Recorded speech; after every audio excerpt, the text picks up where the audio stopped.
Welcome to Kimbolton and round number 6 of the Hunt's Kart Racing Club on this wonderful day in East Anglia. My name is Chris Sora and I'll be taking you through all of the action today and what looks set to be a brilliant day's racing.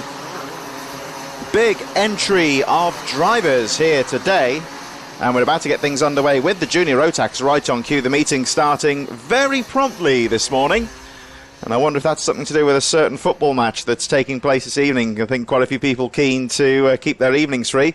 We're going to go straight through into the junior rotax. Just going to read out some of the drivers coming up round the final corner now, going through the Kimbolton corner. We've got Harrison Crowther, Dejon Bennett, Owen Neve, William Antrobus, Charlie Neve, all placed very well.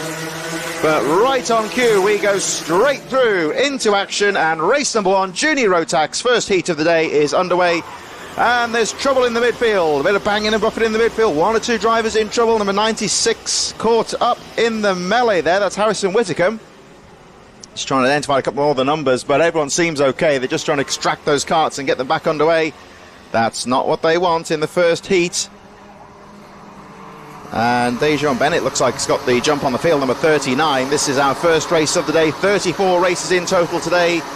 Each group having 3 heats. We've got the repechage races later on this afternoon and our finals throughout the day as we go to Harrison Crowther taking lead, 117. This is our first race of the day. Junior rotax very promptly out onto the grid this morning. Fast, furious racing. The temperatures today in the high teens, low 20s, very warm. It was very sunny this morning.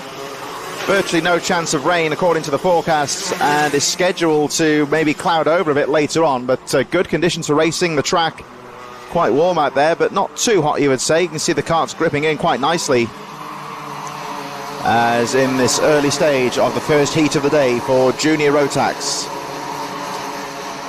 They've got quite a few heats during the day, of course. They've got 5 heats across the day in this 34 race program. Busy day for the junior rotax, and as we were saying at the start of the race, a lot of drivers here today because this is the final club championship round before next month is the British Kart Championships right here at Kimbolton. Very big meeting, of course, and this, you would say, this club championship round, the final opportunity for drivers to get some race practice here at Kimbolton.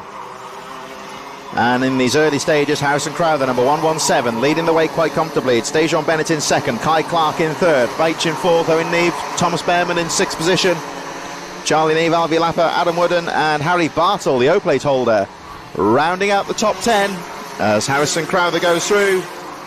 Whole group of drivers on the edge of the top 10, getting very close indeed, and there's some really close action there, but looking quite good as they all make their way through. Dejon Bennett just ahead of Kai Veitch, and then you can see just in the background that huge group of drivers battling it out on the edge of the top 10.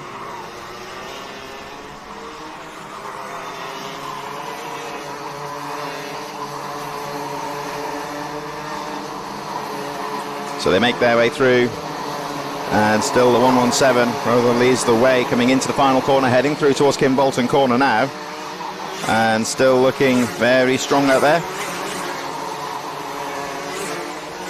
And there you can see in the inset the real very close group of drivers having that really close fight. We're looking there, the likes of Maxim Kerman, Charlie Neve, Albi Lapper, Jake Flirt, William Antrobus, Lucy Wheeldon in there as well, George Phillips, all fighting away. There was the number 6 of Thomas Behrman. We got the Behrman family here this weekend. Thomas Behrman, the younger brother of Ollie Behrman, of course, who's recently signed with the Haas Formula 1 team, scored points for Ferrari earlier in the season. There it goes, number 6, fighting with Harry Bartle and with Dejon Bennett in there as well. And Ollie Behrman's cousin Sebastian Behrman is racing later on in the cadets. You don't really need me to describe the link that Kimbolton has in Formula 1, the amount of past champions who've raced here in the past. Lewis Hamilton, Jenson Button, Nigel Mansell and others. Whole host of British Formula 1 drivers, Formula 1 champions indeed, have raced at this Kimbolton circuit, and Ollie Behrman, a past competitor here as well. This track, of course, steeped in karting history, been here since 1959, generations of top motorsport drivers competing here, and yet again we're seeing some great racing here as we head towards the final couple of laps of this opening heat of the junior Rotax. They charge over the line once again. Harrison Crowther leading the race quite comfortably at the moment, just under a second, of course, in karting terms. That's a decent cushion. You just got to make sure he avoids the mistakes. You see on the edge of the top 10 some close racing there, as the number 39 down in the midfield fighting away there. On the edge of the top 10, Judon Bennett and Owen Neve, Maxim Kerwin, Charlie Neve all fighting away on the edge of the top 10. But as the race leader makes his way, the Ruby Dan Weldon corner down the TKM straight once again to complete another lap. 2 minutes 14 on the clock, plus 1 lap remaining. We'll have a look at the lap charts when Harrison Crowther comes through this time. Number 117, your race leader, over the line he goes. The chasing pack just behind him, Kai Clark just getting a tenth of a second as the chasing pack make their way around Kim Bolton corner. Those drivers on the edge of the top 10. William Antrobus moving up to 10th place, Maxim Kerwin, Owen Neve. Some of the drivers starting further back in the field in this opening heat, really fighting through quite well. Harry Bartle, the O-plate holder, 0 on the kart, is up to 4th place now, making up 21 positions. Thomas Behrman is up to 5th position now, the number 6. We saw him earlier fighting in the midfield. Adam Wooden, number 47, also up to 6th place. So certainly those drivers starting further down in the grid in this opening heat race. You see just going for the radiator there, the race leader Harrison Crowther just looking to adjust the airflow into the kart. 1:15 on the clock, so they'll have one more lap to go after this before we get the last lap board. 2 laps to go in total towards the end of the race. There's the number 39 of Dijon Bennett. Lost a few places starting at the front of the field, but as some of the quicker drivers make their way through, Bennett just starting to lose a few positions, but still running well in 10th position right now. Leaders going through Dan Weldon corner once again, still running very strongly on this hot morning here in Cambridgeshire. Crowther coming down in towards the final corner. Through Dan Weldon he goes once again. Through the Kim Bolton corner, the final corner of the lap, 40 seconds on the clock. So I think he will just about get the last lap board next time out. It's going to be tight on the clock. I believe this is 2 laps to go. Just depends how quickly Crowther gets around. We get some great midfield action there. Lovely move there from the number 214, Jake Flewitt, on Maxim Kerwin and Dijon Bennett, moving up to 11th position. Really can see the nip and tuck of karting racing when you see some of those midfield fights there, drivers battling for position. It's just about sometimes taking the opportunity when it arises. So looking at the clock now, we've got 5 seconds on the clock here, so it should be the last lap board. Yes, indeed it is. Very well timed there for Harrison Crowther, pretty much crossing the line as the clock went to 0. Of course, the drivers raced for 7 minutes. Once those 7 minutes of a lap, the last lap board goes out, and Crowther doing that pretty much when he was on the starting grid there. Coming under a late charge here, though, from the number 76 of Kai Clark, who's trying to close the gap on this final half lap. They make their way through Dedek's corner, through the Dan Weldon corner, back down the TKM straight, and Crowther just affording a quick glance over the shoulder just to check how close his rival is, but he's got a bit of space here. Coming into the final corner, and it's the 117 of Harrison Crowther that takes the checkered flag for the first heat of the day for junior Rotax. Kai Clark in second, Kai Veach in third, Harry Bartle in fourth, Thomas Behrman in fifth place, Adam Wooden, Owen Neve, Charlie Neve in 8th position, William Antrobus and Hugh Moulton rounding out the top 10. Further back, Jake Flewitt, Lucy Wheeldon, Dijon Bennett, Charlie Cox, Finley Jones, Maxim Curran a bit further back. Very fast, furious racing mode, as you'd always expect in junior Rotax. Very closely fought race action. That is the first heat for the junior Rotax, and across the 3 blocks of races they will have 5 heats in total. Very big day for the Rotax karts out there. There's the repechage races later on in the afternoon, and of course the final 2 races heading around 4, 5 o'clock this afternoon will be both the junior and the senior Rotax finals, of course. So Kim Bolton looking very good indeed in the first race of the day. See some of our drivers further down the field there. We see just how close things were in that midfield. Blake South and George Phillips, Omar Cindy, Archie Richards all running very closely in the midfield. But perfect weather conditions here at Kim Bolton. The temperatures in the high teens, heading towards the 20 degrees as they wait now for the senior Rotax, our second race of the day. First heats for the senior Rotax getting underway in just a few moments. Oh, there's a truck there, TM on the side there. TM Racing, of course, the Italian engine manufacturer. Very big in the off-road motorcycle world as well, motocross and enduro racing. Good to see, of course, TM still out there in racing, long-established Italian company. As we move on to the senior rotax, and speaking of old-established racing companies, of course, Rotax, the Austrian manufacturer, and their history in karting goes right the way back almost really to the sports origins, and of course, not only in karting, but motorcycle racing as well. Very well-regarded engine company. We'll have a look at the grid, though, with Deacon Russell leading them away from Macaulay Bishop, Charlie Webb, George Robinson, Luke Bate, Archie Walker, and prior a bit further back, Miles Roby, Neo Clark, Michael Morgan, Jack Gillingham on row 6, Ben Southgate, Joe Fox, William Pemble, and Jack Spencer on row number 8. James Tester, Brandon Klein-Dagelvort, Molly Griffiths, George Allen, Alex Duncan, Joshua Graham on row 11, Alex McGee, and Zav Chapman-Lewis on row number 12. Rest of the field is made up of Jack Collins, Archie Buttle, Pearson Bullock Carter, Andrew King, and Lucas Theo rounding out the field. Of course, this is the first heat race, so the drivers will have different grid positions during the morning and afternoon race action as they make their way out onto the circuit now for the first heat race of the day for the senior Rotax. Out onto the course they go. This is the one thing to note, that this week is National Motorsport Week. You can check out the website, I should say, at motorsportweek.org. That's motorsportweek.org. For more details about that and how to get involved in the other events taking place near you as well. So here they come down towards the final couple of corners now, heading towards Kestrel Corner, this more technical part of the track that leads us up to the finish line. Deacon Russell, Macaulay Bishop, Charlie Webb, George Robinson all in there as well as they make their way down towards the final corner. All getting in position for this first race start of the day, our second race of the day. The senior Rotax is about to get underway. Rolling start, of course. And here they come. Out to the final corner, heading back up towards the finish line. They're into the dummy grid now. Over the line they go, through the tram lines. And charging down into the first corner. More trouble on that first corner, though. A couple of drivers in trouble. 15 and 28 in there. Ben Southgate and the 28, just trying to get that number up on the lap charts there. So 15 was Ben Southgate. Let's perhaps from an English point of view, let's hope that's the only drawback that Southgate has today. So they make their way through. Deacon Russell, Macaulay Bishop, Charlie Webb all getting away well. There was the number 1-2-1 of Deacon Russell. Losing out, though, to Macaulay Bishop, who gets to the front of the field very quickly indeed. That first corner melee has cleared itself up very quickly. Those drivers in trouble, catching up to the back of the pack already. They charge through over the line for the first time, and Macaulay Bishop leads the way. Archie Walker second, 24 in third, Charlie Webb. Deacon Russell fourth, Cassius Death in fifth position. Luke Bate, George Robinson, Michael Morgan just a bit further behind as they all make their way through.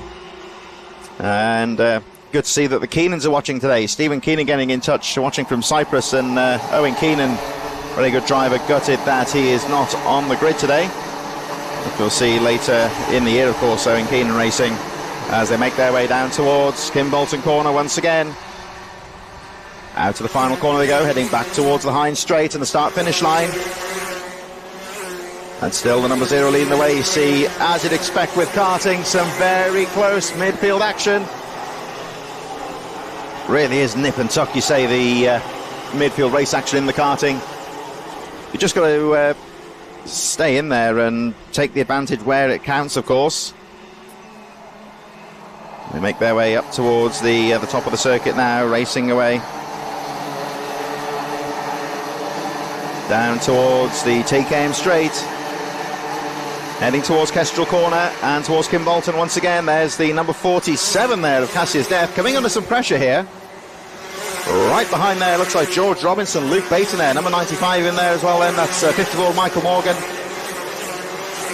Brandon Klein-Nagelvort in there as well. Number 93 as they make their way through. Oh, and a little bit too close there for Cassius Death, number 95. Touched the back wheel. The bang wheels, looks like he's okay. Don't know if the cart suffered any damage, and Well, just looking out to the commentary vantage point here, I still can't see any drivers in trouble at the moment, so it looks like that wasn't too serious for him. They charge down into the Kestrel corner once again. And Cassius Death, number 47, so that was Luke Bate, of course, the driver that touched the back wheel of the number 47 and went a little bit wide. And just saw the 95 of Luke Bate going over the line in 8th position, so despite that little moment there, when he touched the wheel, Cart's okay. And the race goes on. You see them flying through the willows, that switchback section, right, left, right. Very fast sequence of corners, and it's a very good potential overtaking opportunity if you can get your line correct through there. But as we've seen so many times here at Kimbolton, very easy to make a mistake through there as they make their way down the TKM straight once again, heading towards Kestrel corner. To focus on this battle for 6th position, it's the 1-2-3 of George Robinson over the line, closely followed by Michael Morgan, Cassius Death, Brandon Klein, Nagelsmann. Nagelbort there, I should say, number 93, Joshua Graham, Pearson, Bullock, Carter. Through the willows they go once again. Nagelbort just keeping that pressure on.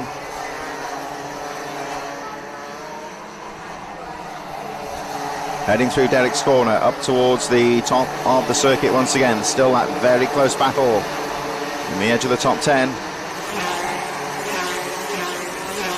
So, don't believe we've seen Nagelbort this year here at Kimbolton, and he drives for the Van Hollen Racing team. Looking good there, number 95. Also in there as well, recovering from that incident earlier on.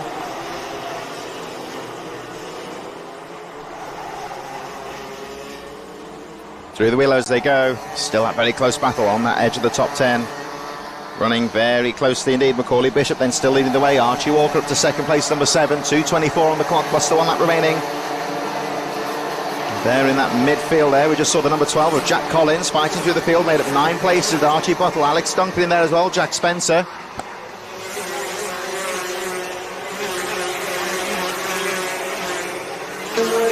But still in first place, the O-plate holder. Macaulay Bishop leads the way. Archie Walker in 2nd place. Charlie Webb in 3rd, 24. Deacon Russell. George Robinson in 5th place. Michael Morgan making up a few positions. And on the edge of the top 10, 1 or 2 drivers really on the charge here. We've got Nagelbort going up to 8th position, making up 9 positions. Pearson Bullock Carter's made up 17 places, up to 9th now. And Joshua Graham up 11 places to 10th. So in this opening heat, some of the top drivers in the class starting quite far down the field here, and this is really the race, so they've got to utilise their racecraft and get some positions to try and get as best a position they can. A win is sometimes unlikely if you're starting way down the field in such a short sprint race, but if you can just get through the field and get a good position in that opening heat, if you're starting in a bad position, of course the drivers start in different grid places throughout the heats, and if they can just get as good a position as possible, you're as strong as your worst race, you would say, that'll stand them in good stead for the finals later on today.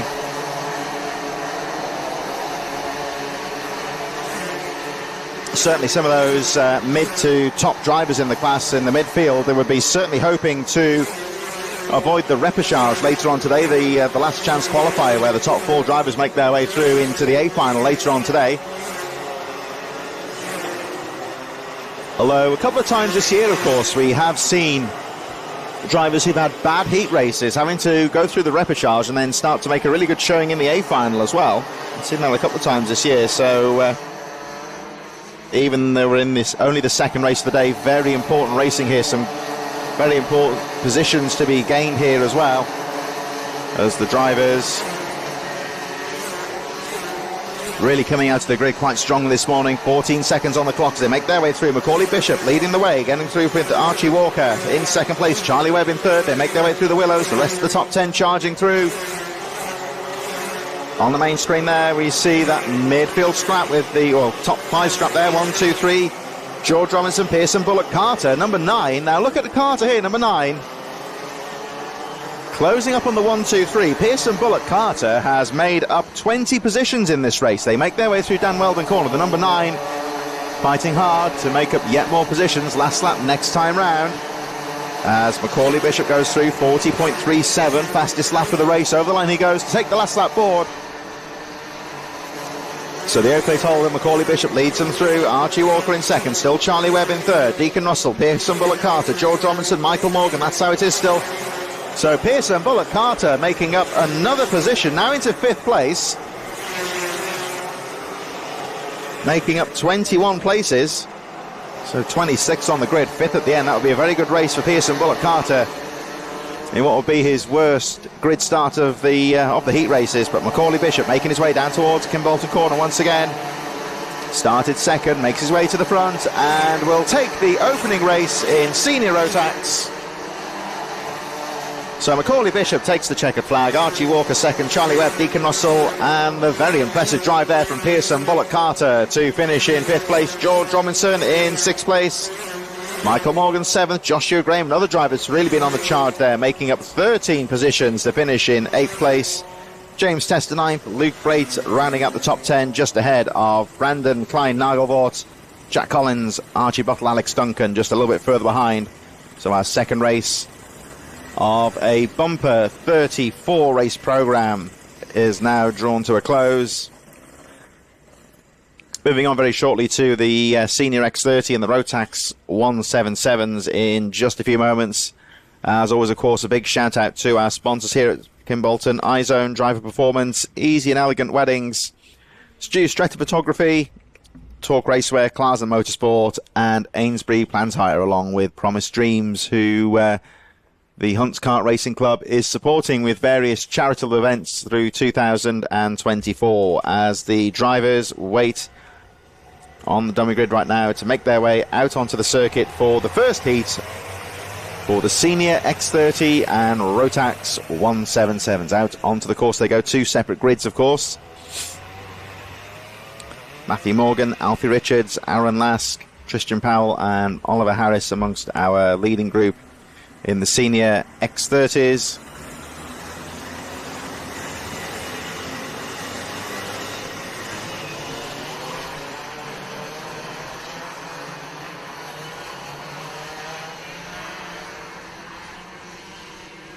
So they line up with Matthew Morgan from Alfie Richards, Aaron Lass, Tristan Powell, Oliver Harris, Peter Jurovich, Jack Dan and Josh Jones on row number 4. Katie Ashman, Daniel Archer, Adrian Williams. The 177s, Matt Lear, Scott Clee, Gordon Chenry, Alfie Bray, Chris Emerson on row number 8. Rest of the field made up of Lee Todd, Elliot Kennedy, Josh Bash, Andrew Chenry and Thaplos Butcher as they charge through into the first corner. X30 is getting underway. They pile into that first corner. I think it's quite warm. Track temperatures today, the grip maybe not quite there as they make their way through. As one driver spins out at the back there. I think that may have been Josh Jones, but Jones is stuck on the curb right now as the 177s get underway. The X30 is charging through. And the 177s pile through the first corner. X30s already making their way through Dan Weldon corner.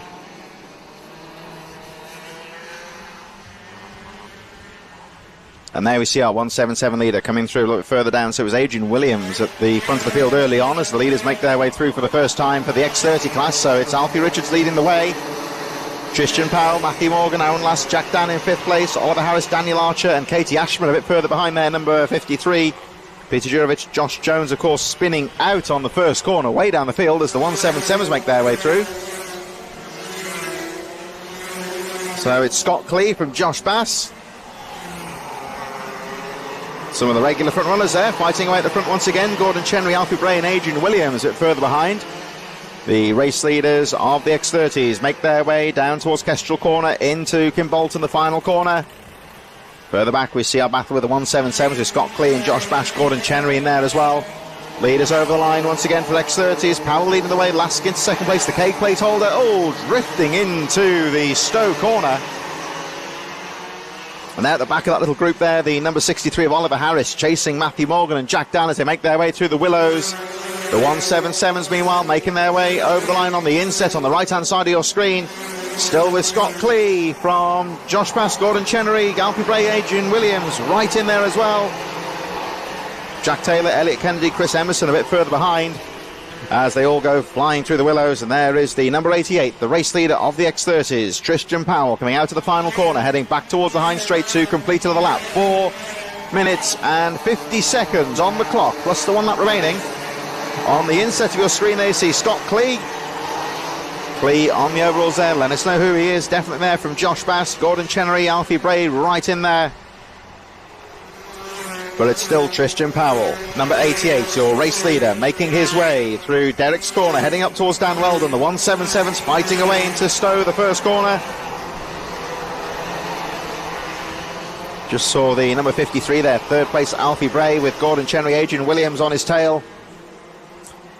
I think Josh Jones, the driver that spun out on the willows on the first lap, is out of the race. Driver okay, but the kart was grounded out on the curb and lost a lot of time. Couldn't really get back in the race. And looks like he has parked it in heat number 1 as they charge through into Stowe once again. That first corner here at Kimbolton, Stowe, named after the local village Stowe Longer, which Kimbolton actually sits between Kimbolton village and Stowe Longer, the next village a couple of miles down the road. Kimbolton corner, the final corner on the track, perhaps the closest to the Kimbolton village itself. As the action in both race classes still very close. Tristan Powell coming through the Kimbolton corner on the left-hand side of your screen, still closely followed by Aaron Lask in second place, Jack Dan in third, Oliver Harris, Alfie Richards in there, Matthew Morgan and Daniel Archer. Down on the right-hand side of your screen, Scott Clee going down the Dan Weldon corner, heading towards TKM straight, leading the Rotax 177s. Coming into the final corner, Scott Clee, your race leader. On the top left of your side of your screen there, Tristan Powell from Aaron Lask, leading the senior X30s, coming through Dan Weldon, 88, your race leader. And Tristan Powell, 3 minutes on the clock, plus 1 lap remaining. Still a few more laps to go in this race. Powell leading the race quite comfortably by 1.1 seconds so far. Lask in second. Jack Dan just a few tenths behind in third place. Those three just pulling away now from the rest of the field. There was Oliver Harris, Katie Ashman and Alfie Richards in there, about 4 seconds off the pace of the race leader. Scott Clee, you can see on the right-hand side of your screen, is leading the 177s quite comfortably here. The gap of about 1.5 seconds between first and second place. But to make their way through Derek's corner, the race leader, very neat line there through the Dan Weldon corner. Number 88, Tristan Powell, down the back straight he goes once again, heading towards Kestrel corner to complete another lap. Very fast, furious race action here at Kimbolton on this wonderfully sunny morning. Perfect condition to racing, I would say, here. And a lot of drivers here this weekend at Kimbolton. This, like we say, the final opportunity, I would say, to get some race action before the British Karting Championships arrive here next month in August. There we see Scott Clee still being pursued by Josh Bass, and Clee got a decent gap at the front at the moment, 1.5 seconds, but can't afford to relax here. Any kind of a mistake and Josh Bass will be right in there. The chasing 177 pack go through with Gordon Chenery, Matt Lear, Alfie Bray, Adrian Williams, Elliot Kennedy in there, James Busher and Chris Emerson a bit further behind. But Tristan Powell looking very good at the front. Number 88, your race leader, still looking quite comfortable at the front of the field as he counts down the laps, looking to grab this opening heat victory for the senior X30s and the Rotax 177s. Headed, of course, by Clee. Scott Clee going through to complete on a lap 1:16, your race leader in the Rotax R177s. Still with Bass behind him there, keeping that pressure on.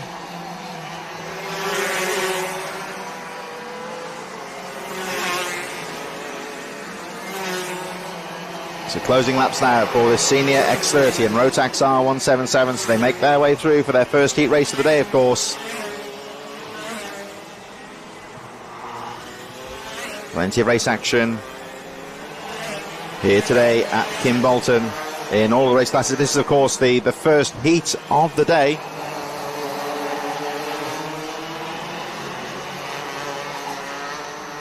And in the X30s, everything's still running very closely out there as they make their way through the willows. Once again, there was the number 27 going through.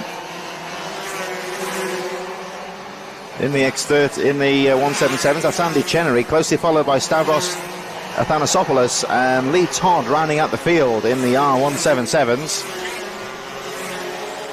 6 seconds on the clock, so next time round we should be getting the last lap flag for Tristan Powell, the race leader. Aaron Lasker set the fastest lap of the race with 40.83.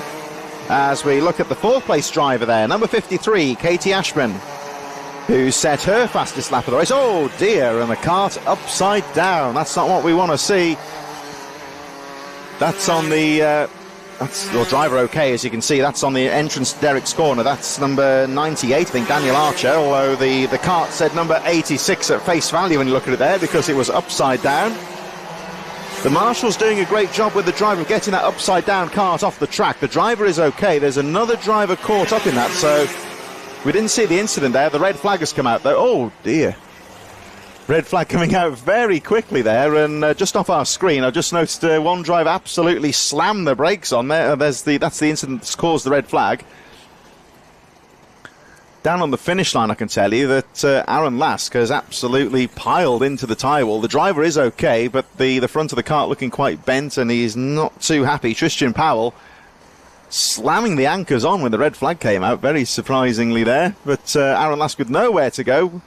He's off our screen. There's number 88, Tristan Powell, who will be credited as the race winner, as the red flag coming out towards the end of the race. There was an incident then involving the number 86. Or 98, I should say, Daniel Archer. 86 was the car was upside down. So 98, Daniel Archer.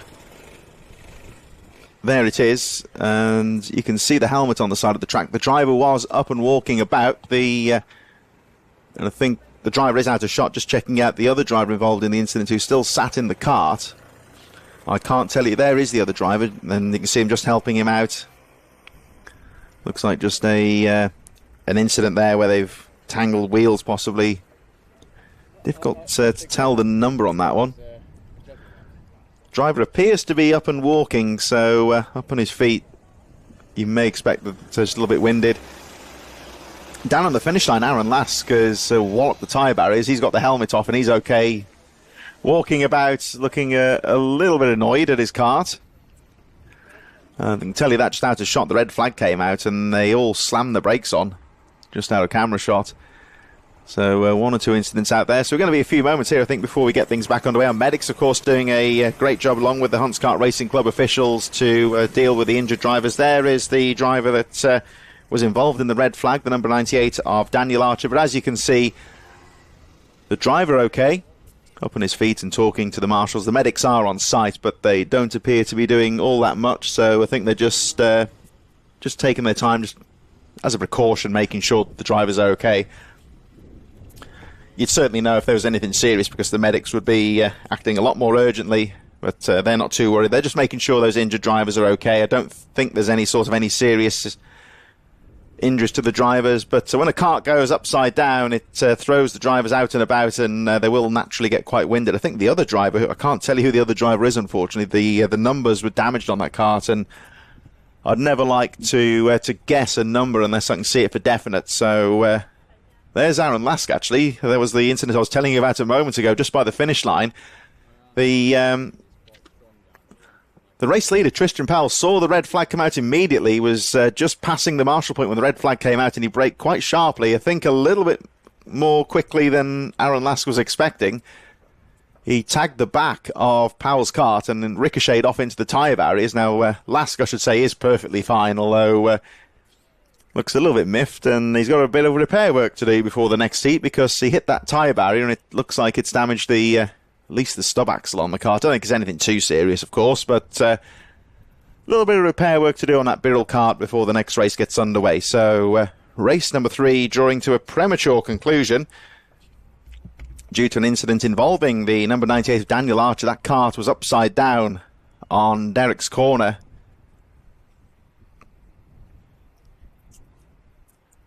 And there was one other kart involved in that. I can't tell you who the driver is, unfortunately, as it is being pushed away. The driver did appear to be up and about, walking okay.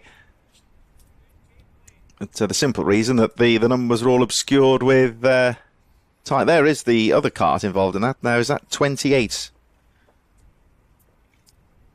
28 on the kart. Just going to pick that out on our Oh, that's my apologies. That's actually Jack Taylor. There's 298 in the race, of course. That's the 177. So that was Jack Taylor that was the kart that was upside down. And the 28 would be Gordon Chenery. Chenery was the one that was getting a bit of attention for the medics. They say he did get out of the kart under his own steam. He sat in the kart for quite a while.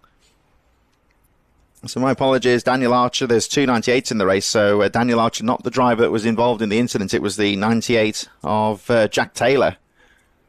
It's the kart that was upside down. As you saw, of course, the driver was okay and walking away, had a chat with the medics, but nothing too serious. And there is Lask making his way back to the pits. You can see that was an unconnected incident to the red flag. That was a crash that occurred after the red flag was displayed, when the karts came to a halt, and Lask was caught out somewhat by the sudden stop. It was right on the tail of the race leader when the red flag came out, and you can see, look at the front axle on that kart. If you look closely on the right-hand side, as you can see, Lasky looks a little bit miffed, you could say. Not really the way he would have wanted the race to have ended. So provisionally, that will be a race win for Tristan Powell. And that guy there, the K-plate holder, Aaron Lask, will be second. He was second when the red flag came out. We're going to move on very shortly, of course, to our shifter karts. The KZ UK karts are in the waiting zone right now on the dummy grid. They'll be getting underway in just a few moments. But as you can see, Aaron Lask's kart there looking a little bit second-hand. If you can see on the right-hand side, that front wheel pointing out at a rather obscure angle. So he'll be looking to get that kart repaired in the paddock and get things back underway in just a few moments' time. Now, of course, our next race, KZ UK, getting underway in just a few moments' time here on with TNL Sports. And you may have noticed that there's the Race IQ logo at the start of our broadcast. It's a new system brought into in association with TNL Sports. Race IQ, all the live race data you need to be a winner direct to your phone with no need for GPS trackers or extra kit. Race IQ is the simple way to view valuable real-time race data after the lights go green. Know where you stand by tracking your position, lap times, gap data between riders in front and behind you, plus a lap counter and best lap info. Everything you need to know to develop your Race IQ, and you can sign up at raceiq.co.uk. So the medics in the meantime down trackside are leaving the track now, so we should be ready to go very shortly with the KZ UK. This is our shifter kart, of course, 3 brakes on the karts. They've got gearbox. They run a slightly different track layout. Derrick's Corner, where the red flag incident occurred in that previous race, that is cut out for these karts because they carry a lot more speed down the straight. They run the full length of the Amitsu straight, heading straight into the Dan Weldon Corner. Now, there's a bit of a runoff area at the top there, just in case they get it wrong, just to catch any wayward karts. But they top out, approaching. There is the straight, actually. You can see the racing line through the Derrick's Corner that most of the kart classes use, but the KZ UK karts will be using that Yamitsu straight in its entirety. And as I say, the faster drivers topping out around 100 miles an hour as they make their way up towards that top corner. So the track just in the process of being cleared right now. The drivers are off the track, the medics are off the track. Everyone is in position for the racing to get back underway. There is a little bit of track work taking place. There's officials just on the Derrick's Corner at the moment, just putting some cement down on the track. Of course, the kart was upside down, so it's fairly likely to have leaked fuel and fluids onto the circuit. Now, of course, that is off the. That's not part of the track where the racing will be taking place right now. Where the red flag occurred, it was on the chicane on Derrick's Corner. There you can see the officials. Now, they won't be racing on that part of the track, but as you can imagine, of course, with officials working on the track, they'll be keen just to give them the time they need just to make sure that the track is safe and clear to go. With people working on the track, they don't want to get racing underway just yet, but they will send the drivers out onto the sighting lap here. They'll get some. This is a formation lap where the drivers get some temperature into the tyres. You see 1 or 2 practice starts sometimes as well. So as the officials just off to the side of the track there, just working on the fuel spillage on Derrick's Corner. The karts make their way down the Amitsu straight for the first time, and will be Vilius Zematitis in first position from Jason Baker, Andrew Brunton, Richard Palmer, James Harvey, Bo Phillips, Daniel Skabula and Bradley Calder on row number 7. Rest of the field made up of Jake Barker, Edgar S. Mazvicius, Hannah Lang, Nino Piccoli, Bainey Rigglesford and Nick Aitken rounding up the field. A few more drivers here this weekend here at Kimbolton. The KZ UK class, always brilliant to watch. It's about the fastest category across the weekend in terms of kart speed, but doesn't quite get the entries you would say that the likes of the Rotax Brigade get. But there's a few more there this weekend. So they make their way up the Yamitsu Straight on the second of their formation laps. They'll bring the speed down as they make their way down towards the TKM Straight, and we'll cut towards them down the back straight any moment now. You'll see them really weaving, getting some temperature into the tyres. Unlike all of the other race classes, this is a standing start, so they've got to get their grid positions. Most sprint kart racing being, of course, a rolling start format, but these KZ UK karts, they start from a standing start. Up towards the finish line they go now. So KZ UK, heat number 1. This is our 4th race of the day in this bumper 34 race programme. Drivers are on the start line now. And of course, very important not to lose the engine. Seen that happen a couple of times in previous heat races, but the drivers now in position. The last couple of drivers making their way onto the grid now. Number 24 down there, just getting in position a bit further back. Zemchius and 91 there, Hannah Lang. 192, Bailey Rigglesford, Nick Aitken at the back of the field, and it looks like we're ready to go. So KZ UK, heat race number 1. Watch out for the lights, and away they go. Great start there from Jason Baker on the outside from second place. Nails the first corner. Brilliant start there, and really got away quite well. So it's Baker leading. Richard Palmer, I think, has also got away well down the Yamitsu Straight for the first time. Having a look under braking there for Richard Palmer. Doesn't quite get through. There's that little kink that goes through in towards Dan Weldon corner. Just trying to use that to his advantage. In the meantime, there's a wonderful smell in the commentary box, which is right next to the start line. The two-stroke premix has wafted into the air, and wish could bring you smell-o-vision sometimes. It's a lovely smell, premix. Over the line they go. Richard Palmer leading the way, takes the lead down the back of the circuit for the first time from Jason Baker.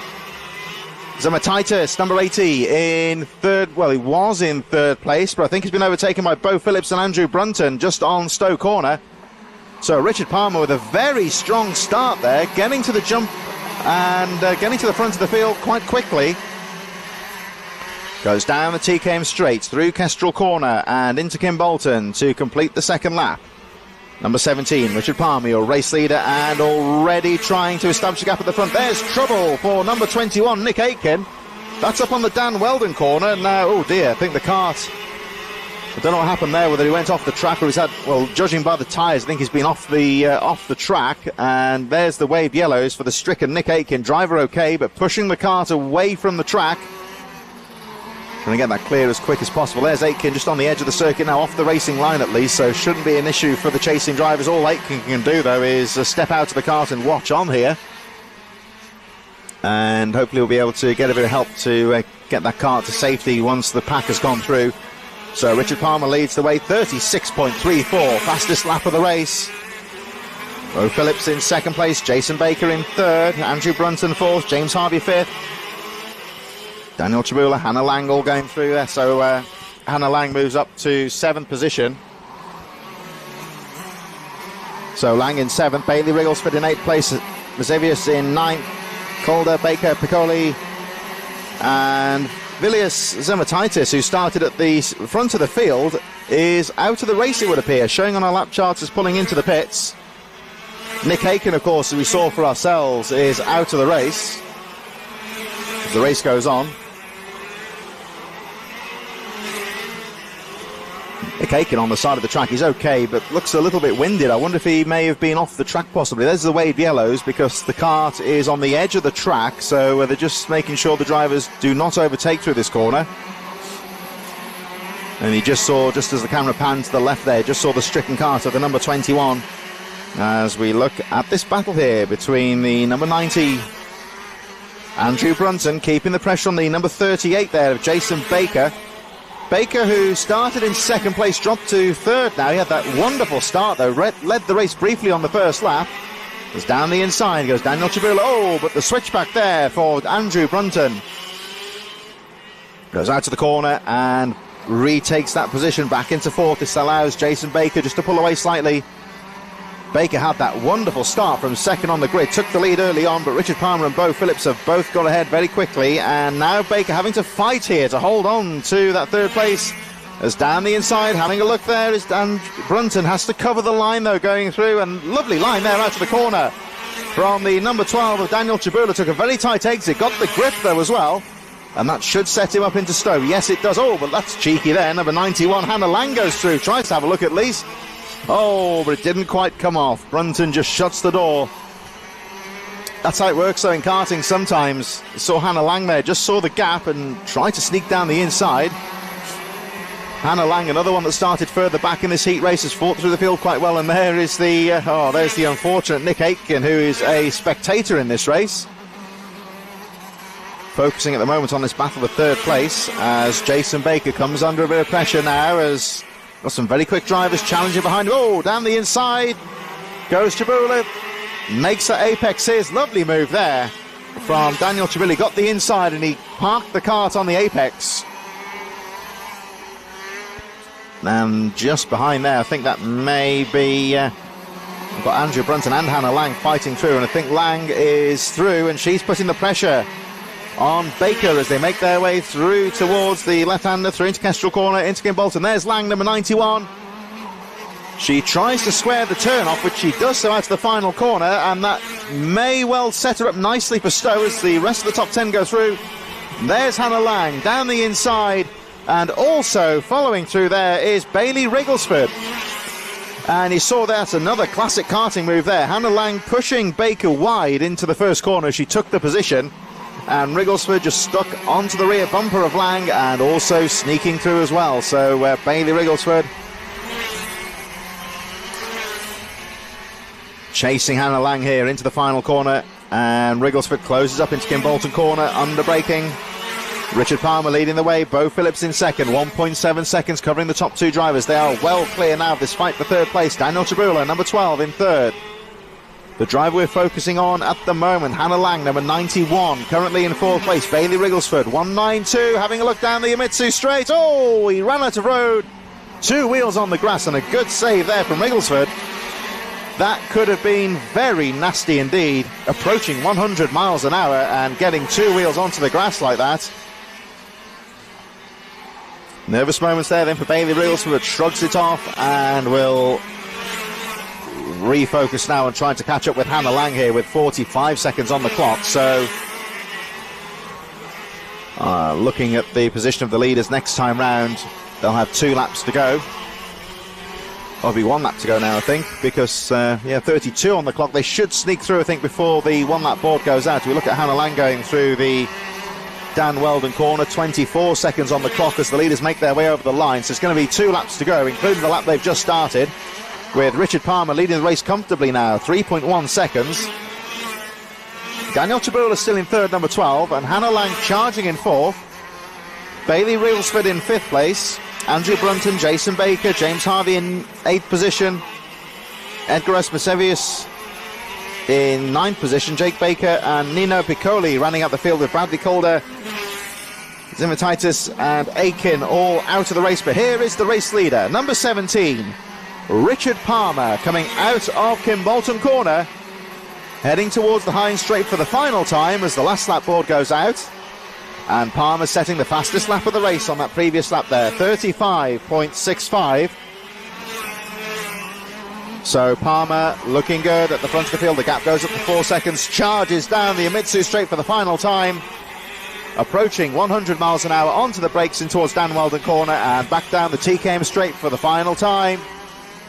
Heading now down towards the Kestrel Corner into Kimbolton for the final time, and number 17, Richard Palmer, brilliant race for him, will cross the line, and first position in the opening heat race for number 17, Richard Palmer, your race winner.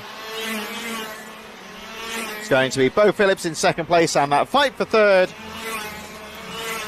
sees Daniel Chabula hold on from Hannah Lang, Bailey Rigglesford, Andrew Brunton, Jason Baker, I should say, James Harvey, Edgar Esmasevius, Jake Baker and Nino Piccoli will round out the field in 11th position.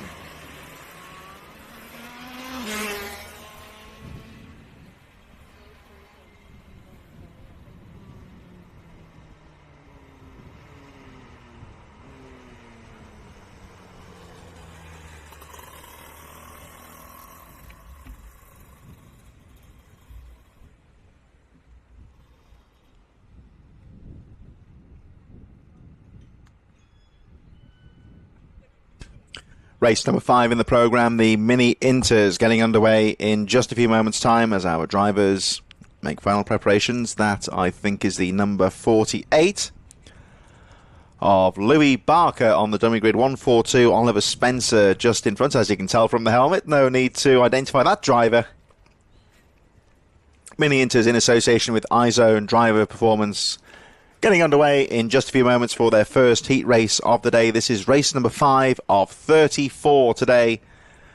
We're approaching the halfway point in this opening group of heats. We've actually got the second heat very shortly for the junior and senior rotax to follow this Mini Inter race. They make their way out onto the dummy grid and onto the track for their formation lap. Rolling starts once again, of course, for the Mini Inters. They make their way out, so they make their way up towards the top of the circuit. Adam Judaitis from Edward Haynes, Oliver Spencer third, Theo Bradshaw starting in fourth, Louis Barker, Sebastian Clark on row number 3, Ryan Townsend and Leo Livings on row number 4, Devin Taylor, K-plate holder Max Sweetley, Oliver Barton, O-plate holder Finley Lyons on row 6, Hayden Fisher, Ruben Jenkins, Josh Cormack and Louis Radcliffe on row number 8, Kilnana Gioni, Soren Gallagher row 9, Noah Moulton, Ollie Thompson, Jack Collinson, Toby Wortley, Jack Childs, Bailey and Alex Walchuk, with Noah Hobson, number 38, rounding out the Mini Interfield. Some very competitive drivers in this race. 1 or 2 drivers returning to the Club Championships, with, of course, the British Championships coming up next month. So quite a few decent young drivers in this race as they go over the line, and Mini Inters gets underway. Everyone guarded the inside line. Jadace, oh, and a big spin out there. The driver we were looking at in the dummy grid a moment ago there, Louis Barker, getting punted out. Oh, and there is carnage on the first corner. Several drivers in trouble. I think everyone is okay, but the marshals making their way to that first corner. One driver appears, that's Ryan Townsend, I think, appears to be out of the race, out of the cart, number 23.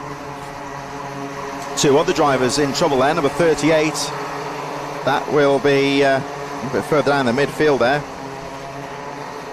It's Noah Hobson, who was at the back of the field, must have caught up the melee.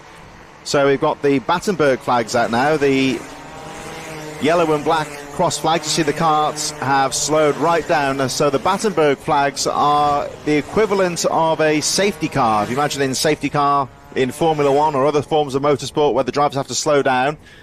And the race is still going on here, I hasten to say. They are still racing here, but this is very much at a neutralised pace. So the marshals have brought out, the officials have brought out the Battenberg flags here. This is to slow the carts right down so they can keep the race going at least. They don't want to stop the race necessarily. No need to get the race stopped, you would say, because the drivers are okay. There's no need to get the medics out on the track. But the marshals just need a bit of time to clear up that incident on the first corner. There is a few drivers involved in that one, actually. It was Ryan Townsend. We saw Townsend stepping out of the car.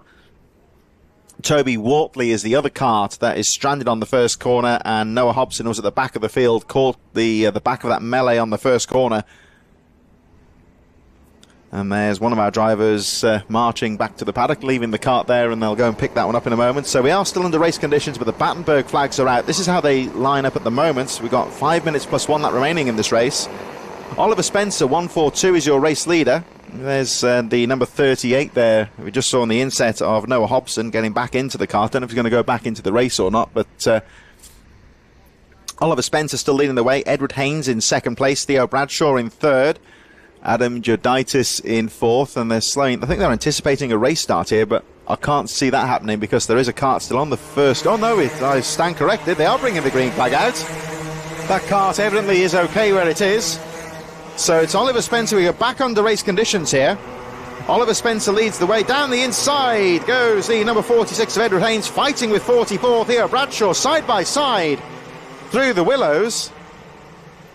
Max Sweetley, Hayden Fisher a bit further behind, Finley Lyons, Devon Taylor, Sebastian Clark all fighting away as they make their way through towards the Dan Weldon corner once again. So back on the race conditions, down the back straight they go. And into second place now goes Theo Bradshaw. That fight for second place, though, has allowed the number 142 of Oliver Spencer to pull away a little bit here as they make their way out of the final corner. Then down the straight once again. Here's the fight for second place, all running very closely indeed into the first corner. Fighting for position, the rest of the top 10. This is great news, of course, for the race leader Spencer to pull away a bit now with that fight for second place. This really could be a great opportunity here for Spencer to just put a couple of good, strong laps in here. Just pull away from the rest of the field, as all of the action now is for second place as they fight their way through towards the top corner. All running very closely indeed. Heading down towards the back straight once again. And that fight for second place. So now number 46. Oh, down the inside there goes Finley Lines. Finley Lines moving up another position. Oh, and another move on the outside there for Theo Bradshaw. Some classic kart racing action here as they fight for second place. So Lines making his way through the field here. Looks like Bradshaw's just about held on. Max Wheatley up there as well, the K-plate. In fourth position, Edward Haynes, Hayden Fisher, Sebastian Clark, Adam Judaitis also very well placed as they make their way through up towards the Derek's corner once again. And Bradshaw 44 still in there as they make their way through Dan Weldon corner, heading down towards the TKM straight once again. In towards Kestrel corner, and Kim Bolton once again. Lines having a look down the inside there. The O-plate holder Finley Lines out to the final corner he goes. Over the line to complete another lap in this opening heat race for the mini inters. Now, of course, with the Battenberg flags going out early on in this race, this effectively means that we've got a little bit less time, you would say, under race conditions. With Bradshaw just about holding on in that very close battle at the front of the field.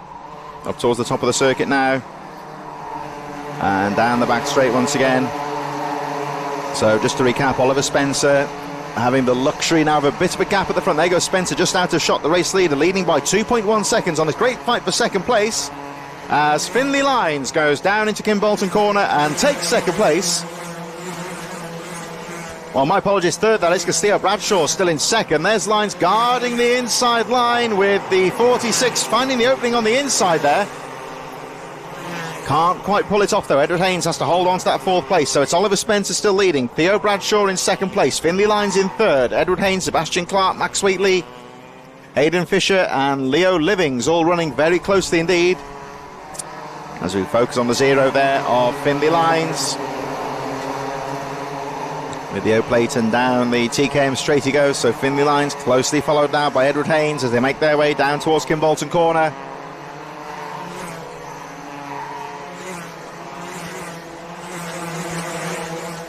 It's still 142, Oliver Spencer that leads the way. 44, Theo Bradshaw in second. Third is Finley Lines on the O-plate there. Edward Haynes was in second, dropping to fourth, but still fighting for that third place. We've got Leo Livings, number 77, in there in fifth place. Max Wheatley in sixth. Jack Collinson's charged to the field, making 14 places. Number 91 up to seventh place. Louis Radcliffe, Josh Cormack, and Sebastian Clark running out the top 10. Devin Taylor, Hayden Fisher in 12th. Noah Moulton's had a good start, moving up to 13th place. Adam Jaitis moves down to 14th position. But there in the... there's the number 31 we just saw there of Ollie Thompson, currently in 16th place. As Finley Lines tries to close the gap on the second place, Theo Bradshaw, with 10 seconds on the clock. So next time they come round, it'll be the last lap. There's the number 77 of Leo Livings, putting the pressure on the K-plate holder, Max Wheatley, as they make their way through the willows once again. So Max Wheatley guarding that racing line. Leo Livings and Jack Collinson really keeping the pressure on number 91 in there then. Jack Collinson, Leo Livings, 77. Really putting that pressure on the K-plate holder, Max Wheatley, as they make their way through Dan Weldon corner once again. And down the TKM straight they go. Oh, and a bit of a nudge there from 46 Edward Haynes on Finley Lines. Now, hopefully that's not enough to damage the nose cone, of course. There is a rule against gaining an advantage through bumping another driver. That was not intentional, of course. It was just two drivers going for the same bit of line. But if they hit the driver too hard, it damages the nose cone. That drops down to the ground. They do get a penalty for that. So hopefully that's not caught Edward Haynes out. Couldn't really see on the front of the car if he picked up any damage there, but none of that, of course, will be bothering the race leader. 142, Oliver Spencer having a quick glance over the shoulder, tucks in for the speed. Down TKM straight once again. Checkered flag is about to go out then for Oliver Spencer. He's had the perfect race. Bradshaw closing up near the end, but Oliver Spencer does enough and takes the checkered flag. Race win for Oliver Spencer. Theo Bradshaw in second, Finley Lyons in third, Edward Haynes, Max Wheatley, Leo Livings, Jack Collinson, Louis Radcliffe, Devon Taylor and Sebastian Clark rounding up the top 10. Hayden Fisher, Josh Cormack, Noah Moulton, Ollie Thompson and Adam Judaitis a little bit further behind as heat number 5, the Mini Inters, draws to a close. We're going to move back in just a few moments then to Junior Rotax. They kicked things off earlier on, of course, with their first heat race of the day and race number 6 in our programme. In the first heat of racing right now, but extra heats for the Rotax. They'll be back underway in just a few moments. It's Junior Rotax heat number 2, which is about to get underway for the second time today. We see our Junior Rotax out on the circuit.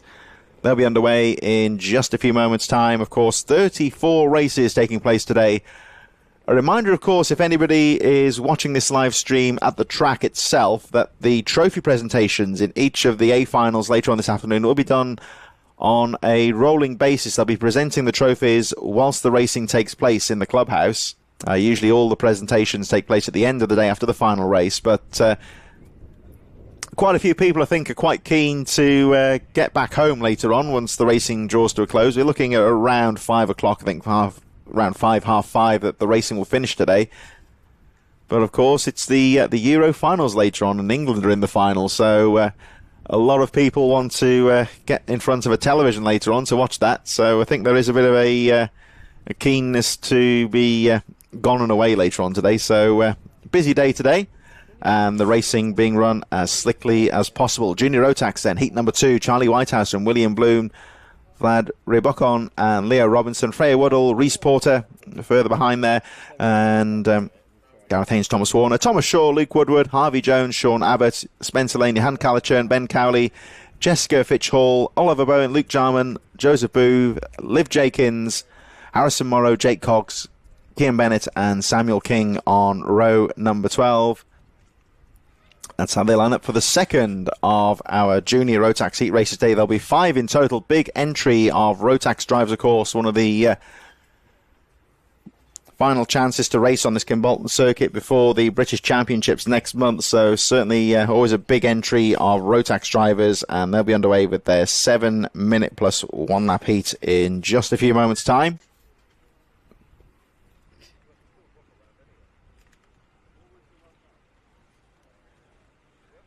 So final preparations before the track is back underway.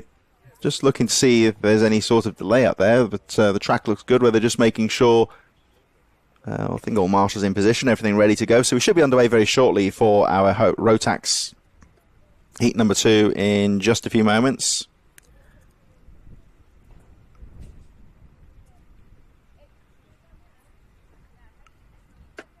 Good to see Liv Jakins back on the track. Actually had quite a nasty shunt here at the previous round of the championship into the tyre barriers and had to get some medical attention, if I remember rightly. So good to see Liv back out racing, and certainly look out for Liv Jakins as the race goes on, of course. 1 or 2 of the drivers starting further back in the field than you'd be accustomed to seeing them to in the opening heat. Of course, part of the sprint format for karting is that drivers will be having to have various grid positions. They'll get the luxury of a front row start or near front row start later on, of course, but sometimes they have to start near the back of the field. There was the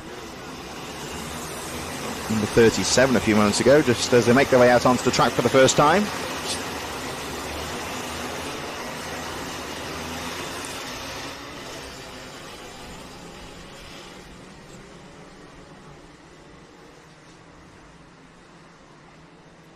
So Junior Rotax heat number 2 is about to get underway. They make their way through in towards the top corner. It'll be a rolling start, of course.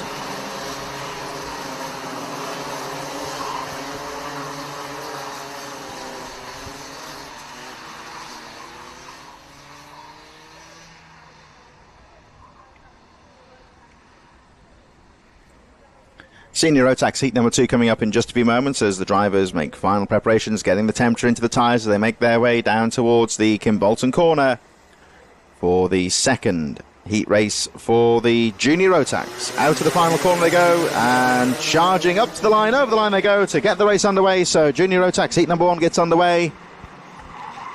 Charlie, trouble there, another first corner melee there. Whether it's the warmer temperatures making there be less grip going into Stowe Corner, or what it could be, but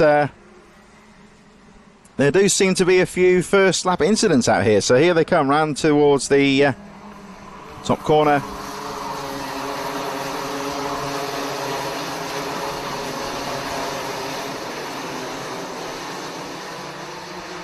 So it looks like the number 6 of Thomas Behrman that leads the way from Oscar Keane. Over the line to go for the first time. Charging through, so it's Thomas Behrman that leads the way. Oscar Keane in second position. Number 48 in there as well. Ari Banzal having a look down the inside.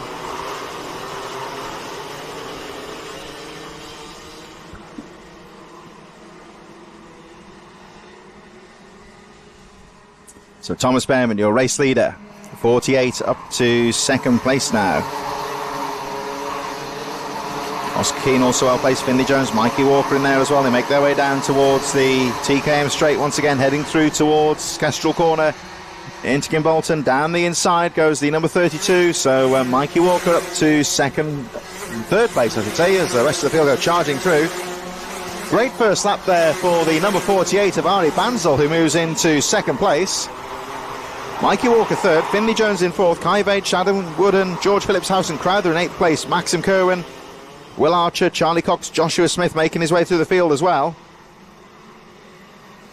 But of course, trouble on the first corner, and Oscar Keane going right down the field there, number 37. And it appears that Harrison Whitcomb and Oliver Smith not completing the first lap. So Thomas Behrman leading the way. Mikey Walker, number 32. As we were saying before, of course, Thomas Behrman, the race leader, that surname sounds familiar. Thomas Behrman is the younger brother of Ollie Behrman, who has recently signed for the Haas Formula One team and also scored points at the as a substitute driver for Ferrari earlier in the season. So Thomas Behrman looking to make his own path, you might say, in motorsport, but looking very good in this opening junior rotax heat. They make their way through the Dan Weldon corner once again. So it's Behrman leading, Banzal in second place.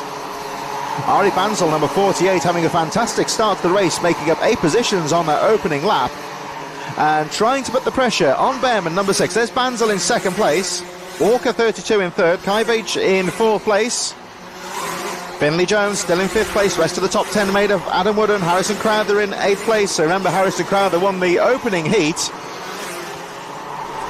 Crowther, of course, having the luxury in heat number 1 of a front row grid position and making the most of that one, but having to fight through here. Now up to 7th place, there's a technical flag going out, the black and orange flag for the number 17 further down the field of Jacob Mayers, and that's the reason why you can see the rear bumper hanging off that cart. So the unfortunate Jacob Mayers has been the victim of, must have been shunted in the midfield action there and has been black flagged for a technical infringement. So not necessarily his fault, of course, but nonetheless the cart is unsafe and he'll have to pit, but I don't know if he saw the flag.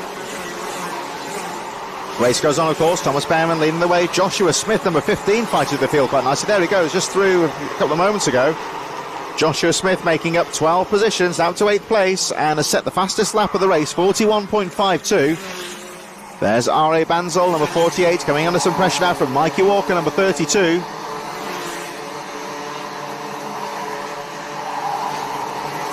High age, 75 still there from Finley Jones. There's Banzal, number 48, second place. Thomas Behrman charges away over the line with 2 minutes and 16 on the clock, plus the 1 lap remaining, so still a couple more laps to go in this race. Banzal still in second, Walker keeping the pressure on in third place, Veitch in fourth, Finley Jones still in fifth. And then it's still Adam Wooden, Harrison Crowther charging away just a little bit further behind. Crowther having a look on the number 47 we just saw at the back of the screen there a moment ago there on Adam Wooden. As Ari Banzal trying desperately to close up on Thomas Behrman as they make their way through the top corner, through Dan Weldon corner, and Mikey Walker charging away in third place. But there is the number 6 of Thomas Behrman, your race leader, coming out of the Kimbolton corner. Down the Hines straight once again to complete the lap. Banzal in second place, Walker in third, Bates in fourth. Finley Jones, Harrison Crowther, Adam Wooden, Joshua Smith, Will Archer and Charlie Cox running out the top 10. As a nice lap braking manoeuvre there for the 167 of Joel Dixon-Cohen on Jack West, number 92. And Dixon-Cohen moves into 12th place. Just behind Dixon-Cohen is Maxim Cohen, Owen Neve, Omar Cindy, Lucy Wilden a bit further behind as well.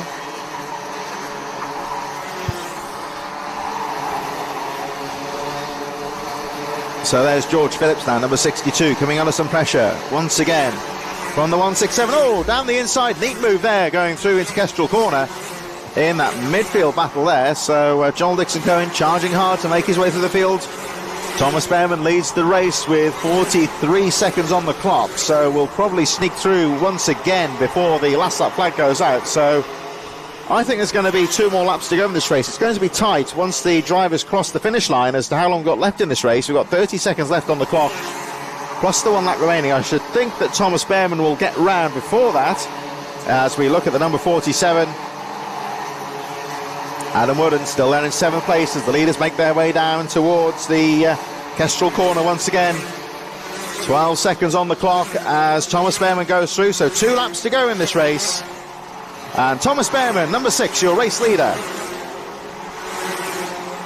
makes his way through the willows once again. There's the number 32 of Mikey Walker, coming under some pressure from Kai Veitch. And look at Ari Banzel here. Banzel, number 48, starting to put the pressure with 2 laps to go here on Thomas Behrman, number 6, coming up towards Dan Weldon Corner for the penultimate time. Behrman down the back straight, heading towards the final few corners here, and Behrman looking neat at the front of the field right now. Into the final corner he goes. Thomas Behrman will get the last lap forward this time round. Banzel still charging in 2nd place, Walker in 3rd, Veitch, Jones and Crowther. Crowther, of course, the winner of the first heat race, not too far behind. Oh, and a move here. 75 there, Kai Veitch having a look there at Mikey Walker as they make their way through Stoke Corner once again.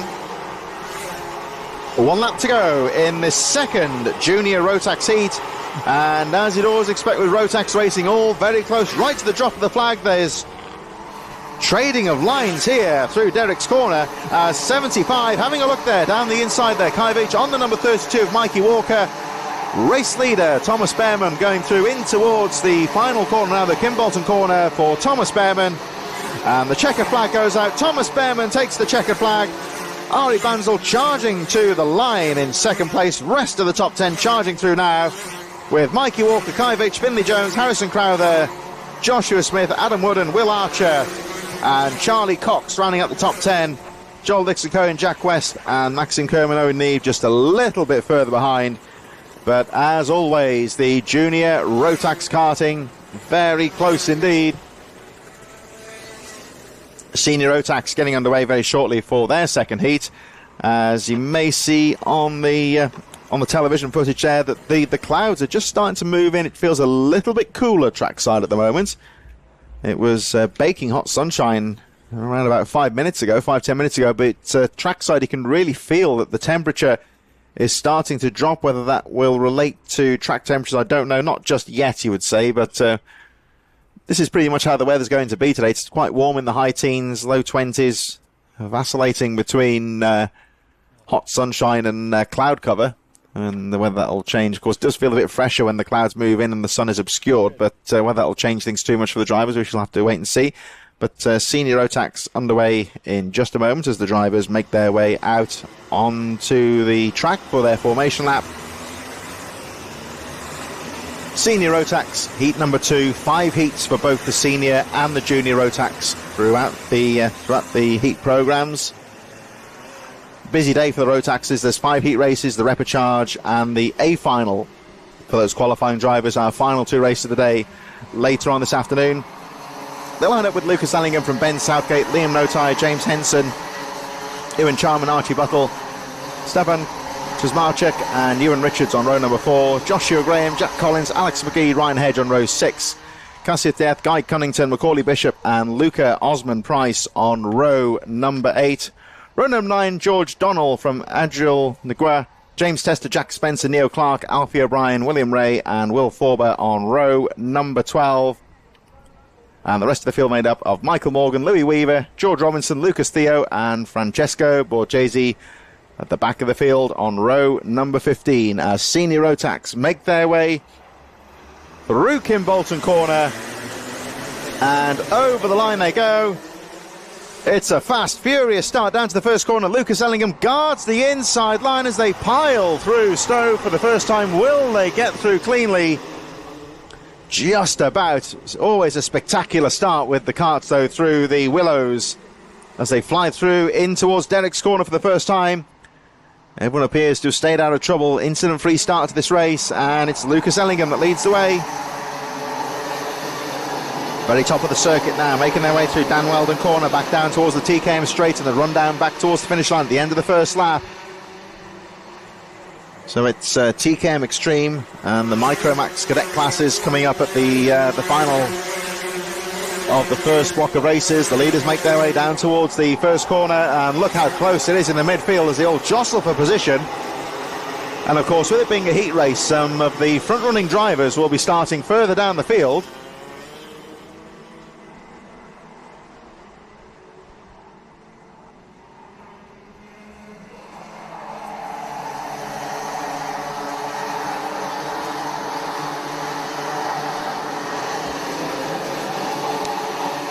As they all go charging through, there was the number 235, Adriel Naglau's lost a few places down to 23rd, but still battling away in the midfield. But Ewan Charman now taking the lead as they make their way down towards Stowe Corner. There is the number 42, the new race leader, Ellingham, trying to fight back on the exit of Stowe Corner as they make their way through the willows. The sweeping section leads them up to Derek's corner. So Ewan Charman, number 42, is your new race leader. Lucas Ellingham keeping that pressure on in second place. Right on the tail there is Joshua Gray, number 78. Stefan Kazmarczyk, number 44, has also gone away well there in fourth place. Now starting to get involved in this battle for the lead. Ewan Richard, incidentally, number 29, just behind this lead group, has set the fastest lap of the race, starting to make his way through the top 10. And Richard's now to sixth place, so look out for the number 29 in this one. Liam Note drops to seventh. Macaulay Bishop, the O-plate holder, is now up to 8th position, making up 7 positions. Ben Southgate drops to 9th, with Jack Collins rounding out the top 10 as they make their way through Derek's corner, heading up towards Dan Weldon corner, and Ewan Charman just starting to pull away a bit now, number 42. He made a nice pass on Lucas Ellingham, who's now dropped to 4th place. Here they come, down towards Kimbolton corner once again. And Ewan Charman leads the way, 78 now to second place. Joshua Graham, Stefan Kaczmarczyk up to third place now, although Lucas Ellingham's gone back into third. Archie Buttle into fourth. Kaczmarczyk drops to fifth position. And there is Kaczmarczyk there, number 44, from Ewan Richards and Macaulay Bishop, who's still down in seventh place. Look out for the O-plate holder here. Macaulay Bishop in seventh place, making his way through the field, and Bishop has made up 8 places so far. Now coming up towards the sharp end of the field, trying to get what points he can. Didn't quite get the grid position in this heat race. This is the one he really has to work hard in this race to claim what points he can here. Liam Notai and Ben Southgate in 9th place. Jack Collins running out the top 10 as the leaders make their way through once again. So it's Ewan Charman that leads the way. Joshua Graham in 2nd place. Lucas Ellingham in 3rd. Archie Buttle, Ewan Richards and Macaulay Bishop now into 6th place. Still got 3:22 on the clock here, so Macaulay Bishop, who has set the fastest lap of the race, 40.51, is still charging here and has every opportunity, one would say, to battle with the leaders in the closing stage of this race. We've got 3 minutes plus 1 lap to go, and Macaulay Bishop really starting to close up on the leaders as they make their way down towards the Kestrel corner once again, in towards Kimbolton, and the final corner of the lap.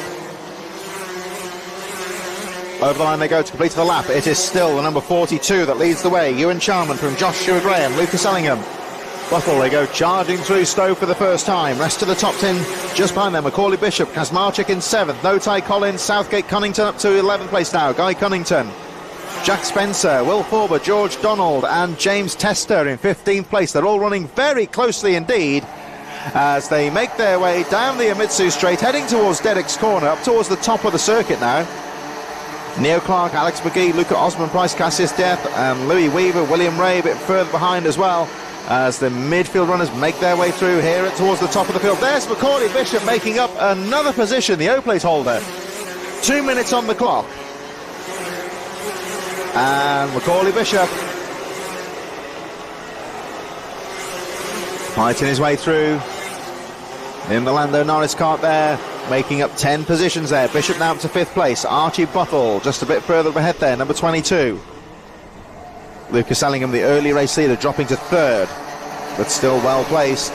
As we look at Macaulay Bishop, the O-plate holder here, putting the pressure on the number 22 of Archie Buttle.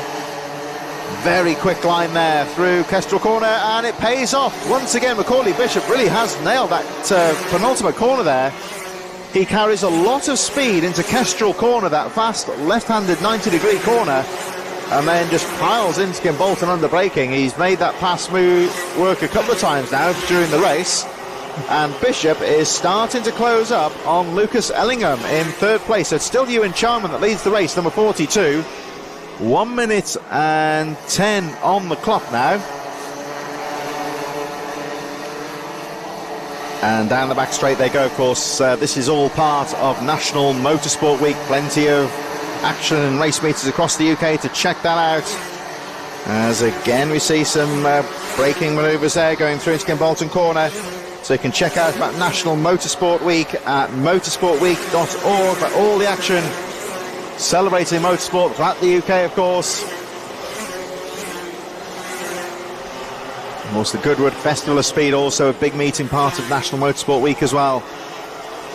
All the talk's been about football this week, but let's fly the flag for motorsport here. There's plenty of action in all forms of racing throughout the UK. Plenty to check out, and of course TNL Sports covering the 10 rounds of the HKRC Kart Racing Club Championship will take us all the way down in towards December, as the number 22 looking really good there. 42 Ewan Chapman leads the race as a one-lap Ford will come out next time round. Down in the midfield, I think there's a technical flag going out for Michael Morgan, who's down in 22nd place. Ewan Charman continuing to lead the way. Joshua Graham fighting through 7 positions to take 2nd going into the final lap of the race. Lucas Ellingham trying to hold on to that 3rd place, but Macaulay Bishop is charging hard, trying to close up and snatch that 3rd place in the closing stages. Next time they cross the line will be the last lap, as the leader's just gone through the line. The rest of the top 10 charging through Kimbolton Corner. There was the number 15 of Ben Southgate fighting with Guy Cunnington and Liam Notai as they make their way down towards the first corner. You can see the drivers waving to each other a bit there, just trying to say, let's work together here. Sometimes if drivers can just hold position a little bit, not get in each other's way and just race around the track, they can carry a lot of speed and try and close up on the next driver ahead of them. So when you're in a pack of drivers like that, sometimes it is worth working together. Whether the rival drivers obey that request is another thing altogether, but none of that, of course, bothering Ewan Charman, who takes the checkered flag. Ewan Charman with the race victory. Joshua Graham in 2nd place, Ellingham 3rd, Bishop in 4, Archie Buttle, Ewan Richards, Stefan Kazmarczyk in 7th place, Jack Collins, Guy Cunnington, Ben Southgate, Liam Notai just a little bit further behind in the 2nd of our 5 junior and senior rotax heat races. They each have 5 heats. Later on today, of course, we'll be having the repechage races where the final few qualifiers will make their way through into the A-finals, which round out our action here at Kimbolton. Later on this afternoon at this wonderful hot day in East Anglia here, just over the Cambridge and Northamptonshire border here at Kimbolton. And this track, like we say, has been going since 1959. It sits on part of a former US Air Force airbase site from World War II. Like many other motorsport venues in the UK, this track here at Kimbolton has military origins from World War II, with, of course, the most famous one being about 40 minutes up the road at Silverstone, itself a former Lancaster bomber airbase. And this was the famous B-17 bombers flew from this site here at Kimbolton, as the TKM Extreme is about to get underway for their first heat race of the day, brought to you in association with Claza Motorsport, and they'll be underway in just a few moments' time.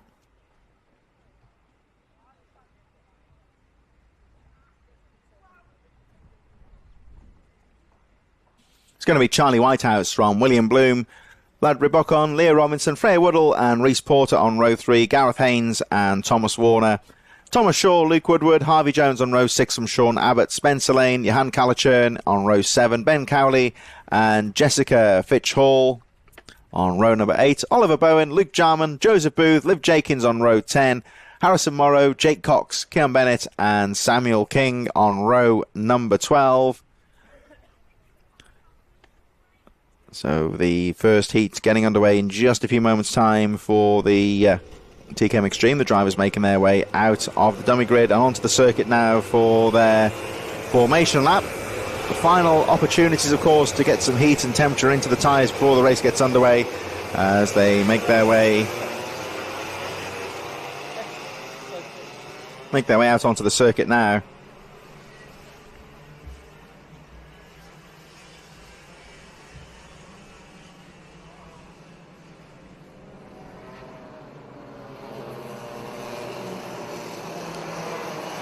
This is our first block of heats. We've already had, of course, the 2 rotax heats, but this is race number 8 out of 34, TKM Extreme. Our final heat getting underway in just a few moments' time. It's the Micromax Honda 200 and the Water Swift restricted races getting underway very shortly. But TKM Extreme is about to get underway. Look out, of course, the likes of Luke Jarman, Liv Jakins starting further back. Kean Bennett, the K-plate holder, pretty much at the back of the field in this first heat. So they'll have some work to do as they make their way through over the line. Charging into the first corner. Oh, and it's going to be piling through there. Very close indeed between the drivers. Somebody gets pushed a little bit wide there, but looks like a clean start through Stowe Corner. Through the Willows for the first time. They jostle for position as Charlie Whitehouse looks to hold on to the lead. William Bloom, Vlad Rubicon, Leo Robinson also well placed. Good first half of the lap though. They all get through the first few corners safely. And Charlie Whitehouse, number 43, leads the way. William Bloom, Landry Bocon right in there as well.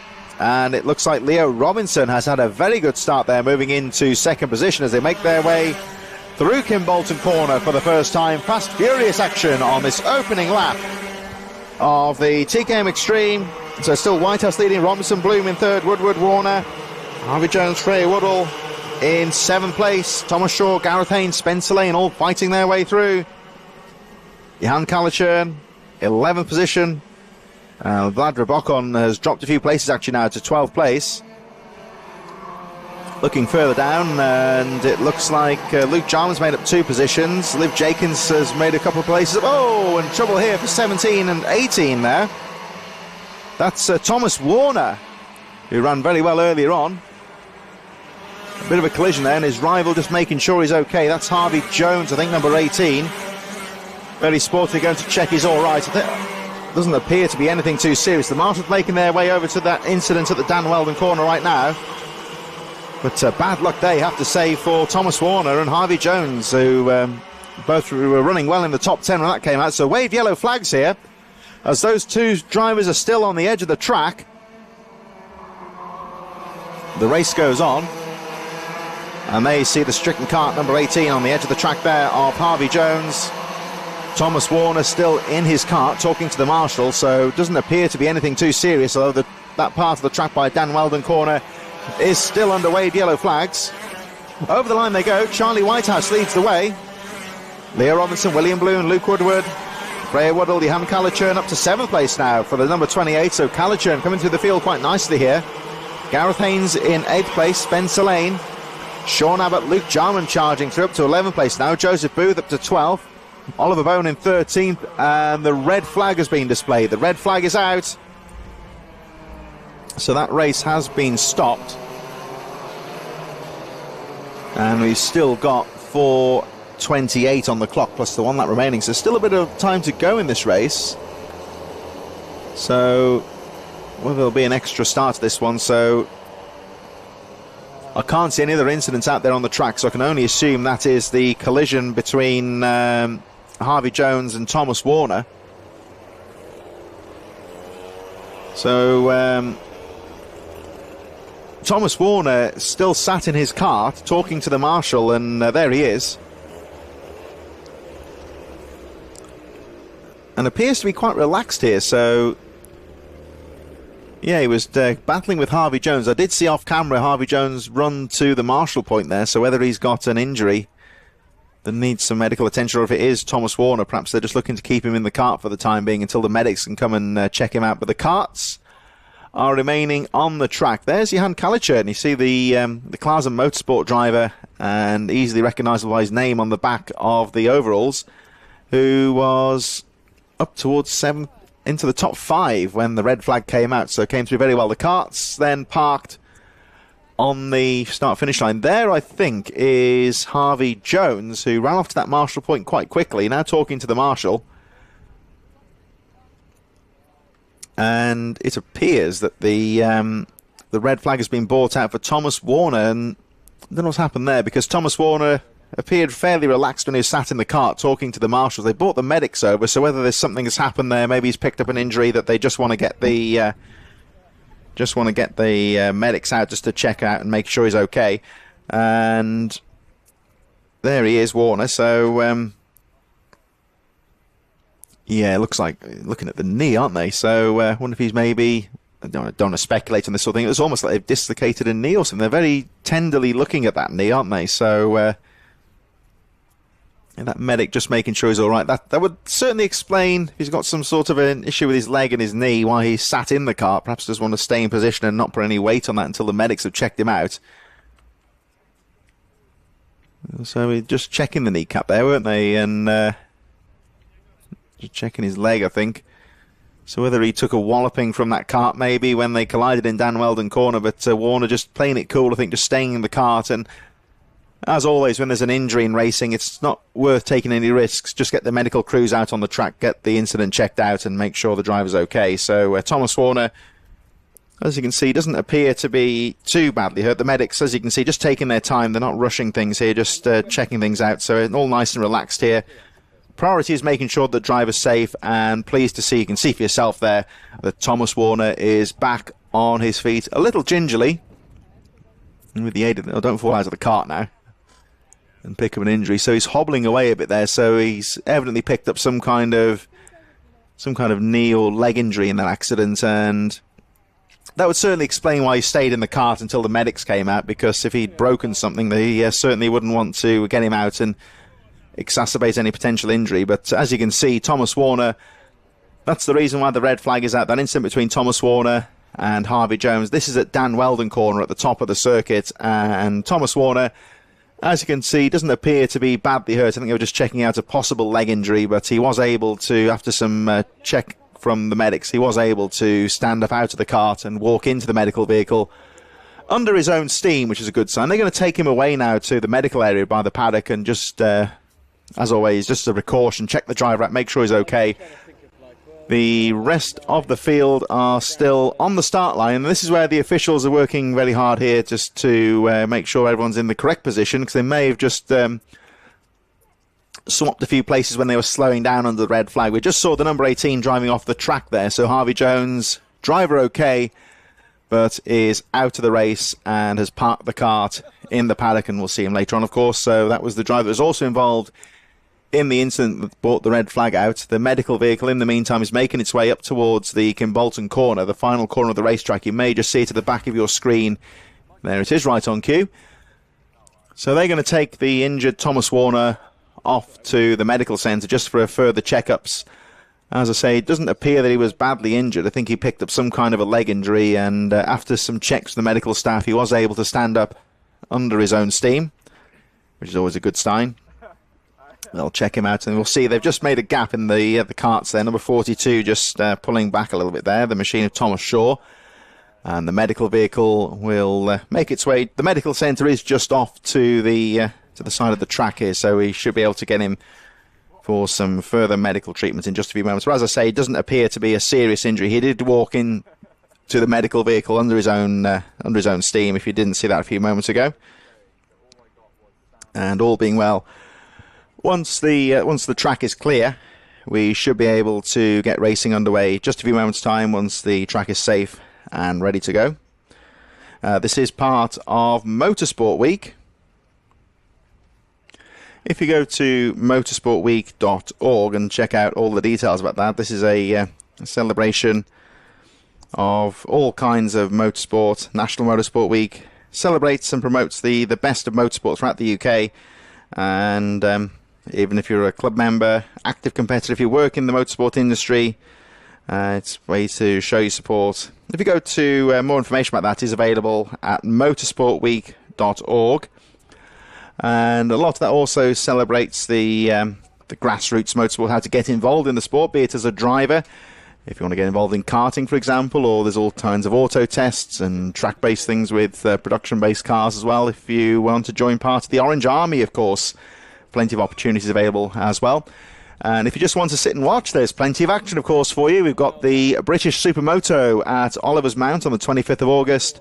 We're back here at Kimbolton for the 7th round of the championship on the 8th of September. And a bit later on in October, of course, round number 8 on the 13th of October. Plenty of action, of course, in the meantime with the British mini bikes as well, from Three Sisters and Wilton Mill going through August as well. So drop a subscribe to TNL Sports. That's TNL_Sports on YouTube. And you can check out all the action both on 2 and 4 wheels. So we're under a red flag situation at the moment. We're going to have a brief pause here and be back underway in just a few moments.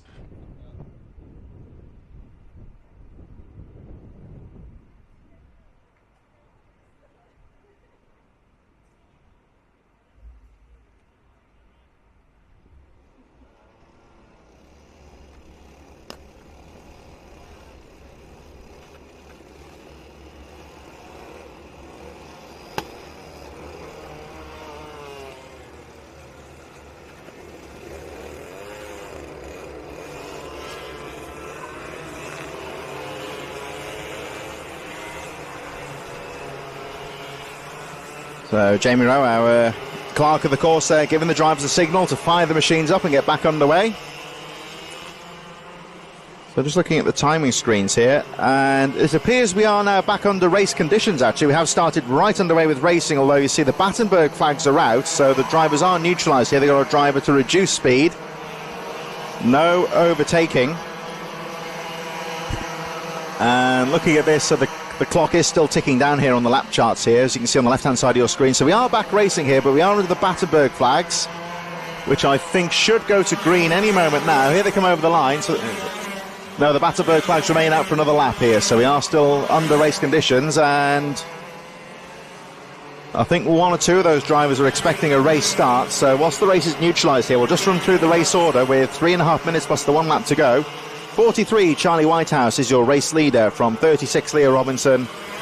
William Bloom, Luke Woodward, Thomas Shaw, Johan Calichurn, Gareth Haynes, Spencer Lane and Freya Woodall in 9th place, Sean Abbott in 10th, Luke Jarman in 11th, Joseph Booth in 12th, Oliver Bowen and Liv Jakins 14th position, Cian Bennett, K-plate holder in 15th, Harrison Morrow, Jake Cox, Vladimir Bokong, Ben Cowley, Reese Porter, Jessica Fitch-Hall and Samuel King remaining driver in the 22 drivers in this race. Thomas Warner and Harvey Jones, as we saw a few moments ago, are both out of the race. 2:38 on the clock. I'm watching the marshal down on the finish line here.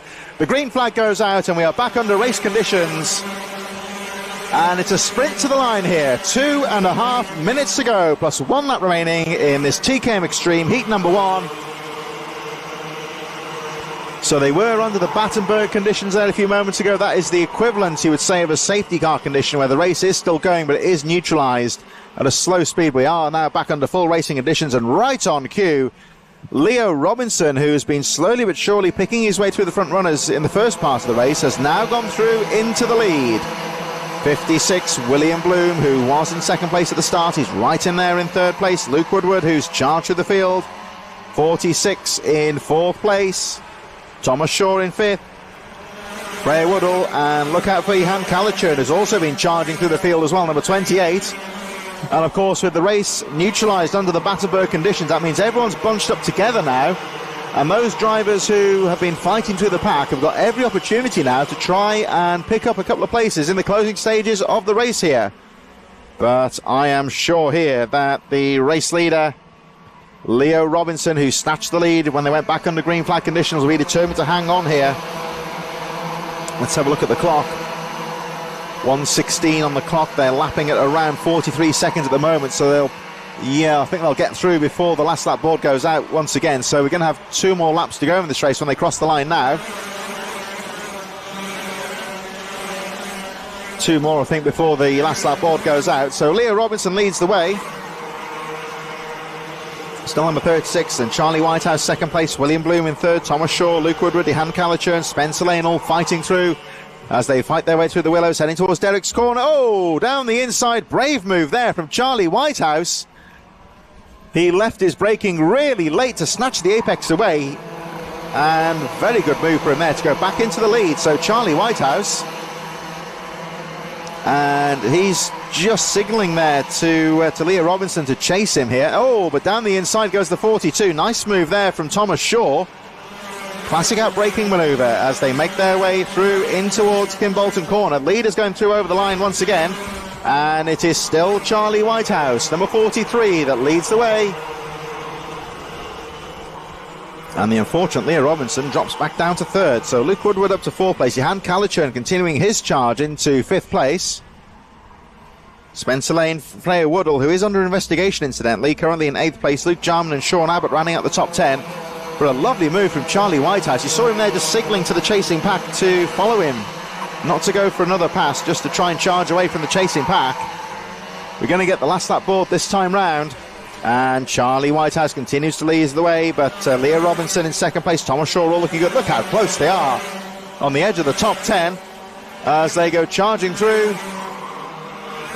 And of course these three drivers now well clear of that very close pack just behind them in fourth place. So it's Charlie Whitehouse leading, Leo Robinson and Thomas Shaw. Oh, and look on the outside, they're having a look there. Number 42, Thomas Shaw, taking a very wide entry going in towards Derek's corner, just trying to get the momentum coming out of the corner. And it's still Whitehouse, that brave move 2 laps ago on Derek corner, retaking the lead, and he'll be looking to try and hold on in the last 2 corners, but it's going to be tight down in towards the final corner here. And down the inside having a look, there's Robinson, but Whitehouse has the line covered. Here they come out to the final corner, up towards the finish line, and it's Charlie Whitehouse that takes the checkered flag. Leo Robinson in second place, Thomas Shaw in third, and almost too close to call for the rest of the top 10. Ihan Calichurn in fourth place, Freya Woodall, Spencer Lane, Luke Woodward, Luke Jarman, Sean Abbott, Joseph Booth, Gareth Haynes, and, well, fourth through to 11th place, only covered by about 0.5 of a second there. Incredibly close action. And the unfortunate number 17, Thomas Warner, who ended up in the medical tent, although we believe not seriously injured. I think he did pick up a minor leg injury, and his cart is being towed by that marshal's going to be very hot in that hoodie, I think, pulling that cart through the grass. I think someone get that man a glass of water after this one. Everyone else, of course, taking refuge on top of some of the big trucks that we have here in the paddock. A lot of the big teams are here, of course, ahead of the British Championships next month, getting some final race practice here. And like we were saying before, of course, it seems to be varying between the sun and clouds. And when the sun comes out, it's plenty of opportunity for a bit of sunbathing on top of the trucks, on the viewing gantries. Off the track, of course, there has been plenty of improvements here at Kimbolton ahead of this round of the championship. Some new shower and toilet blocks are currently being installed. They'll be ready for the British Championships. So the track continues to improve and evolve all the way throughout the season. As we get underway with our final heat of the first block, we've got the Honda 200s, Micromax and Water Swift Restricted making their way out onto the formation lap right now. This is race number 9 out of 34. It's going to be Lucian Smith from Darren Dimitrov, Finley Beals, Josh Cook, Albert Farrow, Dan Singh Bahal, Oliver Dawson, James Devroe on row number 4. Row number 5, Maria Roberto, Luke Millwood, George Climo, Harry Radcliffe, James Roots on row 7 from Arthur Farrow, Teddy Higgs and Chloe McGill on row number 8. Row 9 is Harry Knight, Sebastian Behrman, Joseph Cox, Logan Marker, Louis Williams-Mabs, Theo Hamilton on the Hondas, and we've got Soy Henderson, Elliot Bork on row 12 as they make their way over the line. George Wilden and Jackson Heath rounding up the Hondas as they make their way through.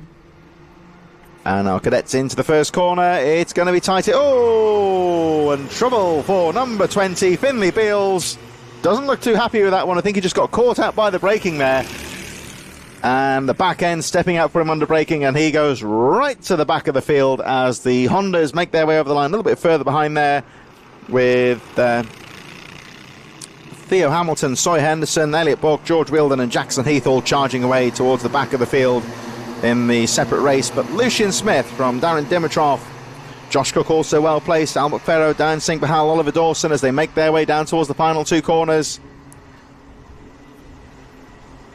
And there is a warning flag out for Diane Singh Bahal at the end of the first lap, so whether he was caught up in that incident that saw Finley Beale spin out.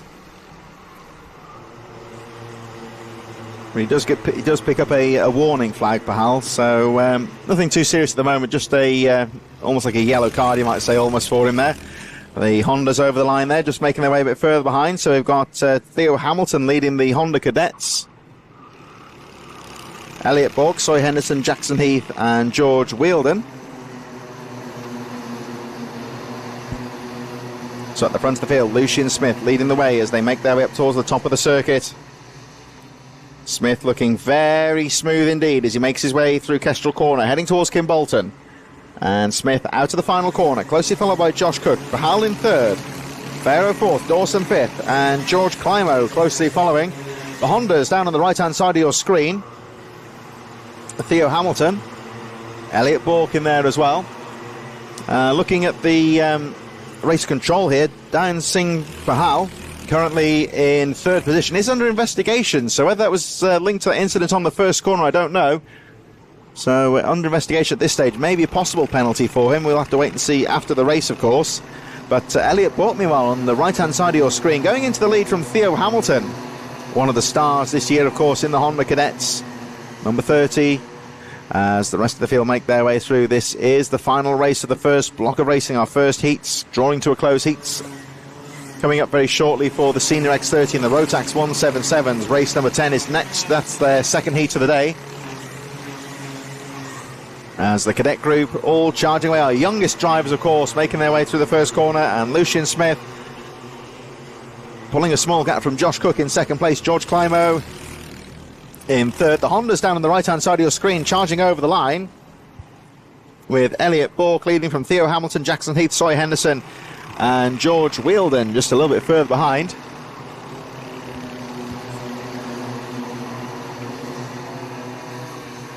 As we look at number 26 there, that's Harry Ratcliffe, closely followed by Albert Farrow, Sebastian Behrman just a little bit further behind them there. Lucian Smith out to the final corner, your race leader. Second place is Josh Cook. Third is the 83 of George Climo. Rest of the field charging through. Bahal, Farrow, Ratcliffe, Behrman, Millwood, Dawson and Maria Roberto. Down into the first corner they go. Still the Honda Cadets a bit further behind, still charging away in their own race towards the back of the field there. Elliot Bork, Theo Hamilton, Jackson Heath, Soy Henderson and George Wheeldon all fighting away. As the race leader, number 44, Lucian Smith. They got the Hondas on the right-hand side of the screen, but Lucian Smith, number 44, is your race leader. Going through the Dan Weldon corner once again, and Josh Cook, the O-plate holder, just a little bit further behind in second place. 44, though, Lucian Smith is your race leader, coming down towards the Kestrel corner. 3 minutes and 10 on the clock, plus the 1 lap remaining in this race. Still plenty of time to go. Josh Cook in second, George Climo in third, Harry Ratcliffe, Albert Farrow, Sebastian Behrman dropping to 10th place there. It's very close on the edge of the top 10 actually. Diane Singh Bahal in 8th place, Chloe McGill moves up to 9th, so Behrman goes down to 10th place from Arthur Farrow, James Root, very close in that top 10 battle here. So Lucian Smith, fastest lap of the race, 47.30 on the right-hand side of your screen. There is the Honda Cadets fighting away with Elliot Bork now in the lead, number 14. From Theo Hamilton, Jackson Heath still running very closely, and Bork and Hamilton trading for the lead. And Jackson Heath just starting to close the gap as they make their way through the Derrick's corner. That's a bit half a lap down on the leaders of the Cadets. So the Hondas and the little four-stroke engines, of course, charging away towards the back of the field and having a very close battle. As always, of course, the Honda Cadets bringing up some very close racing as Lucian Smith, number 44, makes his way through the Willows, heading down Yumitsu Straight and towards Derrick's corner. Just started to pull away a bit now from Josh Cook in second position. This is, of course, the final heat race before the heat number 2 gets underway. 9th race today, and at the moment Lucian Smith, number 44, looking very good at the front of the field. He makes his way down towards the Kimbolton corner, final corner on the track to complete the lap. and the rest of the top 10 running very close, a little bit further behind him. Josh Cook has broke away a bit now in second place, trying to challenge the leader with 1:23 on the clock, plus the 1 lap remaining. Harry Ratcliffe now up to third place. Luke Millward into fourth. You'll see on your graphic the fastest lap of the race there, 47.24 for the fourth place driver, 38 Luke Millward. George Clymer, Albert Farrow, Maria Roberto, Sebastian Behrman, 8th place, James Root in 9th, Diane Singh Bahal. Rounding up the top 10, the Honda cadets on the right-hand side. They go over the line to complete another lap. And this time, of course, Theo Hamilton is in the lead, with the sky blue helmet there, leading from the number 14 of Elliot Bourke, Jackson Heath in third, Soy Henderson and George Wheeldon rounding up the field as they make their way through the willows. Race leader, meanwhile, of the cadets, the number 44 out of the final corner, Lucian Smith going through to complete the lap. The rest of the top 10 charging through, and Lucian Smith goes through with 36 seconds left on the clock. So next time they come round, they will get the last lap board. And Lucian Smith on the number 44 running very smoothly indeed as they make their way down towards the Derrick's corner through the Limitsu straight. Honda Cadet still charging away as they make their way over the line and up towards the top of the circuit now through the Dan Weldon corner.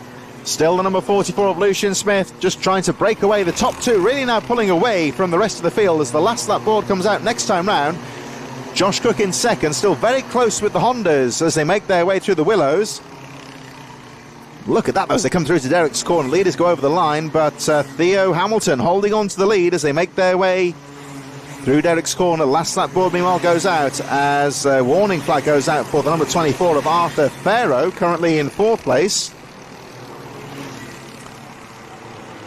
And there we see the number 37 of Sebastian Behrman. He's the cousin. We've seen the Behrman name a couple of times this afternoon.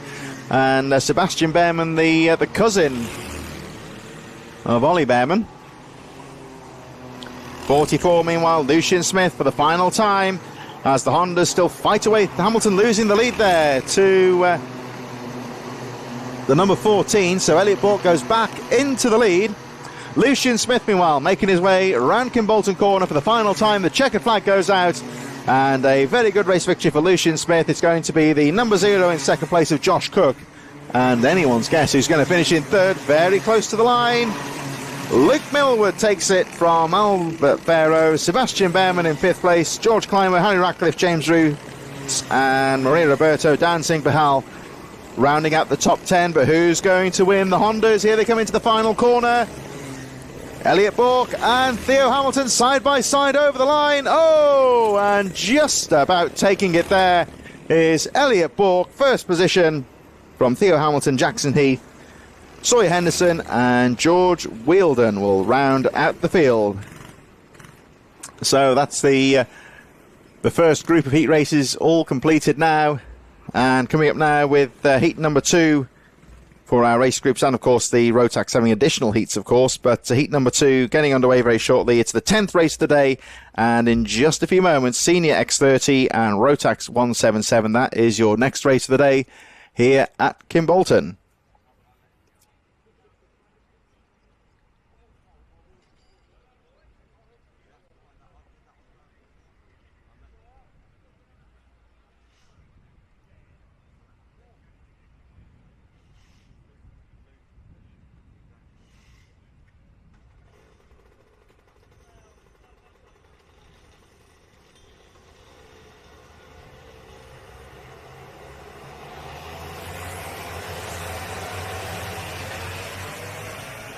Second heat of the day getting underway then for the Senior X30 and the Rotax 177s. We'll have a look at how they line up in just a few moments. There's the 177s. They start about half a lap down on the rest of the field. 2 races in one, you would say.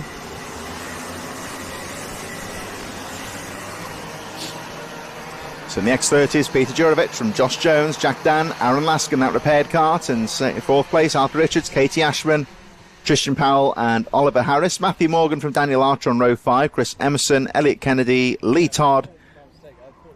And then the rest of the field made up of Scott Clee, Matt Lear and Josh Bass, Gordon Chenery, Alfie Bray, Adrian Williams, James Butcher, Andy Chenery, Stavros Athanasopoulos and Jack Taylor rounding out the field. So the X30s make their way over the line. The 177s are coming up towards the final corner now. X30s piling into the first corner. Right on cue, there we go, with Peter Jurovic, Josh Jones, Jack Dan and Aaron Lask right in there. So they make their way through the willows for the first time. And here come on the left-hand side of your screen, on the inset there is your 177s, Chris Emerson, Elliot Kennedy and Lee Todd charging into the first corner. Bit tight in the midfield. Peter Jurovic leading the way. There he is, number 57 with the red overalls, and coming round through the Kimbolton corner, just trying to break away from the rest of the field here. So Jurovic leading, Jones in second, Lask in third, Ashman fourth, Dan Harris and Tristan Powell 7th place, Arthur Richards, Matthew Morgan. On the right hand side of your screen, the Rotax 177s, headed by the number 116 once again of Scott Clee. He's had a brilliant day so far, Scott Clee.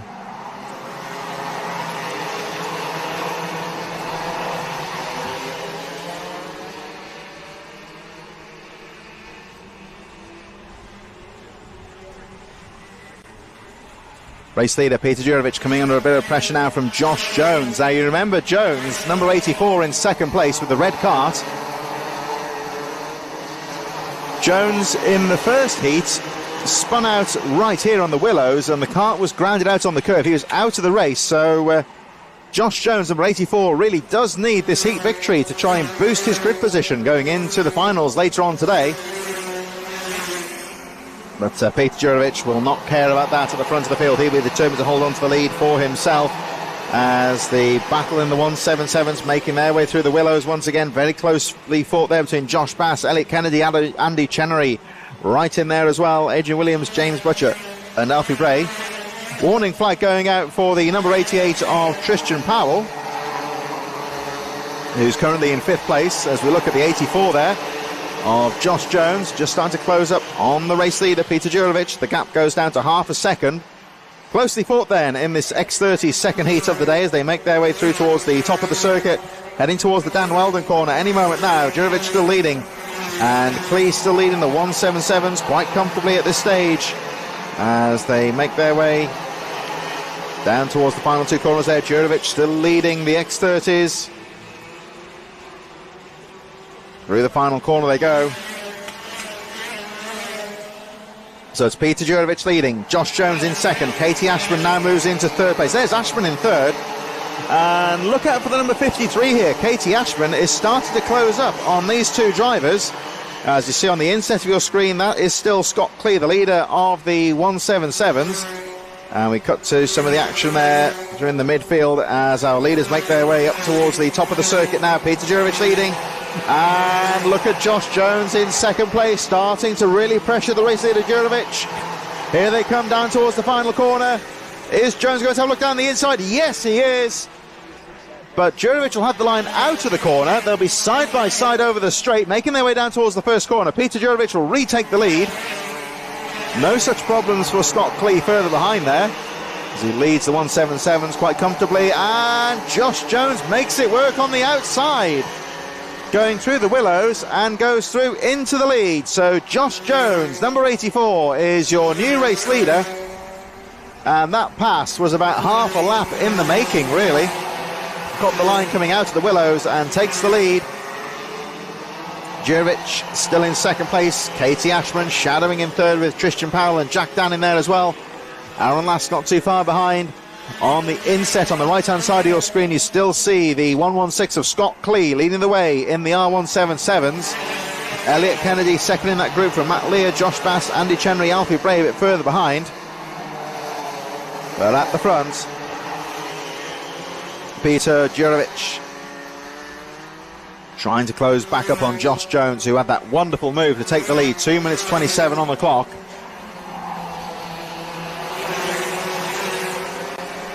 And Josh Jones leads them down the TKM straight. Jurovic in 2nd place. Tristan Powell, Katie Ashman, Jack Dan a bit further behind. Aaron Lask in 6th place. Still Scott Clee on your inset leading the R177s. Alfie Richards in 7th. Oliver Harris, Matthew Morgan, Dan Archer making his way through as well. And Scott Clee really started to pull away in the R177s from Elliot Kennedy. Matt Lear, Josh Bass, Alfie Bray, Andy Chenery a bit further behind as well. Got the 84 of Josh Jones trying to break away. Jones, who failed to finish in the first race. Of course, he span out on the first lap of the race. Much better time for him this time round, though, for the number 84. There's a bit further down in the R177s. Matt Lear setting the fastest lap of the race overall, 40.51. But that didn't last for very long there, because Tristan Powell is starting to fight through the field now. Powell up to second place. Getting past Jurovic, of course, who drops down a few places now from Katie Ashman and Jack Dan. So Josh Jones leading the way, 84, your race leader. Coming under some late pressure now, though, from the number 88 of Tristan Powell, and Katie Ashman is hanging on right in there in third place with 1 minute on the clock plus 1 lap remaining as the 116 of Scott Clee goes through the first corner. And Josh Jones going around the final corner, 50 seconds on the clock here. It's going to be tight here next time they come round.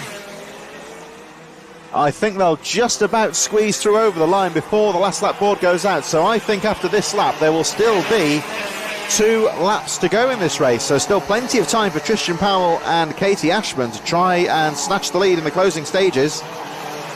Jack Dan, Peter Jurovic in 5th place, early race leader dropping to 5th position. Alfie Richards, Matthew Morgan, Oliver Harris and Daniel Archer. Aaron Lask, incidentally, who had some kart damage at the end of the first heat, has pulled into the pit, so appears to be out of the race. Josh Bass still leading the 177s from Matt Lear, Alfie Bray in 3rd, Andy Chenery in 4th. And there is the 116 of Scott Clee, who still leads. My apologies, of course, Scott Clee is the leader of the R177s, going through the Dan Weldon corner on the right-hand side of your screen. So Scott Clee, who has been untouchable so far, still leads the way as they go through onto the last lap of the race next time round. They did just sneak through before the clock went to 0, and I think there was a kart on the inside, in the infield of the track there. I think that may have been Lee Todd, possibly. So Josh Jones, 84, coming out to the final corner. The last lap board will go out now. What can Tristan Powell do? And they are starting to close up on some of the tail enders here. So Josh Jones continues to lead the way, but Tristan Powell still in 2nd place, and they are starting to close up on some of the R177s as we look at the 116 of Scott Clee coming down towards the final corner now through to Kim Bolton to take the last lap board. Meanwhile, the leader at the front of the pack here, Josh Jones, closing up on some of the tail enders as they make their way down the TKM straight for the final time. There's Scott Clee coming into the first corner, 116. Meanwhile, 84, your race leader, is still Josh Jones. He's going to stay behind the tail enders here, I think, and will take the checker flag. It's a race win for Josh Jones, Tristan Powell in 2nd place, Katie Ashman in 3rd, Jack Dan and Peter Jurovic rounding out the top 5. Further back, Oliver Harris, Daniel Archer, Matthew Morgan, as we wait for Scott Clee to come through in towards the final corner he goes.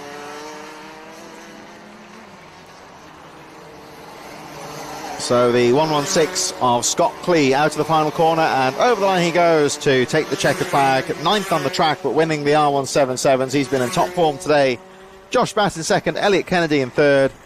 Alfie Bray, Matt Lear a little bit further behind. So getting underway very shortly, of course, is the 3rd of the heat races for the junior and the senior rotax. They are down in the dummy grid right now, and junior rotax will be race number 11 in just a few moments' time.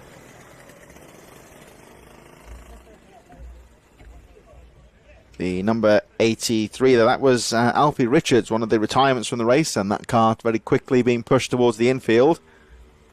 And they'll be able to get that kart in towards safety and get the next race underway in just a few moments. Alfie Richards and Aaron Lask were also retirements from the race. And Jack Taylor, according to the lap charts here, one of the drivers who caused the red flag earlier on that incident on the Derrick's corner, was able to start the race a bit later on at the back of the field. I think he did go out for a couple of laps, but 83, though, out of the race there. Alfie Richards They'll just pause for a few moments. They should be able to get that kart back into the paddock before the next race gets underway. And Junior Rotax will be underway in just a few moments for their third of 5 heat races.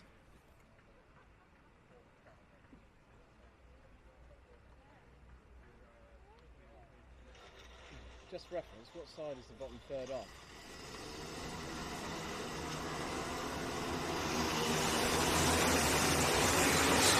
So heat number 3 out of 5 for the Junior Rotax as they make their way out onto the track. This is the 11th race of 34 at this 6th round of the HKRC Championship. It's going to be Will Archer from Joel Dixon Cohen, Samir Paul, Jake Flewitt, Tobian Alvarez and Cole Denholm, Teddy Cooper, Adam Wooden on row number 4, Logan Lauder, Harry Bartle on row 5, RB Lapper, Oliver Smith, Finley Jones and Oscar Keane, Owen Neve and Charlie Wolfett on row number 8. Harry Russell, Lucy Wilder, row 9, Shane Chandaria, Charlie F. Grave on row 10, Kai Clark, Mikey Walker on row 11, Logan Hartshorn and Kai Veitch rounding out the 12th row of the grid. Rest of the field made up of John Richardson, Jack Owen Drawbridge, Thomas Behrman, Lachlan Homer and Archie Richards at the back of the field. So 1 or 2 drivers further down there with a bit of work to do with their lower grid positions. They will start on various points of the start grid, start the heat races, and over the line they go. Well, I wasn't sure if they were going to call that start off for a moment there. 1 or 2 drivers jumping out of the tram lines very early, but it's good. The officials say that's fine, and they go through the first corner. Yeah, it was a very close call there, but the starter is opting to let that one go, I think. And it looks like they will get away cleanly as they make their way through Derek's corner for the first time. 1 driver going off onto the infield there as they make their way up towards the top of the circuit for the first time. So apart from that driver going off at the approach to Derek's corner, everyone else gets through cleanly as they make their way down towards Kim Bolton for the first time. And it's very close. They come out down towards the first corner, side by side with Jake Flewitt and Adam Wooden into the first corner. Flewitt holds the inside line as they go through Stowe and pushes Wooden offline there. Wooden running out of track and drops to third, and that all allows the... Well, I think it's actually allowed Harry Bartle to go through into the lead. The O-plate holder taking advantage of that incident and goes through into first position as the leaders make their way through the Dan Weldon corner and heading towards the TKM straight. This corner here, the Dan Weldon corner, of course, named in honour of the late Dan Weldon, Indianapolis 500 winner. Sadly passed away, of course, the same year after winning his second Indy 500. British driver, of course, and he is another one who honed his craft here at Kim Bolton in years gone by. That's the corner at the very top of this Kim Bolton circuit, named in honour of Dan Weldon, the IndyCar great and Indy 500 winner. But the race leaders now making their way through Derek's corner, named in honour of one of our long-standing officials here at HKRC. And speaking of Derek's corner, 1 driver going to do a bit of gardening there, cutting the grass. Driver okay, but we'll get back into the race at the back of the field. I can't tell you who that one is, as down the inside 167 Joel Dixon Cohen. I'll update you on the driver that's gone off course in a few moments time when we get that picked up on the lap charts. As Harry Bartle now clear in the lead. The fight now for second place with Joel Dixon Cohen, Adam Wooden and Jake Flewitt all fighting away for position.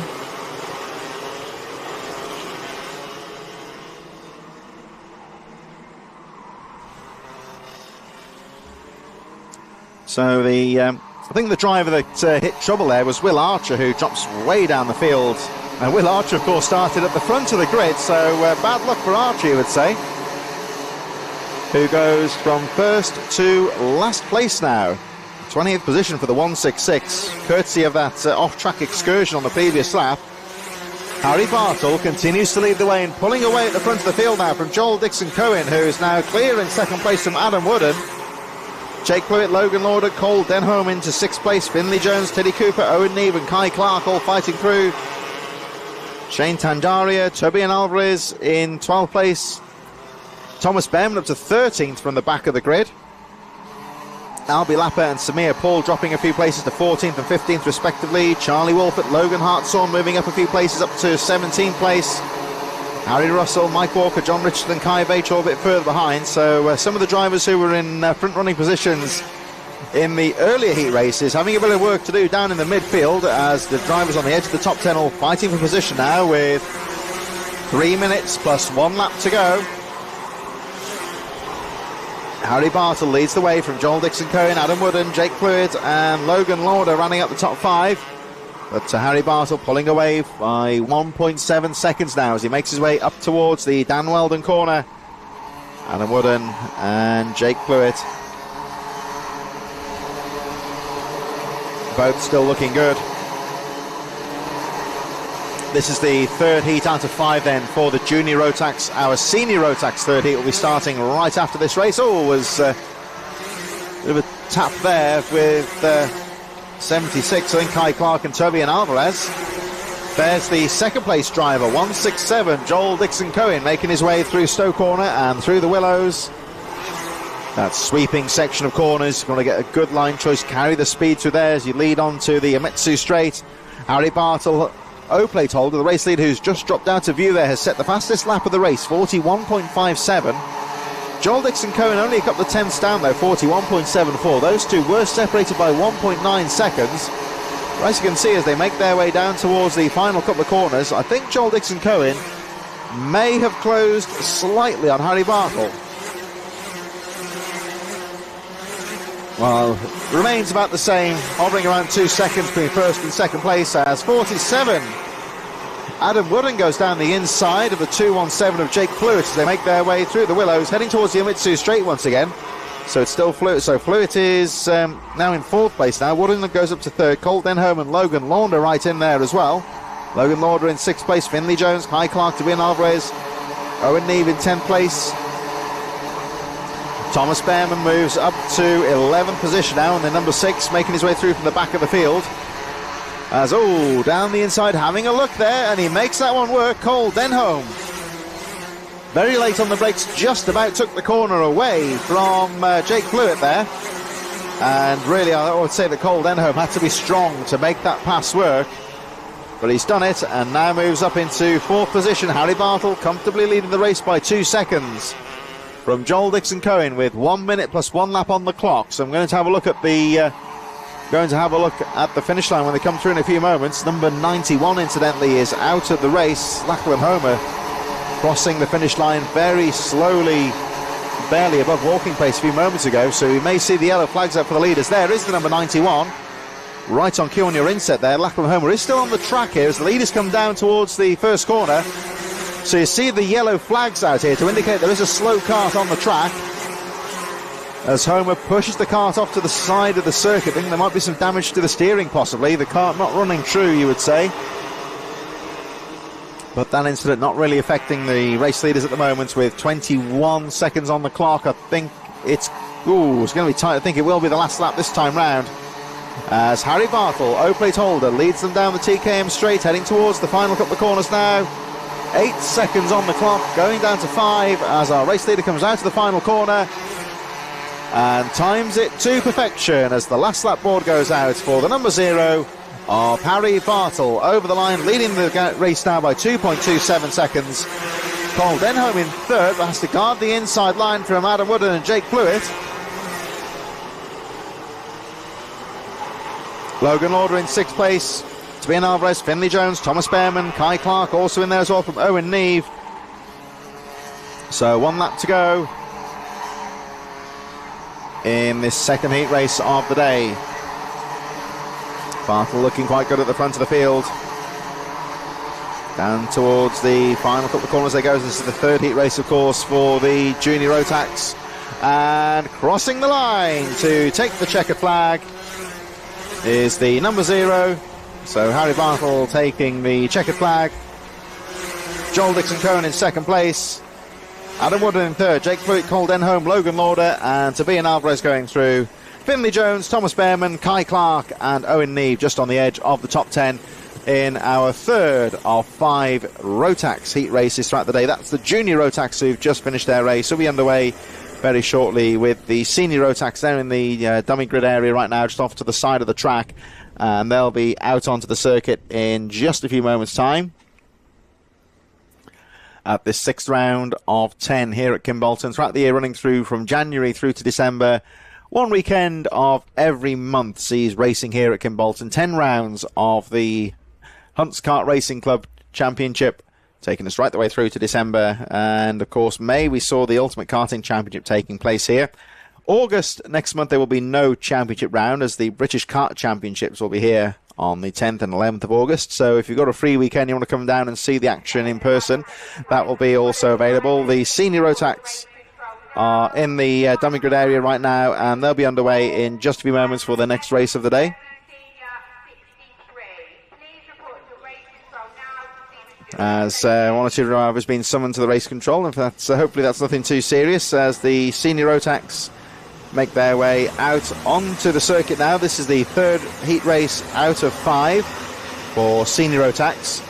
After this, we've got the KZ UK karts, mini inters, and then we're right through to heat number 4 for the junior and senior rotax. Busy day for the rotax drivers in both the senior and the junior categories. So senior rotax is about to get underway in just a few moments' time.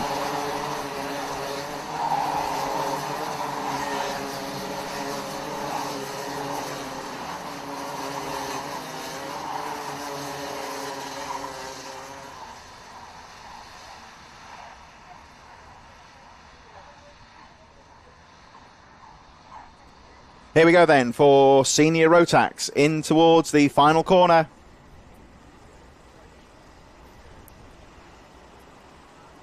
And of course, drivers will be desperately trying to avoid the rapid charge race. They want to get straight through to the A final at the end of the day and get the maximum points from this weekend. As Guy Cunnington leads them over the line into the first corner, 3 abreast into Stowe Corner. Very tight. Are they all going to get through safely? Well, no is the answer, as 64 takes an absolute walloping into the barriers there. That's Jack Spencer. Big crash there. Another couple of drivers involved in the melee as well. That was a very fast, furious start, and, well, it's no real surprise that they didn't all get through.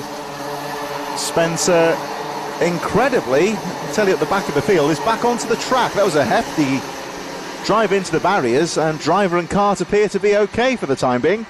None of that, of course, with bothering Guy Cunnington, 52, the race leader. There is a kart stationary on the inside of Stowe Corner, so there'll be waved yellows.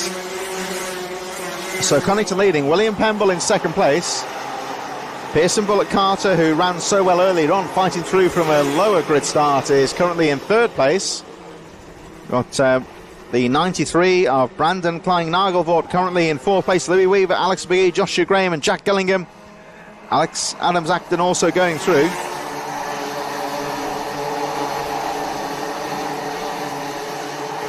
And, well, yeah, incredibly, Jack Spencer is still in the race. I think it may be Archie Buttle, the kart that's on the infield at the moment. But Jack Spencer, the driver that we saw absolutely clobber the barriers on the first lap, is still in the race, which is quite something. There's the number 93 of Brandon Klein Nagelsvoort, holding the inside line through Stowe Corner, closely followed by the number 69 of Louis Weaver. Alex McGee and Joshua Graham right in there as well. Alex Adams-Acton. Guy Cunnington, though, continuing to lead the race. William Pemble second, Pearson Bullock Carter in third. We're looking at the number 93 right now, Brandon Klein Nagelvoort, as they make their way down the straight. Having a peek down the inside there, the number 18 of Alex Adams-Acton, and takes the position. So a neat move there for the number 18 as they go through the Kimbolton corner on Louis Weaver. There's the number 9 of Pearson Bullock Carter, currently in second position, making his way through the willows. Closely followed by the number 96 of William Pemble as they make their way through Derrick's corner.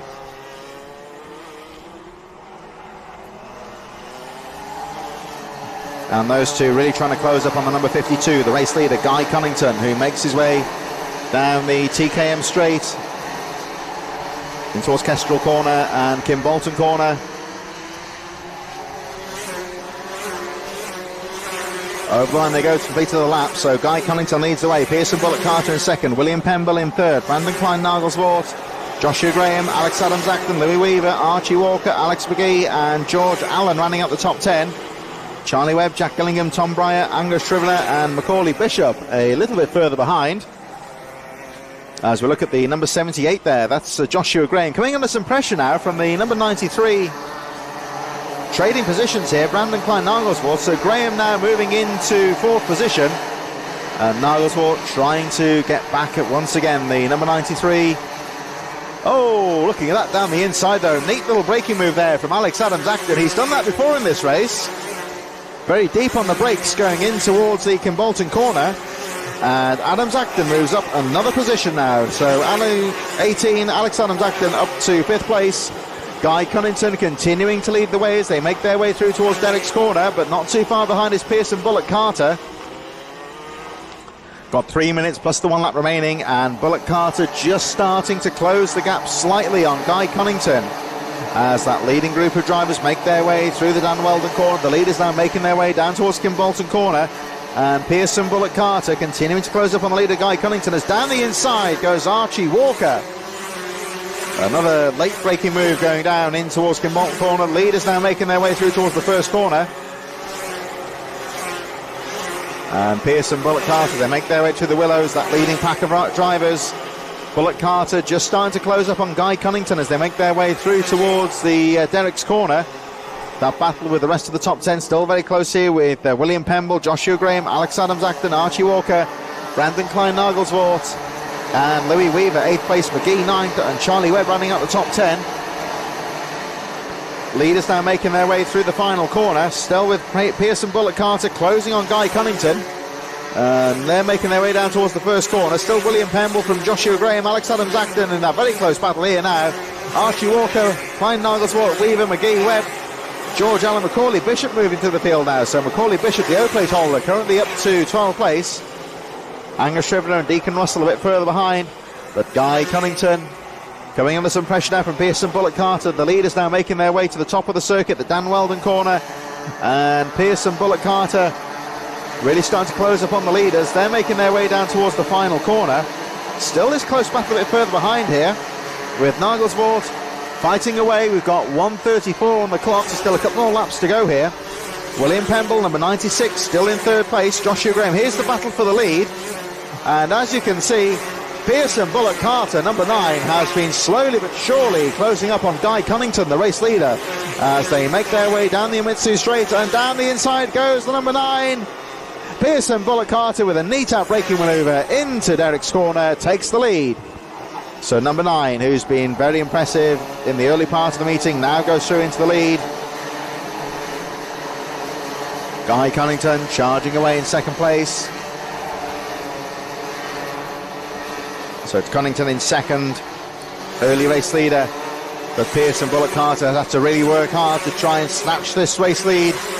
Cunnington not giving this one up though. We've got 47 seconds on the clock, so they'll get around one more time before the last lap board goes out. So there's still, at the end of this lap, 2 more laps to go.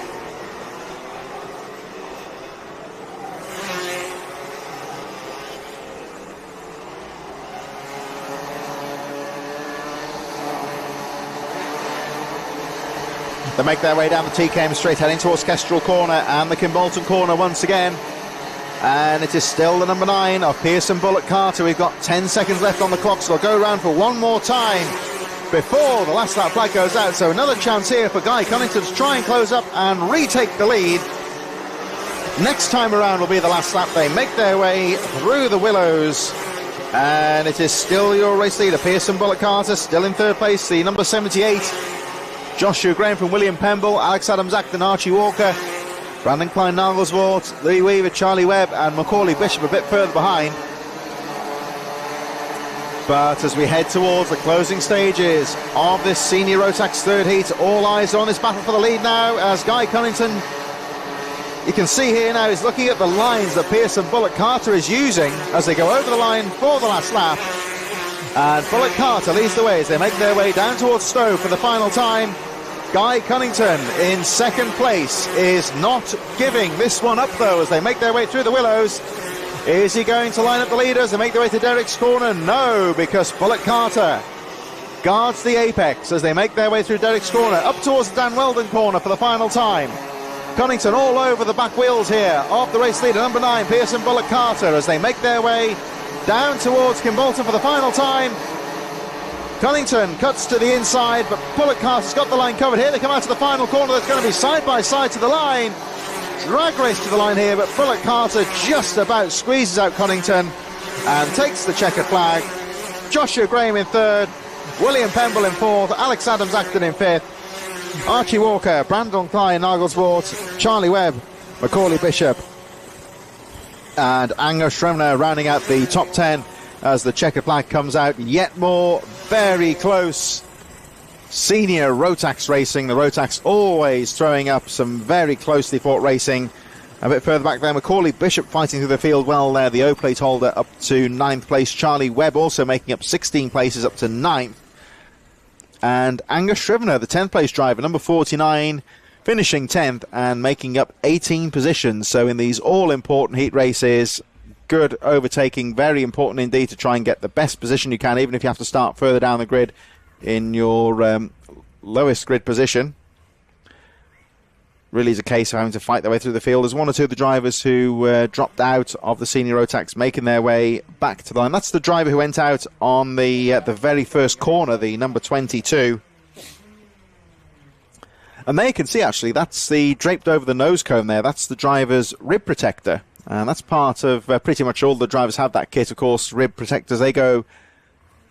When you see the drivers wearing them, they almost look like a sports bra, the way they wrap around the top of the driver.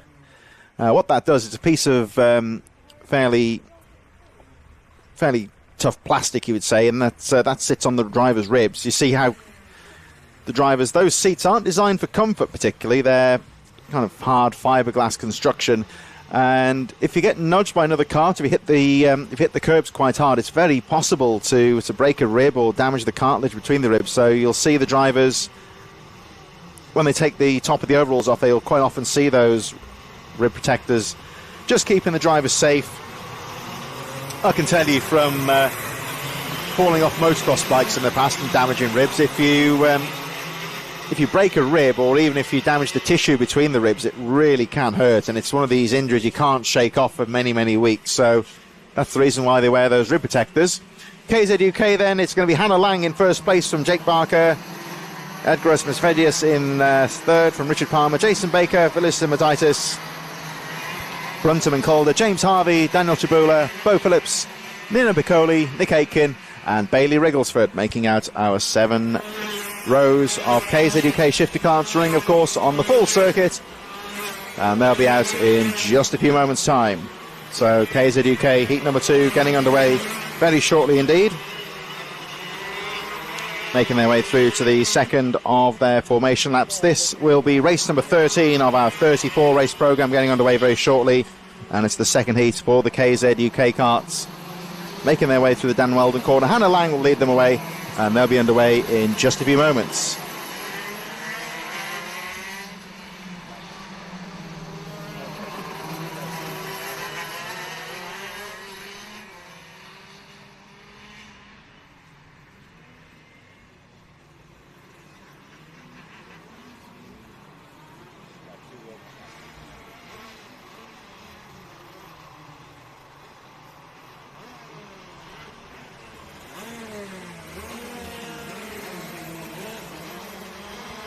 Certainly seems very differing weather conditions here today. We've had like we said earlier, of course, it's scheduled to be between sunshine and clouds today, and when the clouds move in and block the sun, it really does seem that the trackside temperature drops quite substantially. The air gets a bit fresher, so you may see a few of the drivers just adjusting the airflow into the radiators, especially in some of the rotax classes when the races get underway. The last few drivers just lining up, so Hannah Lang, who's been very impressive throughout the season, she will be first on the grid. Oh, is that the... Oh, they're going to go away round here, so the drivers are going to leave the grid here. This is not the start of the race. There was problems there. He's had a difficult day. The number 21 of Nick Aitken, you can see him trying to push start the kart. He lost the engine on the grid, so that start was abandoned, and he saw the flag being waved there, the driver's being signalled a wave around, so they're going to go around again.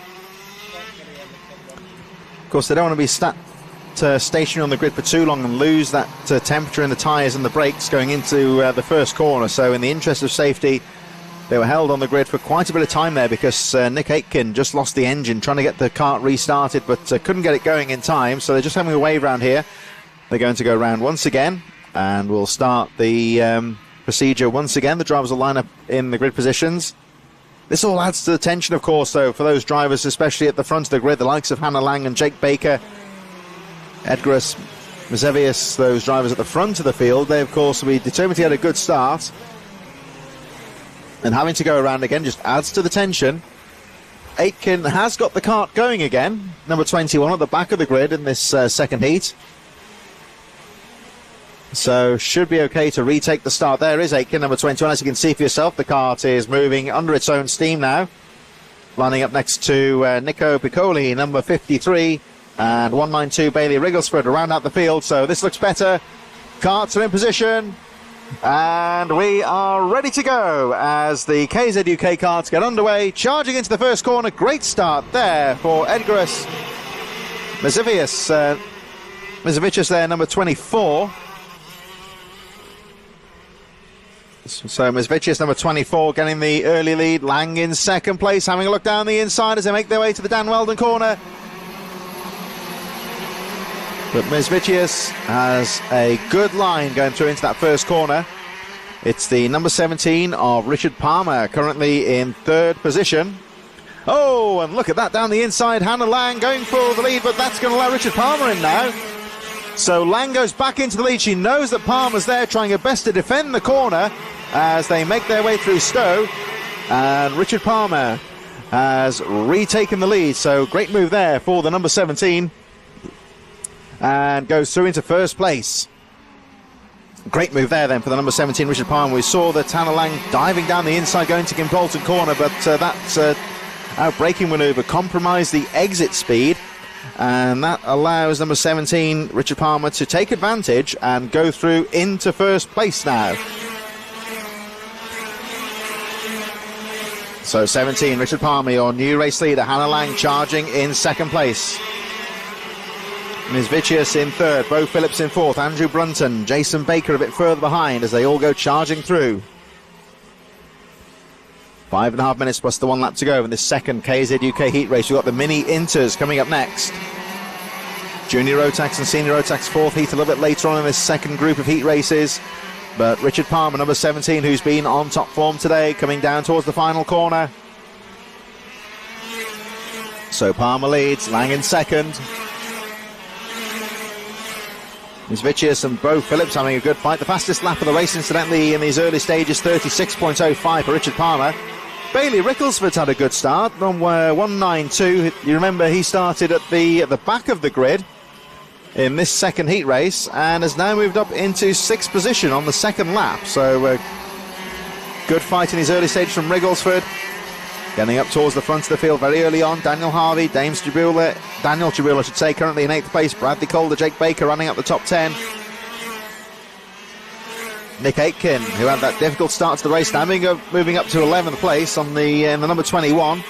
Nino Piccoli in 12th, and Jason Baker running up the field with Vilius Zemitaitis, a early retirement from this race. But Richard Palmer leading the way, number 17. Lang in second, keeping the pressure on as you look at the fight for third place now. Bo Phillips clear in third. Mizevicius dropping to fourth. There's the number 90 of Andrew Brunton having a peek on the inside as they make their way through in towards Kimbolton. And there is the 192 of Bailey Rigglesford right in there as well. So Rigglesford, there's the 192. Oh, power sliding out of the corner, trying to get down to the inside line to get the drive going into Stowe corner. And Bailey Rigglesford, 192, great move him, and chasing through as well is the number 12 of Daniel Chabula, but Rigglesford starting, you remember, in last place in this heat race, now fighting through into fifth position. So Rigglesford 192, look out here as he puts the pressure on Andrew Brunton, number 90, as they make their way down towards the Kestrel corner. Into that left-hander they go. So Brunton's still there, Rigglesford having a peek on the inside, but there's no line going there. He's going to peel to the inside coming out of the corner, trying to get the drive as they make their way down towards Stowe corner. 3:12 on the clock plus 1 lap remaining. Richard Palmer still leads the race, although Lang is closing up at the front of the field. The leaders making their way up towards the Dan Weldon corner. this fight for 4th position, still very close indeed, as Brunton stays ahead of Rigglesford as they make their way through. Here's the battle for the lead though, and Richard Palmer cannot shake off Hannah Lang here. Palmer having a glance over the shoulder, he can see the number 91 just behind. Lang having a look now as they make their way down towards the first corner, and Lang can't go for the inside yet, so Hannah Lang here in second place, number 91, just trying to pick her moment here. She's looking at the lines that Richard Palmer is using, seeing if there's anywhere where she can gain an advantage here, trying to go for the lead. Here they come up towards the Dan Weldon corner, and Palmer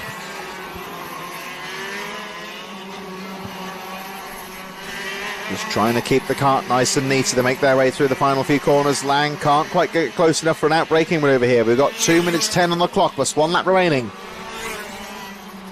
Plenty of time to go in this race. The leaders go through. On his own in third place is Beau Phillips, number 18. Bailey Rigglesford, an impressive drive from Rigglesford now up to 4th position. Daniel Chabula, Andrew Brunton, Mizvicius in 7th place, Calder 8th, James Harvey, Jake Baker, Nick Aitken 11th place, Nina Piccoli and Jason Baker rounding out the field. As we look at Bailey Rigglesford, Rigglesford now in 4th place, number 192, making up 10 positions in this race. So Rigglesford really driving well here to get the best points he can. This will all help with the grid positions later on in the final. And of course, it's the weakest race sometimes that can be often the most decisive one, as Hannah Lang, 91, still in second place, closing on Richard Palmer, your race leaders. They make their way down the Imitsu straight once again. Lang can certainly keep up with Palmer here, but can't find a way through. A retirement here for the number 26, that's James Harvey, who is out of the race. No concern to the leaders though, with 1 minute on the clock now, so they'll get through another couple of times here before the last lap flag goes up. Plenty of time here for Lang in second place. She can try and find her way through into first place, but Richard Palmer is making life very difficult as they make their way through the willows once again. Charging up the Imitsu straight, topping out towards 100 miles an hour here, hard onto the brakes as they make their way through towards the Dan Weldon corner. Palmer still leading, Lang in second. Hannah Lang in second, number 91. She's trying to find a way through here. No real lines going here though. Lang just shadowing the rear wheels here, just looking for that opportunity. Richard Palmer determined not to allow her to have one here though. Beau Phillips still watching in third place, 17 seconds on the clock. The pace of these two really hotting up here. Richard Palmer sets the fastest lap of the race, 35.83. Hannah Lang, 35.84, 1/100th of a second slower. Nothing between these two. They're really pulling away now from Phillips in third as they make their way down the TKM straight for the penultimate time. When they cross the line next time, they will get the last lap flag here. So Hannah Lang, again having a peek on the inside, not quite close enough to go for an out-braking manoeuvre as they make their way through the Kimbolton corner. And the last lap board goes out as Beau Phillips still watched in third place. Palmer, I think, full defensive there going through into Stowe corner. Lang still charging in second place. They make their way through the willows for the final time, heading down the Imitsu straight. Can Lang do anything here as she makes her way down towards the Dan Weldon corner? But again, you see Palmer guarding that apex as they make their way through. Lang still charging in second place. And what can she do here? Down to Kestrel corner for the final time. It's now or never for Hannah Lang. But she stays in second place. Richard Palmer out to the final corner then, and will take the checkered flag. Chased to the line there by Hannah Lang, 1/10 of a second between the first two drivers. Phillips in third, 3.4 seconds down. Rigglesford fourth in that great drive through into fourth place. There's the number 21 of Nick Aitken, who's had a difficult start to the day. DNF the first race, had a starting issue at the start of this race, but looks like he's going to finish in 10th position. So it's Daniel Chabula in 5th place, Andrew Brunton, Edgaras Mizvicius in 7th place, Jake Baker, Jason Baker in 9th, and Nick Aitken rounding up the top 10 from Nino Piccoli, who will be the final finisher, with Bradley Calder, James Harvis, and Vilius Titus, all non-finishers. So we're going to move on very shortly for our mini inters. Race number 14 in our 34 race program. They'll be underway in just a few moments' time.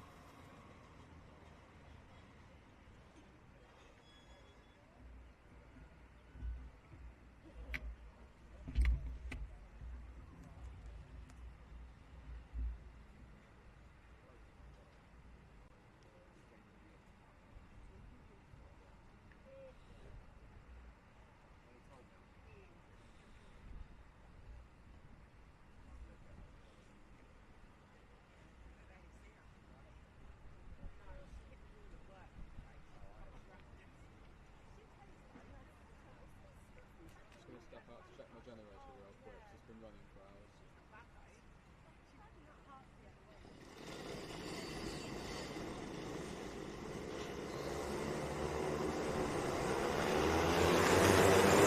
So race number 14 getting underway now as they go out onto the formation lap. It's the second race of the day for the Mini Inters. They line up with Hayden Fisher from Ollie Thompson, Devin Taylor, Reuben Jenkins in fourth, Max Wheatley, Oliver Barton, Josh Cormack, Soren Gallagher on row number 4. Kilnana Gioni, Oliver Spencer, Jack Collinson and Theo Bradshaw on row 6. Louis Radcliffe, Noah Moulton, row 7. Row 8 is Sebastian Clark and Ryan Townsend. 9th row, Adam Judaitis, Finley Lines in the row 9 from Leo Livings, Edward Haynes, Louis Barker, Noah Hobson, Alex Walchuk and Toby Wortley on row number 12, with Jack Charles Bailey rounding out the field.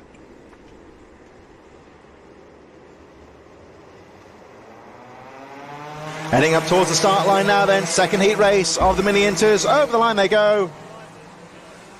And it's a full start, so they're going to go around once again. The drivers moving out of the tram lines quite early there, so the officials calling off the start. They'll wave round and go around one more time.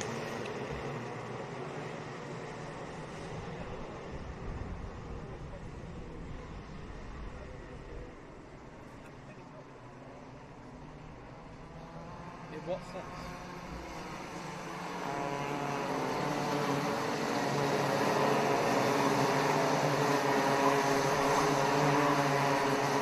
In total, we have 3 groups of heat races, and that also includes extra races for the junior and senior rotax, of course. And finals coming up later on today. So this is the second time today we've got the Mini Inters. They're going for a second start here. Hayden Fish on the inside from Ollie Thompson.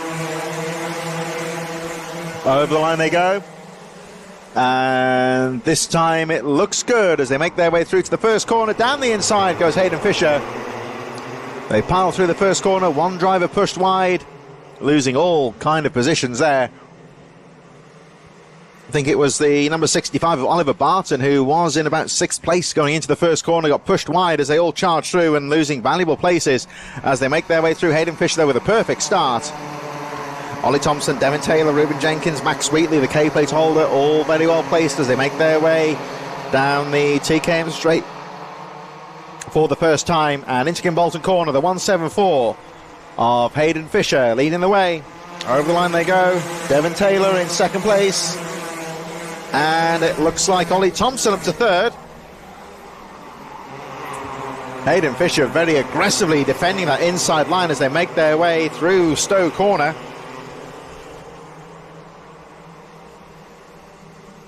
Through the willows they go, heading towards Derek's corner and the Dan Weldon corner at the top of the circuit, and it is still Hayden Fisher that leads the way. Number 174, Taylor right on his tail in second place. Ollie Thompson, Oliver Spencer.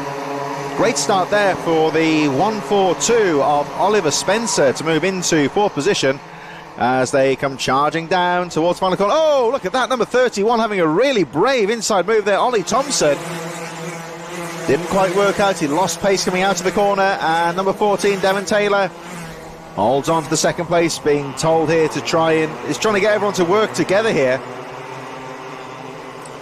So Devin Taylor, number 14, you just saw him waving at the other driver, say, follow me now. Let's try and work together here, because they're really scrapping for that second place.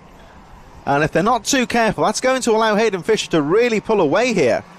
Fisher pulling out about half a second when they make their way out to the first corner. And of course, if they all start fighting for that second place, then that would really allow the 174 to pull away.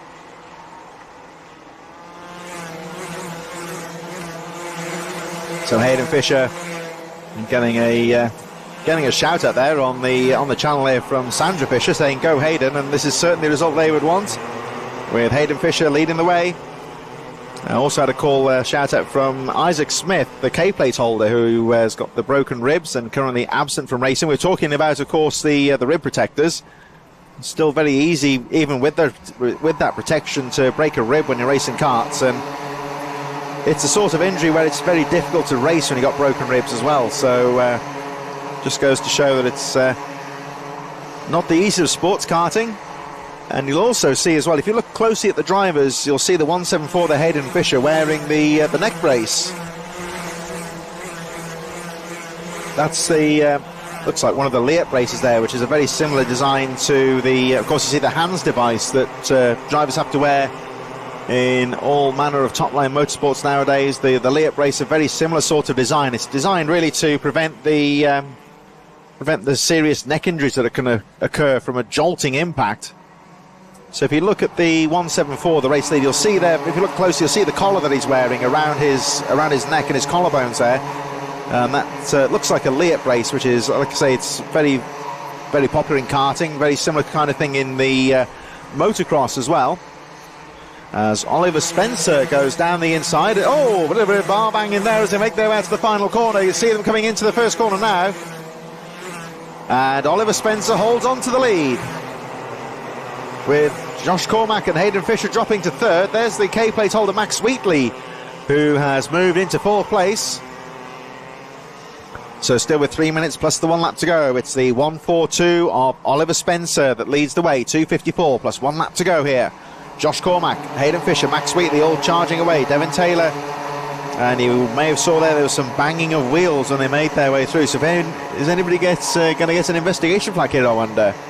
We'll wait and see, but the driver's been on top form today in this class. Oliver Spencer, the 1:42, now through into first place.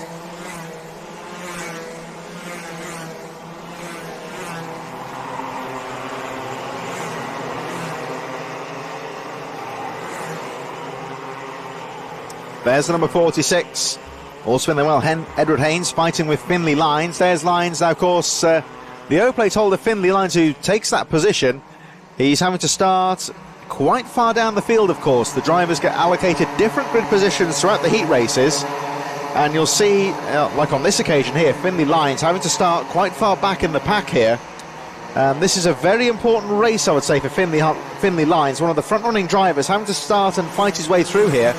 And it's very important that he gets what best positions he can here, as that will really affect his position in the final later on today. The better position he can get in this race, the more likely it is that he'll be on the front row of the grid or near the front for the final. So when you look out for some of the faster drivers making their way through, this is crucially important for them in the heat race qualifiers as they make their way through Derek's corner once again.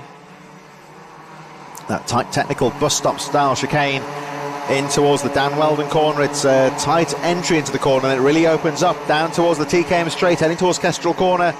The leading group of drivers making their way through to the final corner now. 1 minute plus 1 lap to go as Finley Lines goes through down the inside and makes up another position. He was in 9th place as they cross the line.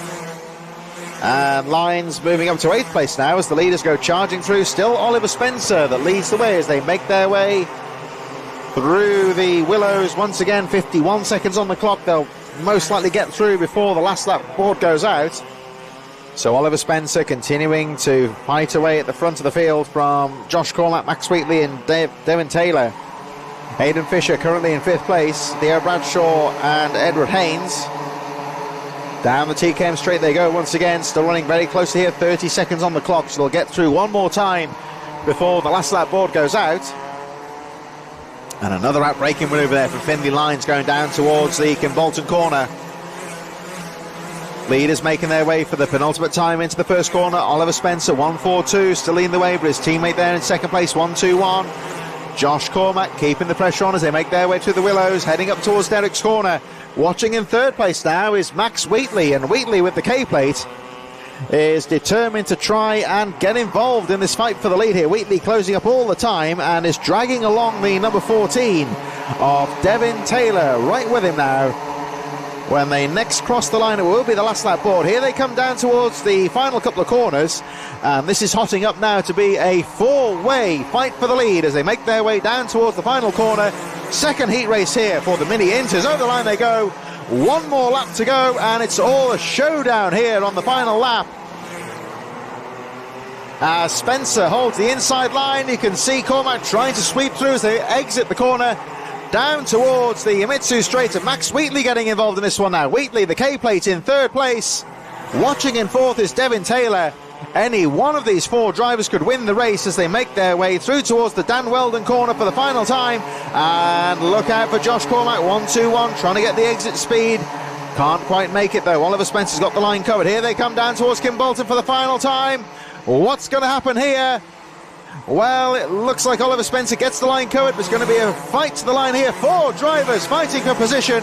Over the line they go, but it's going to be Oliver Spencer from Josh Cormack, Max Wheatley, Devon Taylor in 4th.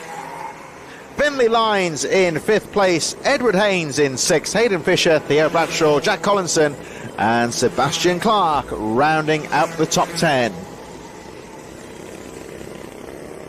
So race number 14 in our programme, Mini Inters, heat number 2 coming to a very close finish there. 4 drivers separated by 0.2 of a second. It was as close as that. And there's more very close race action coming up next, I am sure, because down in the dummy grid area, we've got the Junior Rotax for race number 15, their 4th of 5 heats. And, of course, every heat vitally important, as certainly for the faster drivers, they'll be looking to get as best a grid position as possible for the A-finals later on this afternoon. And, of course, for those drivers in the midfield, you would say they'll be desperately trying to avoid the repechage races. The drivers who fail to qualify for the A-final, they will go through to a repechage race where they do have the opportunity, to, if they get into the top 4, to finish and qualify for the A-final. So getting underway in just a few moments, we have the Junior Rotax.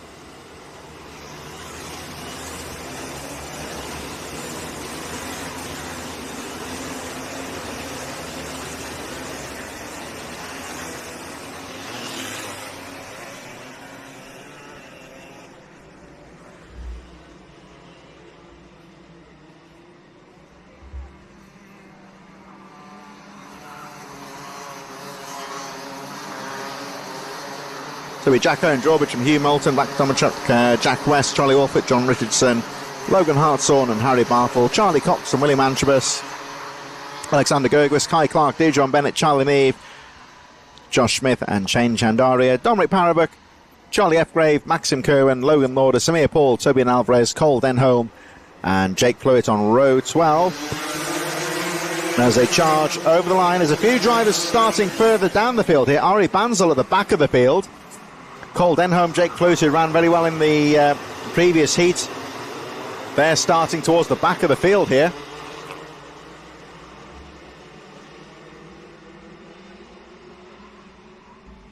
Like we said before, though, in the Mini Inters, all of these drivers all have a very low grid position towards the back of the field in at least one of the heats, so that's the one where they really got to try and fight through the field. There is Banzel at the back of the field there, number 48. Just fighting there with George Phillip and Jake Flewitt. The heat races where the drivers at the back of the field, it's very important that they fight their way through, as that could well make all the difference as to where they start in the final later on. It works out the same for everyone, really, of course. Over the course of the heat races, they'll all have a fairly good grid position. They'll have a fairly poor one at some stage as well. So they've all got equal opportunities to make the best they can from the low grid positions. And we'll have a look at how the likes of course, Ari Banzel get on later on. Of course, Jake Flewitt, who also ran very well. It's Hugh Moulton, number 51, though, that leads the way as they make their way down towards the Kim Bolton corner. The leading group all running very close there. Jack West, Harry Bartle, Vlad Tomanchuk, Charlie Wolfett, William Antrobus, all very well placed as they make their way through Kim Bolton corner, heading towards the finish line once again at the end of the first full lap. So Moulton leading, Harry Bartle in second, Jack West in third. As we look at the number 76 there, Kai Clark having a look on the inside there of number 63, Vlad Tomanchuk. But Tomanchuk closing the door. They make their way through Derek's corner, heading up towards Dan Weldon corner at the very top of the circuit. And there is the number 195 of Charlie Wolfett, fending off the number 57 of William Antrobus as they make their way down towards the Kestrel corner into Kim Bolton and the final corner of the lap. Leaders making their way out to the final corner, and over the line they go. So the new race leader is the O-plate holder, Harry Bartle, from Jack West in second place, Hugh Moulton in third. It's Charlie Wolfett from William Antrobus, John Richardson, Kai Clark, Charlie Nave and Charlie Cox at the leading group of drivers. but Bartle leads them as they make their way through the Derricks corner, heading up towards Dan Weldon corner once again.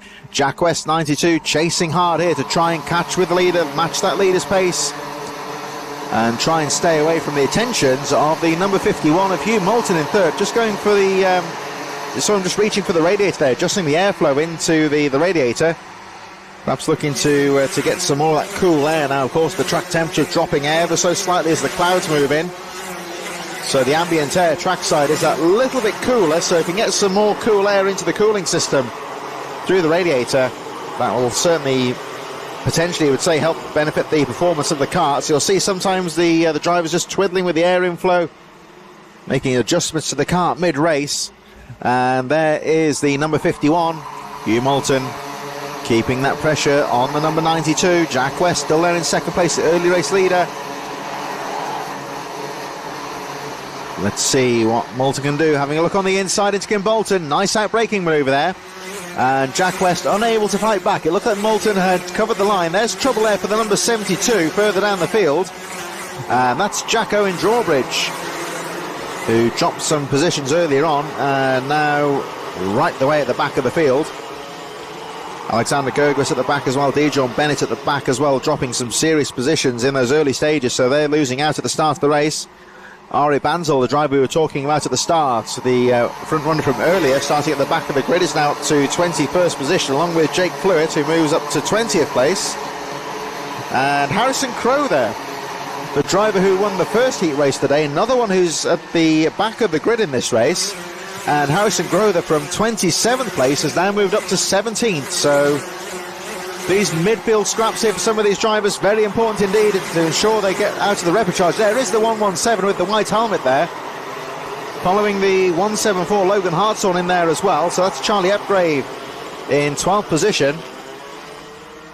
Just behind that little group there we saw the 117 Harrison Crowther as the leading group of drivers make their way up towards Dan Weldon corner. The battle on the edge of the top 10 making its way through Dan Weldon. There's the number 63 of Vlad Tomanchuk, coming under some real pressure now from Logan Hartshorn on the 111 as they make their way down the TKM straight, heading towards the Kim Bolton corner. 174 in there as well, Charlie Epgrave.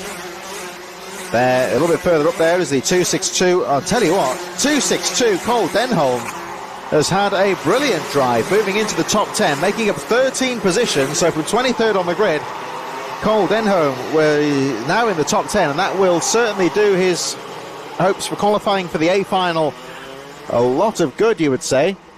As Denholm really salvaging some good positions from this race and still trying to make his way through as they make their way through towards the final couple of laps here. We've still got 1.5 minutes plus the 1 lap remaining in this race, so there are still a couple of laps to go here, and still leading the way at the front of the field, Harry Barton looking comfortable at the front. It's still Hugh Moulton in second place, Jack West in third, Charlie Walcott from William Amchibus, Kai Clark, Charlie Neve, as we look at this very close battle on the edge of the top 10.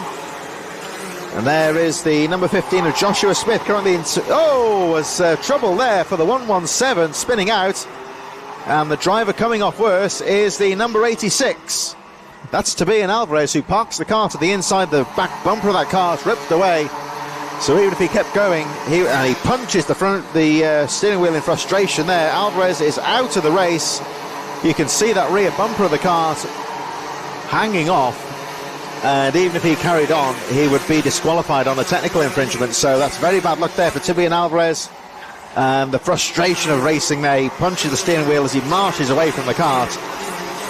That's going to really affect his score going in towards the final couple of heat races, and it may even push him down to the repechage possibly, so you can understand his frustration. And no real fault of his own. There's a midfield scrap there, drivers just banging wheels as they all got through to the same part of the track. So there we see the race winner Harry Bartle, the race leader Harry Bartle, looking comfortable at the front of the field, and the other side of racing there, the unfortunate Tobian Alvarez looking rather dejected as he sits on the tyre barrier on the first corner, and he knows that his race is over, and that could have some real implications going into the repechage later on. It's going to put a lot of pressure on for him later on in the day.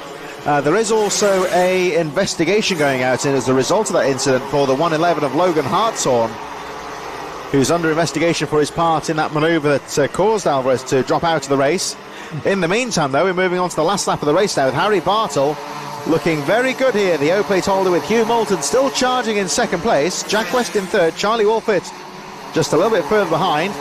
Here they come down towards the final corner, and Harry Bartle in this fourth junior Rotax heat of the day makes his way up towards the line and crosses to take the checkered flag.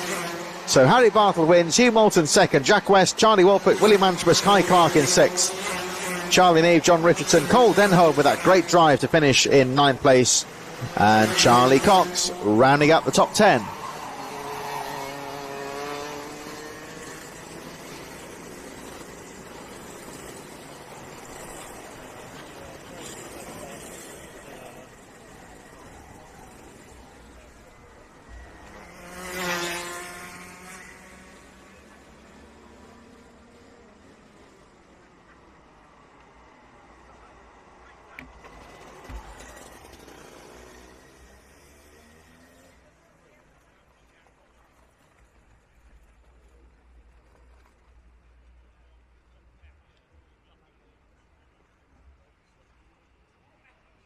So Junior Rotax drawing to a close. Tobias Alvarez, you can see, doesn't look too happy. And you can't really blame him because he was taken out of that race through no real fault of his own, you would say. But that's the way that racing goes sometimes, unfortunately, as you can have your race thrown away really by nothing to do with you, just no real fault of anyone really, just racing. And there he is, he's going to load the kart.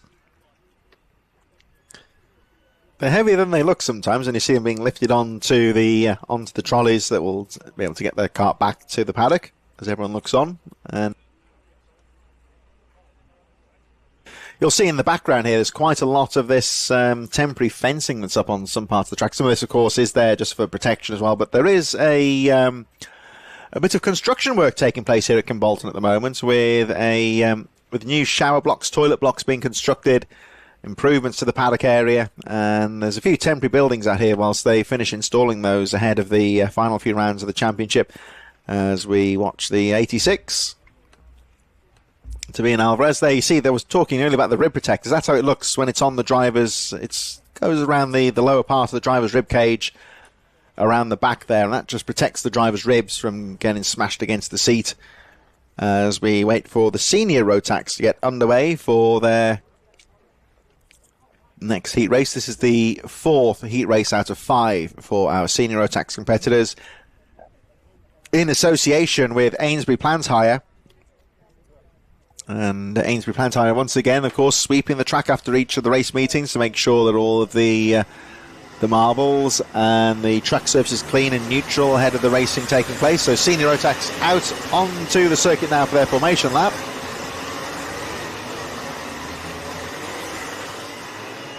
It's going to be Adriel Naguar from William Ray, Ethan Bentley from Molly Griffiths, George Donald from James Tester, and row 4, George Allen and Jack Collins. Row number 5, Angus Scrivener from Alfie O'Brien, Neo Clark and George Robinson, row 6, James Henson and Louis Weaver on row 7, Ethan Martin and Will Forber just a little bit further behind. Lucas Ellingham from Ewan Richards, Alex Adams-Acton from Neum Notai, Stefan Kazmarczyk on row 11 from Cassius Death, Luca Osman Price and Jack Gillingham. And the rest of the field made up of Ewan Charman, William Pemble, Andrew King and Francesco Borchesi.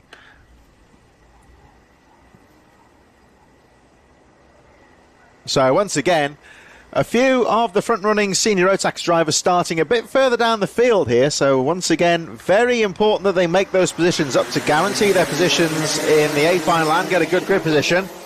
As they charge over the line into the first corner they go. Down the inside goes Adriel Naguar, but round the outside everyone else piling through. A little bit of banging and buffing as they make their way through the first corner. One driver goes straight off, that you may have just saw on the side there, over onto the grass.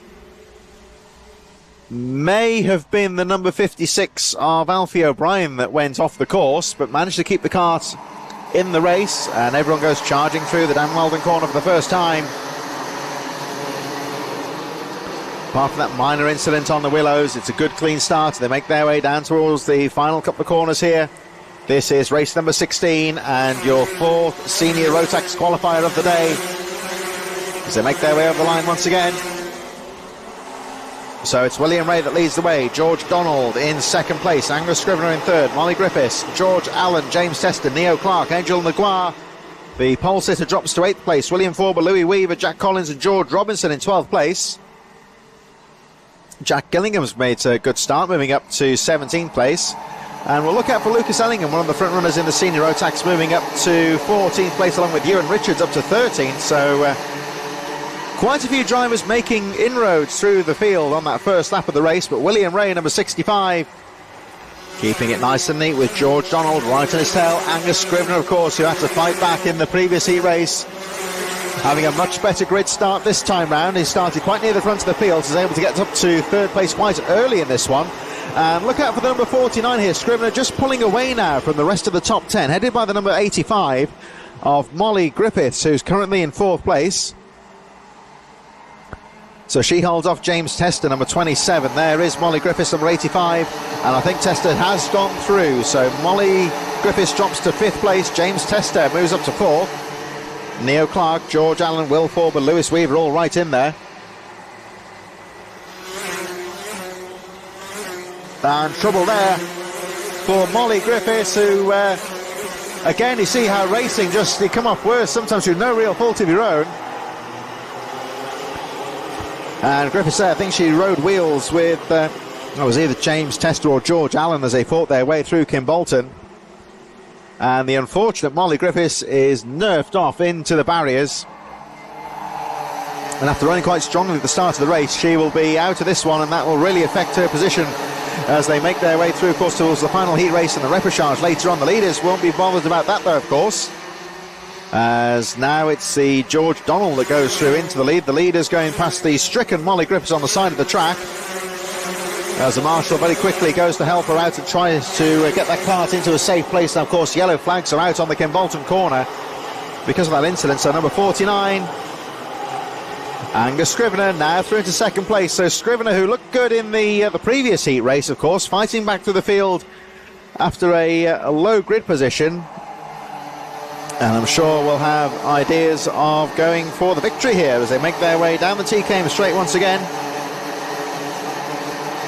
In towards Kimbolton, track now clear. The marshal doing a great job there of getting the stricken cart of Molly Griffiths off the track and onto the infield where it's safe. Bit of a nasty shunt there, but Molly Griffiths perfectly okay, although she is out of the race, and I think she'll be a bit disappointed with that one because she was running well at the time. And there you see the stricken cart there, 85 Molly Griffiths on the infield. The marshals, as we say, doing a great job of getting that cart away, but Angus Scrivener has fought his way through into the lead here. Number 49, your new race leader, George Donald, not giving this one up in second place. And the early race leader, William Ray, hanging in there in third place. The top three drivers here, they would do really well here, I think, to try and work together here and pull away from the chasing pack, although James Tester, after that difficult couple of laps there, has now got himself clear into fourth place and now trying to pull away and close up on the leaders. So there's the number 27 on his own, just a little bit further behind. Tester being closed on here by Neo Clark and Lucas Ellingham, who both fought through the field very well here. Neo Clark, number 28, making up 6 places. Lucas Ellingham in 6th position, making up 11 positions. Will Forber, Louis Weaver, George Allen and George Robinson rounding out the top 10. And here you can see that top 10 action getting very close indeed. There's Ellingham. Oh, down the inside goes 29. Ewan Richards moving up a position on Ethan Martin and Jack Collins. These drivers just on the edge of the top 10, all running very closely indeed. And another midfield move there. Number 42, Ewan Charman goes through on Edgel Naguan, number 235, and Charman moves up another position. Angus Scrivener now holding on to that lead, although George Donald and William Ray keeping the pressure on. James Tester trying to close. Lucas Ellingham, number 99, incidentally, has set the fastest lap of the race. 40.64 for the number 99. And you see him just in that group there, making a few moves through the field. Ellingham now up to 5th place. Neo Clark in 6th place. Weaver 7th. Will Forber, George Robinson, we just saw outbreaking on the inside there. Number 12, Jack Collins on the move as well, with the number 55 of Ethan Martin. Ewan Richards and Ewan Charman 42, all fighting away. Back to our leader though, and Angus Scrivener, who ran so well in the previous race, fighting through the field, really taking advantage of that high grid position, and now leading the way as the rest of the top 10 go charging through. 1 minute plus 1 lap to go, so when they cross the line this time they will have 2 more laps before the last lap board goes out, so they'll get through one more time before they see that last lap board. 2 laps to go after this one, and Angus Scrivener just pulling away slightly. The gap goes up to 0.7 of a second between him and George Donald in second place. William Ray is still there in third. James Tester, Lucas Ellingham still charging away.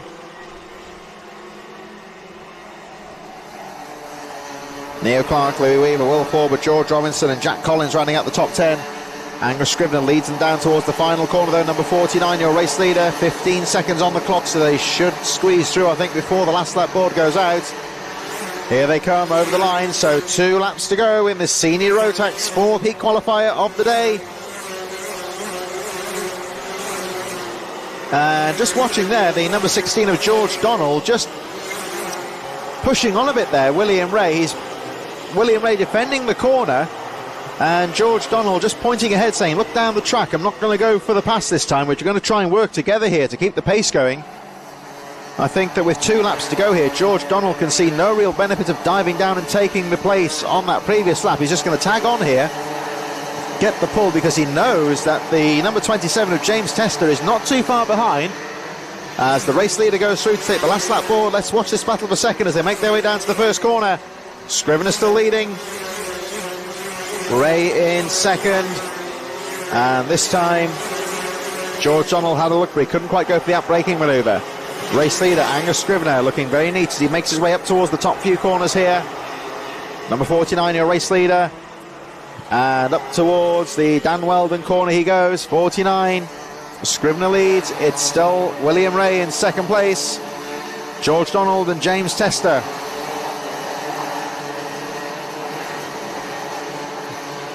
And heading towards the final corner now, Angus Scrivener looking very good as the checker flag goes out, and it's a race win for the number 49. Angus Scrivener wins in that fight for second place. William Ray from George Donald, James Tester, Lucas Ellingham fights through to 5th position, Neo Clark, Lewis Weaver, Will Forber makes 8 positions to secure 8th position, George Robinson and Jack Collins rounding out the top 10.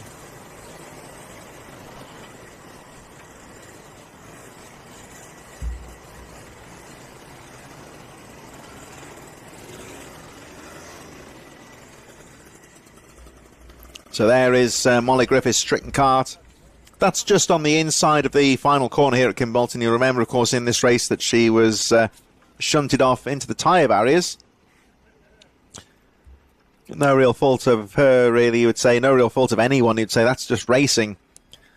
But it is unlucky for Molly Griffiths because she was looking good when the incident occurred, but out of the race. And all she can do now is get that kart onto the trolley. That's the other way, of course. Tilt it onto its end and slide it on like that. So Molly Griffiths, so a bit of a look around the kart. Doesn't seem to be too badly damaged though. They'll just get that kart the once over back in the awning. You can see how hot the tyres get though. It's those marbles. When you look at those tyres on Molly Griffiths' kart there, it's covered in those marbles because she went off to the side of the track where all the rubber is, picking that all up. So she's making her way back to the paddock, and no doubt, of course, we'll see her later on, of course. I don't think there's anything too seriously damaged on that kart.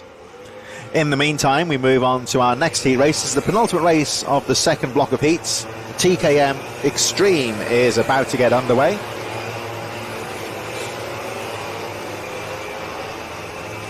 Got our cadets coming up very shortly, the Micromax Honda 200 and the Water Swifts.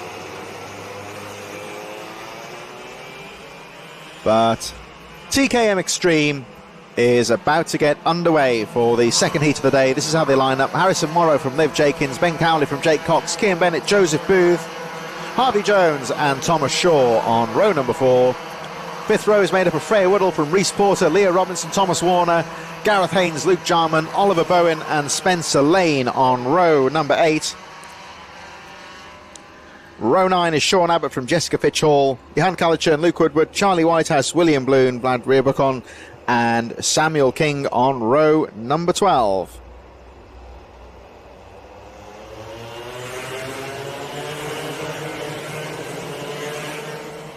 And here we go. TKM Extreme, heat number 2, piling into Stowe Corner. Trouble in the midfield as one or two drivers come together. And that was Luke Jarman. Nose cone ripped off that kart. Don't know if he'll be able to continue in the race. I'm pretty sure get a technical infringement on that one. 21 also involved in that one as well. That was Reese Porter. Just trying to identify that driver that went off into the barriers. You can see the driver's wearing one of the Leot braces around the collar of the driver. That helps, of course, like we were saying before, to avoid any neck injuries if they get jolted off into the barriers or the sort of jolting injuries that are common in racing. So Liv Jenkins it is that leads the way at the end of the first lap. They've got waved yellows here, so there's that stricken kart on the track. Thomas Shaw, Harrison Morrow, Joseph Booth, Ben Cowley, Harvey Jones. And like I said, I wasn't too surprised to see that Luke Jarman, the number 6, has got a technical flag. The nose cone of that kart has been ripped off completely, so unfortunately Luke Jarman will be out of the race. I think the driver that was in the barriers was the number 16 of Freya Woodall.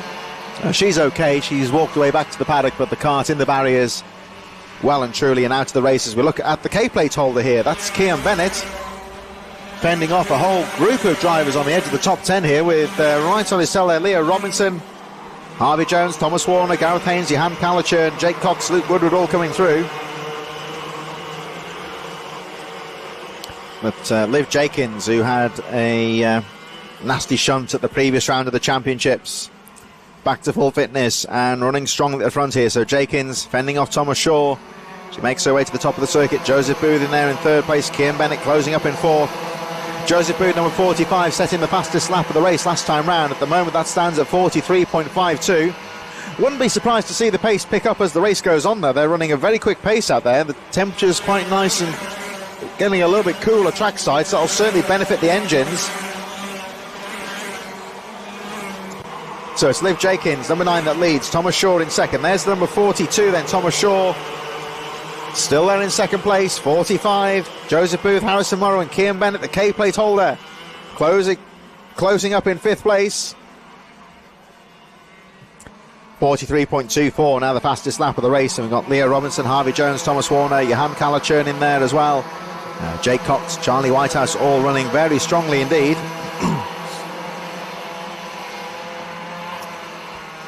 And heading down towards the Kimbolton corner.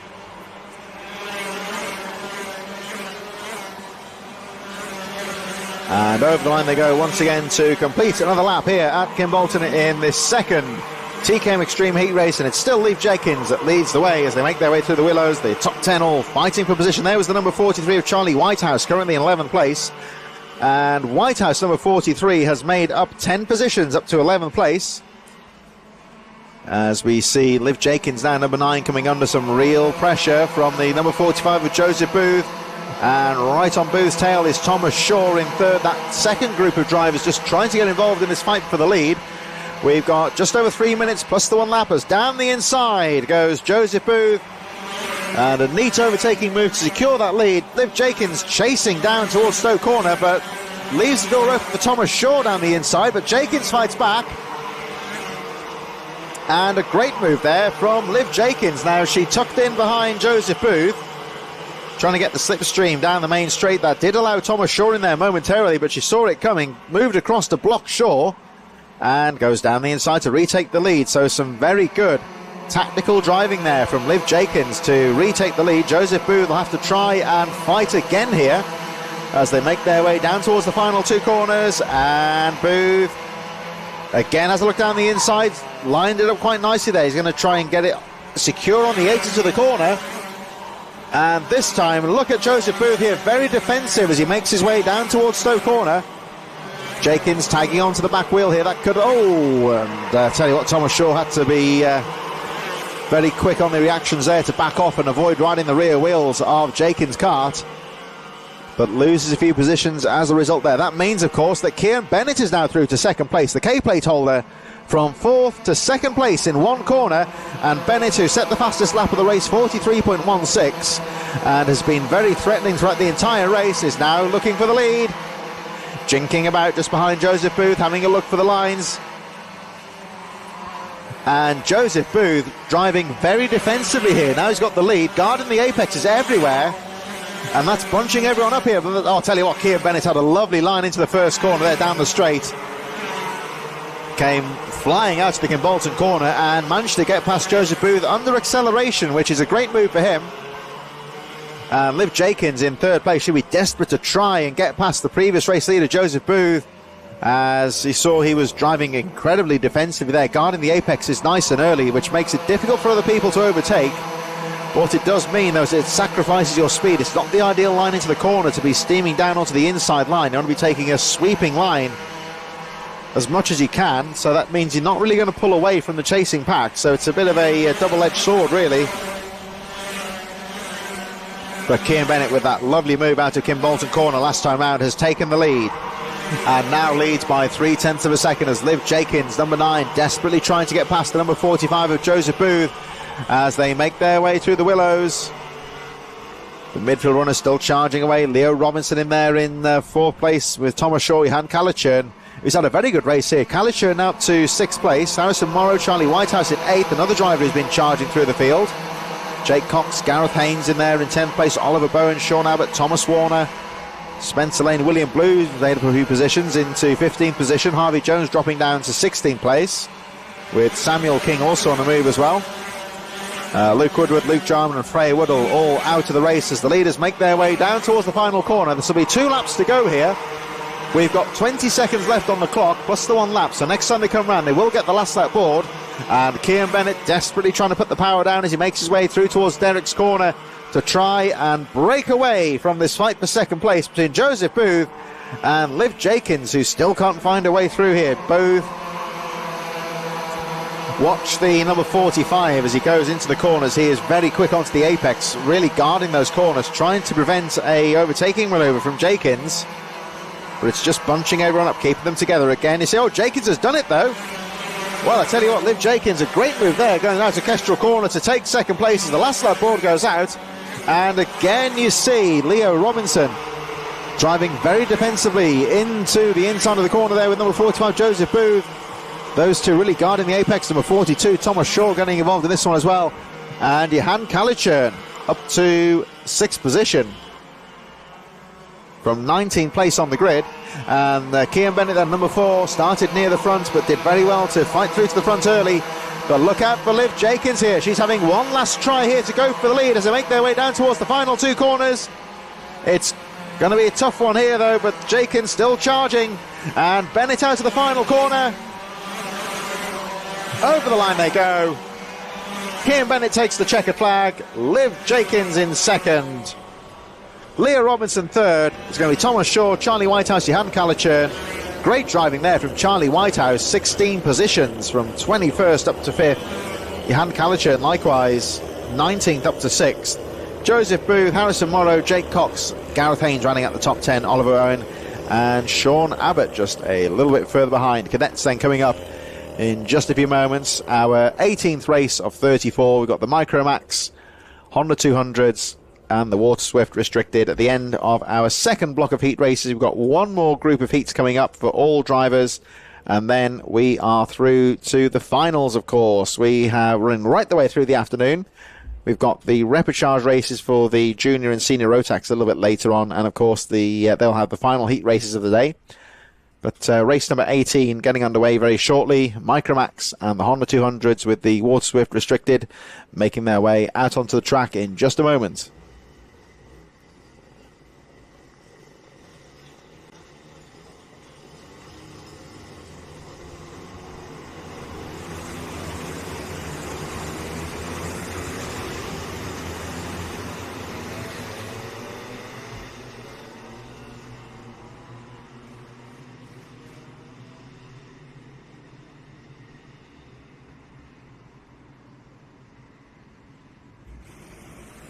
So it's Harry Radcliffe from Joseph Cox James DeBrew, James Root on row 2, Marina Roberto, Luke Millwood on row 3, Arthur Farrow, Harry Knight on row 4, Chloe McGill, Finley Beals, Logan Baker, Teddy Higgs, Sebastian Behrman, Albert Farrow on row 7, Diane Singh Bahal and Lucian Smith on row 8, George Clymer, Oliver Dawson, Darren Dimitrov and Josh Cook. Honda's made up of Louis Williams, Mabs, Jackson Heath, Soy Henderson a bit further back, Elliot Bourke and Theo Hamilton, the front runner for the Hondas, starting at the back of the grid as the cadets make their way over the line.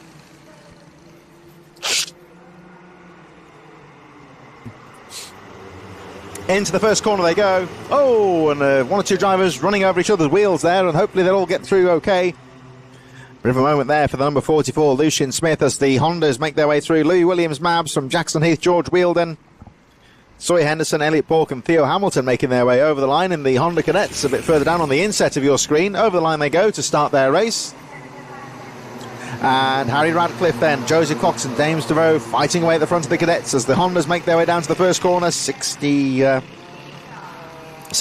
Jackson Heath down the inside there and takes the early lead in the Honda cadet race. The leaders of the cadets making their way around the final corner now, though, in the Micro Max. Over the line they go. So it's Luke Millwood that leads the way, Harry Radcliffe in second, James Roots in third, Maria Roberto, Harry Knight, Joseph Cox, Arthur and Albert Farrow 7th and 8th. Chloe McGill, James DeVroe, as we look at the number 142 at the back of that group of drivers there. That is Teddy Higgs with Darren Dimitrov, George Clymer a bit further ahead there, Sebastian Behrman in 17th place.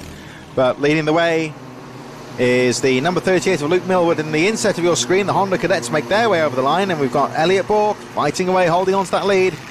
Getting ahead of the early race leader, Jackson Heath, who drops to second. Louis Williams, Mabs, though, 22, right in there as well. And that's the Waterswift restricted driver. We've got Elliot Bourke then leading from Jackson Heath, Theo Hamilton, Soy Henderson and George Wheeldon. Leaders make their way over the line with Luke Millwood, number 38, driving superbly here to fight his way through to first place. So Millwood leading, Radcliffe in second, Roots in third, Roberto in fourth, and Harry Knight running out the top 5. They make their way through the Derricks corner up towards Dan Weldon corner. Luke Millwood, 38, your race leader. Harry Radcliffe there in second place. They make their way down towards the Kestrel corner, in towards Kim Bolton once again. And Luke Millwood trying to break away now from the rest of the field as the Hondas do battle on the inset there, making their way through the willows. Leaders go over the line in the Micro Max, and you see further back in the top 10 the other drivers scrapping for position here as Luke Millwood tries to break away. Driver on the move here, I have to say, is the number 44. You may just see him on your screen as he charges through that midfield group of drivers. That was Lucian Smith. Now, you may remember on the first corner of the race that Lucian Smith got caught up in a bit of a tangle on that first corner. The cart rode up over the wheels of another, went up in the air slightly, but evidently not damaged, because Smith is starting to fight through the field and has set the fastest lap of the race with 47.54. We've still got 4 minutes plus the 1 lap remaining on the clock. So I'll watch out for Lucian Smith as the race draws to its closing few laps. And in the Hondas on the inset of your screen, you can see now that Theo Hamilton has fought his way through to first place. Started at the back of the group here, now through to first with number 14 right on his tail there, Elliot Bourke. They make their way down the TKM straight, heading towards the Kestrel corner. And Theo Hamilton can't quite shake off the number 14. As a peek down the inside as they make their way through the final corner. Leaders are making their way in the Micro Max through the Dan Weldon corner and heading down the TKM straight. And it's still the number 38 of Luke Millwood that leads the way as they make their way around the final corner. So Millwood in first place. Roots, Radcliffe, Maria Roberto all trying to close that gap as they make their way over the line once again. So Luke Millwood leading the way.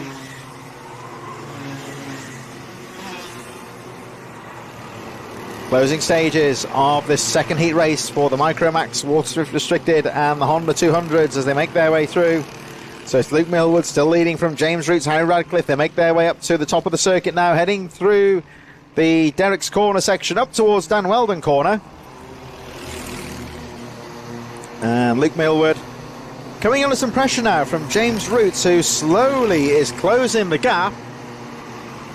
Roots has been chipping away at this battle for the lead here as the Hondas still, you see on the right-hand side of your screen, we've still got the machine of Theo Hamilton fending off Elliot Bourke and Jackson Heath as they make their way towards the Derek's Corner, the bus stop style chicane in the middle of the track.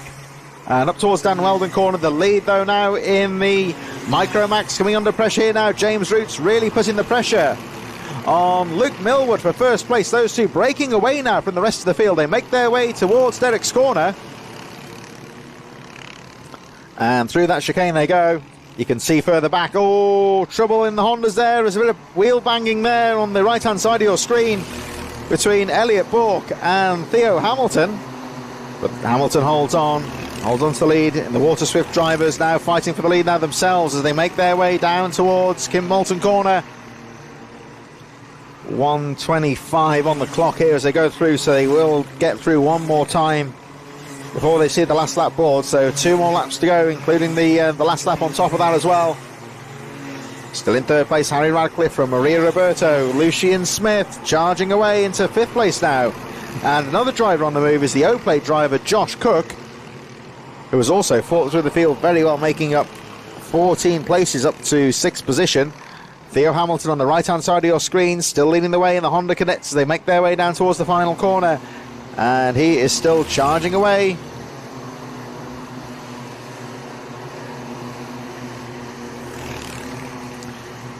Incidentally, there an investigation flag going out, a warning flag, sorry, I should say, for the number 14 of Elliot Bourke in the Honda Cadet race. See on the bottom of your screen, the number 14. There was a bit of wheel banging on the previous lap with Theo Hamilton, so perhaps that warning flag just going out just to let him know that he's being watched, just to be careful not to get too aggressive. There is the number 14.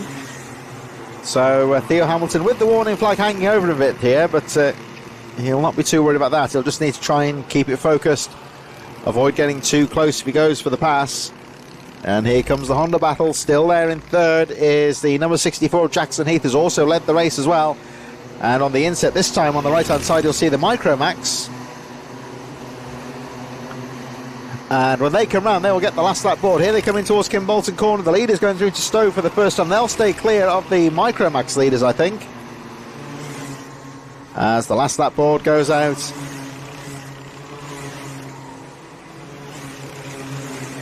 Luke Millward, and looking down the inside is James Roots. Oh, they bang wheels as they make their way through Stowe Corner. And Roots had to be strong there, and he's done it. So James Roots takes the lead as they make their way through the Willows. Oh, down the inside, though. You just saw him there on Derek's Corner. They disappear out of view momentarily as the leading group of Hondas now back into the lead for the Hondas is the number 14 of Elliot Bourke into first place. Meanwhile, the race in the Micromax drawing to its conclusion as the Hondas make their way down towards the first corner. Hamilton going for the lead. Into the final corner, though, back into first place goes Luke Millward. Here they come out to the final corner, almost side by side over the line,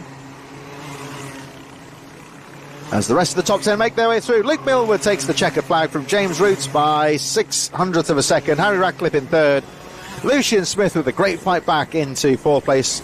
Maria Roberto in fifth. Josh Cook, George Climo, Chloe Miguel, Arthur Farrow from Albert Farrow rounding out the top 10, with Sebastian Behrman in 11th place and Dhyan Singh Pahal in 12th. Hondas, meanwhile, into the final corner they go, and it looks like Elliot Bourke is going to try and hold on for victory, but out to the final corner goes Theo Hamilton. They charge to the line, but Bourke does it. Hamilton from Jackson Heath, Sawyer Henderson and George Wheeldon rounding out the Honda Cadet field as they cross the line. And moving on to our next race of the day, then that's the second group of heat races all complete. Our third and final block of heat racing is getting underway in just a few moments. We have 7 races coming up in the final heats. The Senior X30 Rotax 177 will be getting underway next. They'll be followed by the final heat race for the Junior and Senior Rotaxes respectively. KZUK Mini Inters, TKM Extreme, and the Cadet classes, the Micromax, Honda 200 and Water Swift Restricted, a little bit later on this afternoon. So plenty of action throughout the afternoon here at Kimbolton at the 6th round of the Hunts Kart Racing Club Championships.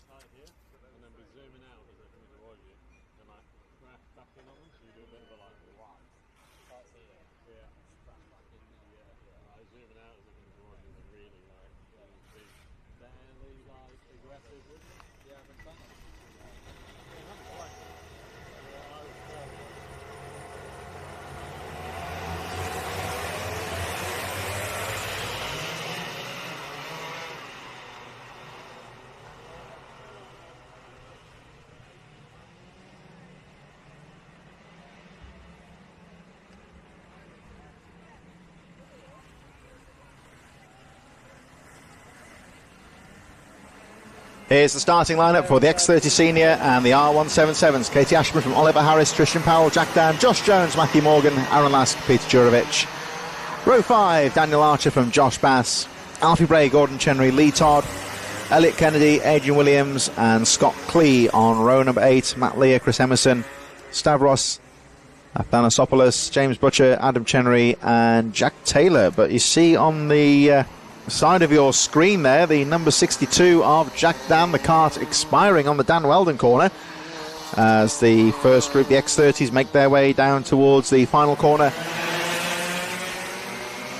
The leaders make their way down towards the first corner. There is going to be a wave around here though, because I'm fairly sure that was the driver's not really in position. There was the 62 of Jack Dan, the kart, breaking down on the formation lap, so it's pulled everyone out of position somewhat. So the drivers having another lap here just to get some more temperature into the tyres, and we'll get this race underway just as soon as possible. Of course, they're having an extra run around the start, has been abandoned here. They're going to go around on another lap, full start. The number 62 of Jack Dan, the kart, is off the track behind the marshal point, so it's safe and the track is clear. So we're ready to go for racing once again. The X30s, the group will reform into position. There's the number 88 of Tristan Powell on the inside there. Katie Ashburn, number 53, there she is. She will lead them away on the inside line there.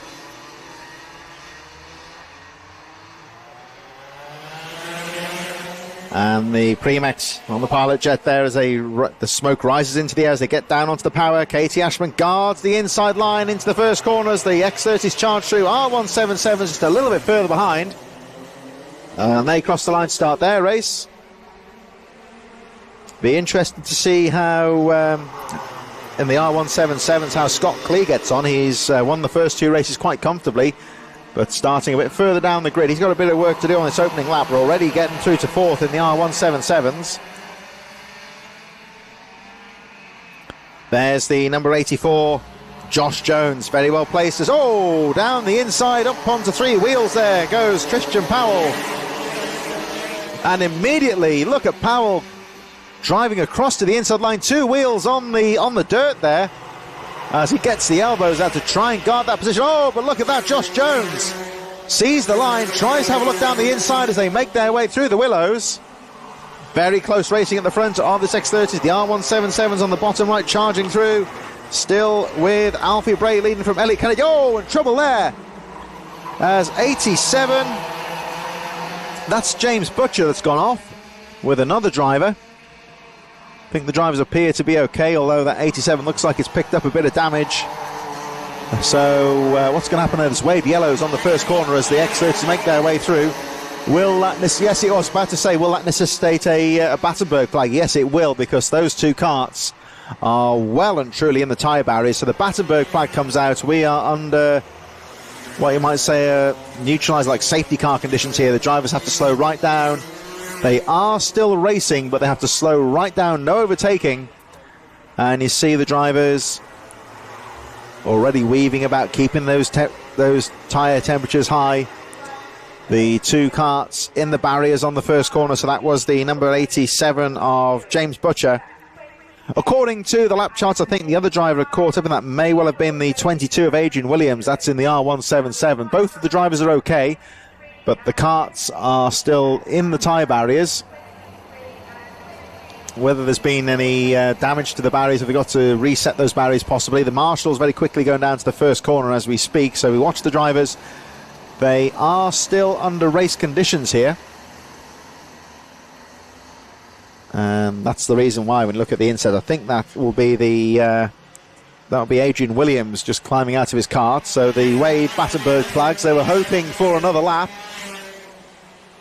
They were hoping to be under, you saw them hanging back there on the final corner. They thought they were going under green flag conditions, but the kart's still in the barriers. The marshal's just pulling it away now, so the track crews very quickly repairing the tyre barrier on the first corner. It's not badly damaged, it's been dislodged a bit from that impact.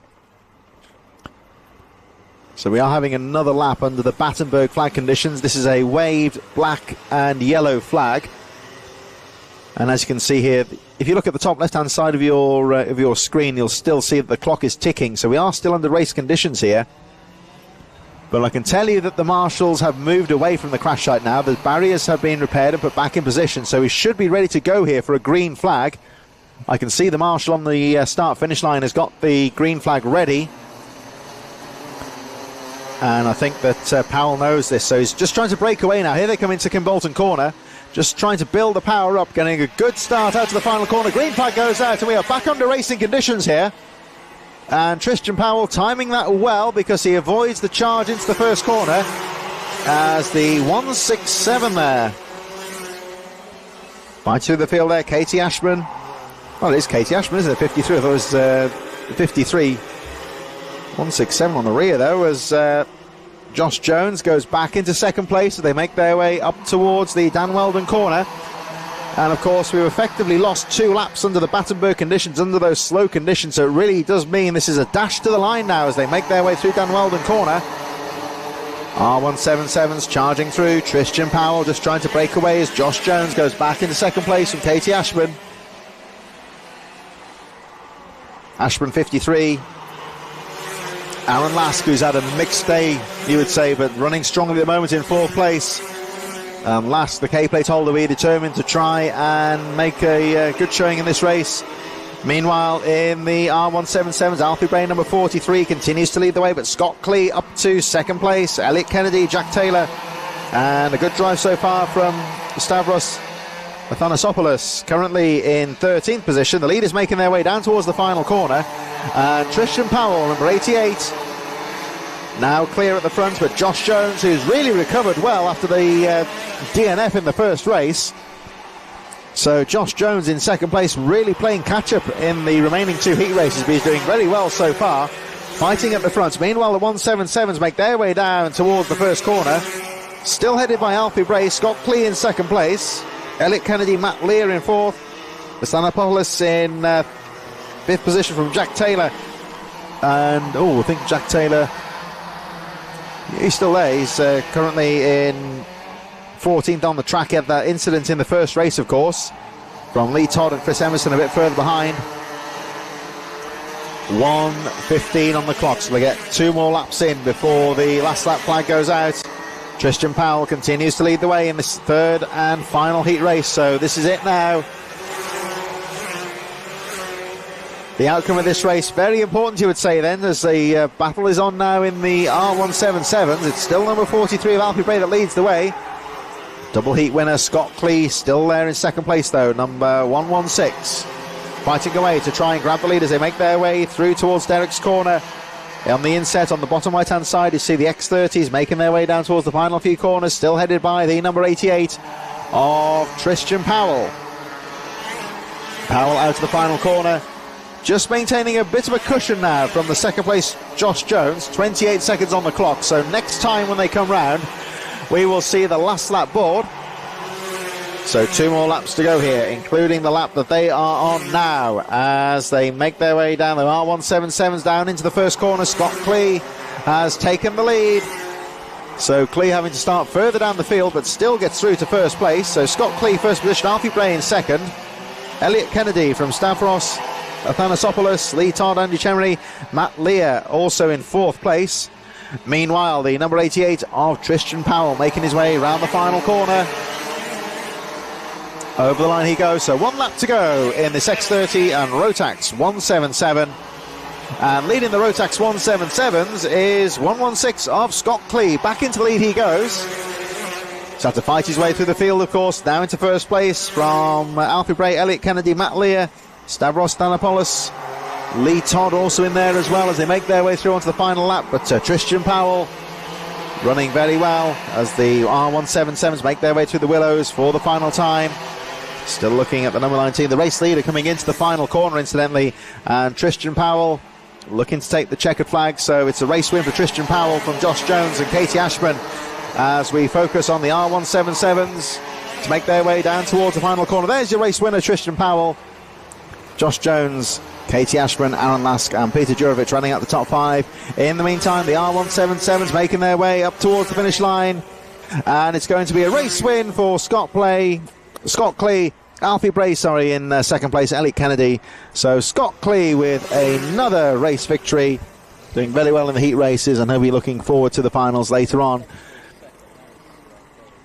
We now, in just a few moments' time, have the last of our rotax heat races, the 5th and final heats for those drivers in just a few moments, as the unfortunate Jack Dan pushes his cart away from the Dan Weldon corner. That race was over before it began, so that'll affect his starting position later on in the finals. Next time we see the X30 and 177s will be in the final. But we're going to move on very shortly to the junior and senior rotax heat number 5 in just a few moments.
The 5th and final junior rotax heat race. Blake Southern from Dominic Powerbuck, Charlie Upgrave, Harrison Whittingham, Ari Banzel, Joshua Smith, Shane Chanjaria and Oliver Smith.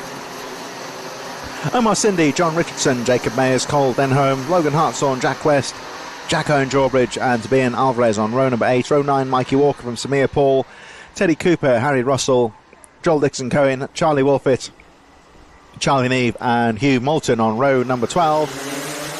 So here we go, the 5th and final junior rotax does not get underway. You see the green with the yellow wave around flag there. The start has been abandoned there. The driver's not really in position to have a wave round go through for another lap here.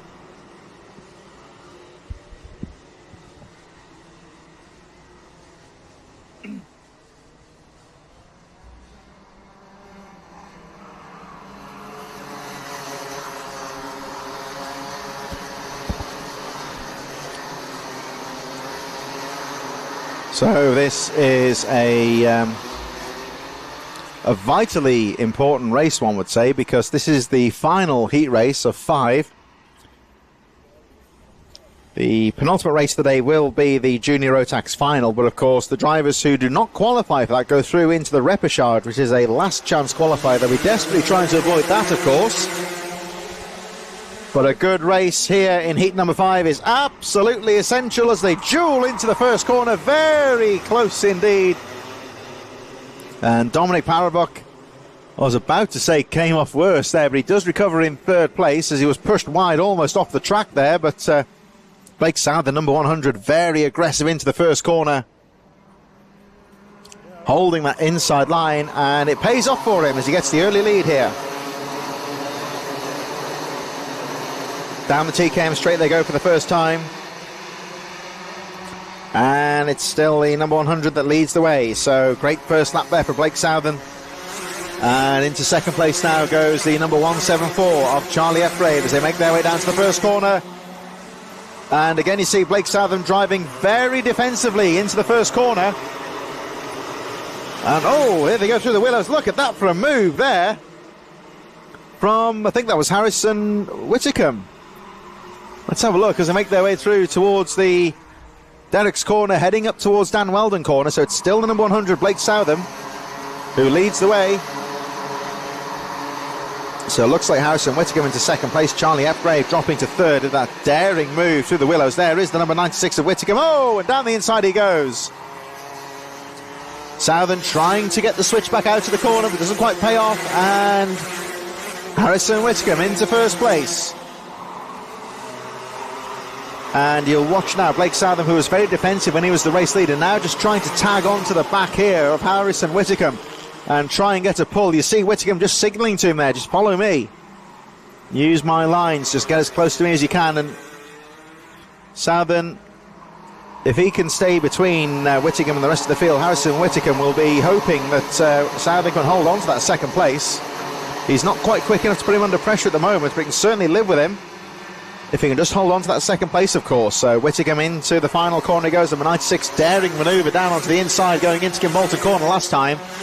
And you see Southern just having a glance over the shoulder, checking where the chasing pack are, as everyone else fighting for position there. We've got the number 15 of Joshua Smith having a look down the inside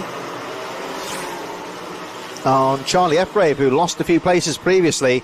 And so it's John Richardson in third place, Jack West in fourth, Logan Hartshorn in fifth position. And good to see Tobias Alvarez there, number 86. You remember that Alvarez in the previous race had a rather bent and battered kart. They've managed to get that sorted out, and Alvarez, another one, of course, we're talking about racing incidents and getting caught up in crashes that aren't your fault. That's another one there, but he loses a position there to Joshua Smith, we should hold on. And Alvarez, of course, number 86, there he is with the yellow and red helmet. He really does need a good race result in this one. He DNF'd the previous heat race, so he needs to try and get into the A final if he can. It's going to be tough for him, I think, here not to avoid the repechage, but even if he does end up in that repechage race, if he can get a good result in this race, it would mean he gets a better grid position. Of course, only the top four qualify, so for those drivers who have to resort to the repechage race, a good grid position is very important indeed. Leaders, meanwhile, making their way around the final corner, and it is still Harrison Whittaker that leads the way, pulling away a bit now from Blake Southern in second place. Jack West, 92, up to third place now. John Richardson, Logan Hartshorn, Joshua Smith, Cole Denholm is up to seventh place. Tobias Alvarez drops to 8th. Charlie Epgrave and Hugh Moulton rounding up the top 10. Joel Dixon-Cohen, 11th place. Charlie Wolfett, Will Archer, Mikey Walker, Teddy Cooper at further back, Charlie Neve, Vlad Tomanchuk, Samir Paul, Shane Chanharia, all of it further down the field.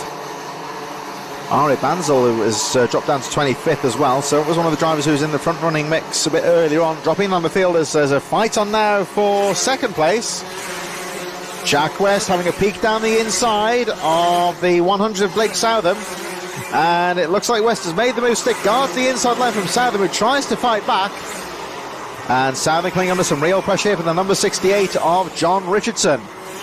Richardson round the outside, coming out to the willows, switches to the inside into Derek's corner, but can't quite get the move done down the inside. This all allows Jack West to pull away, as Southern immediately having to fight defensively against the drivers behind him. And Harrison Whittaker just started to break away at the front of the field as they make their way down towards Kimbolton. Final corner of the track. Down the inside goes the number 15. I think that was on Logan Hartshorn, so a neat move there from Joshua Smith to move into fourth place now. Smith closely followed by John Richardson in the number 68, as Joshua Smith trying to get past the early race leader, number 100, Blake Southern, who's still sitting there in third place.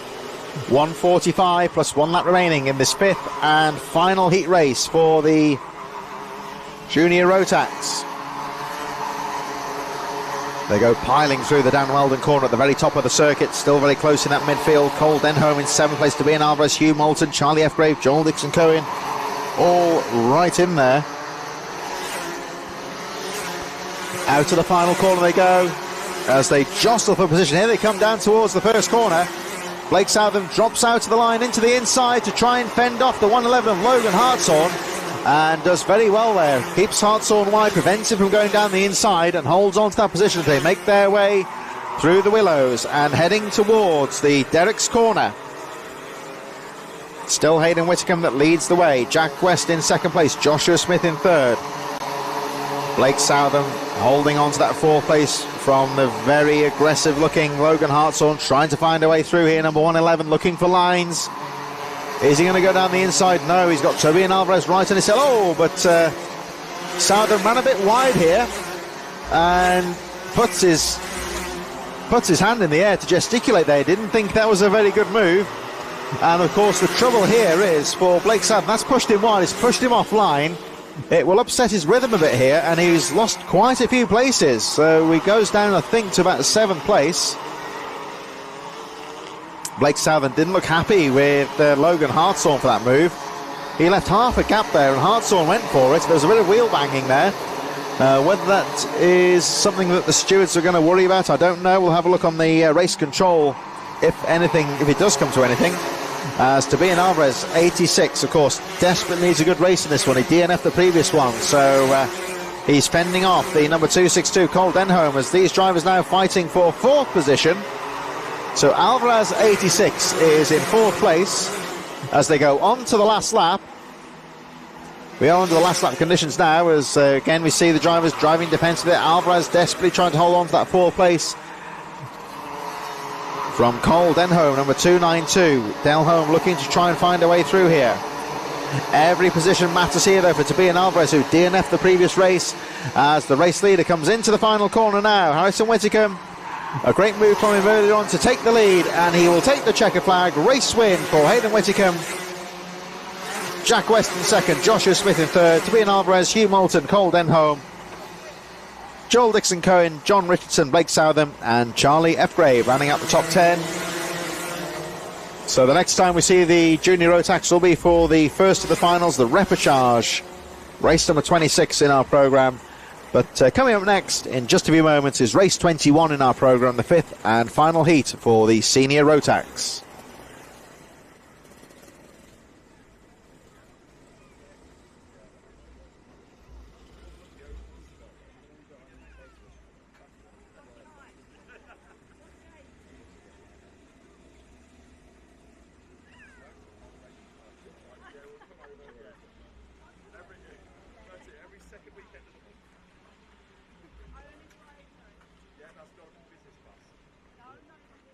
You'll have to use your own urine, Sam. You just weigh on your legs, rub it in your skin, keep moving up your body.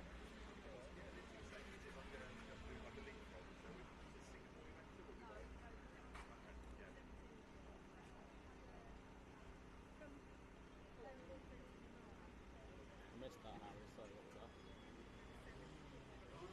It was urine, Sam. Male urine.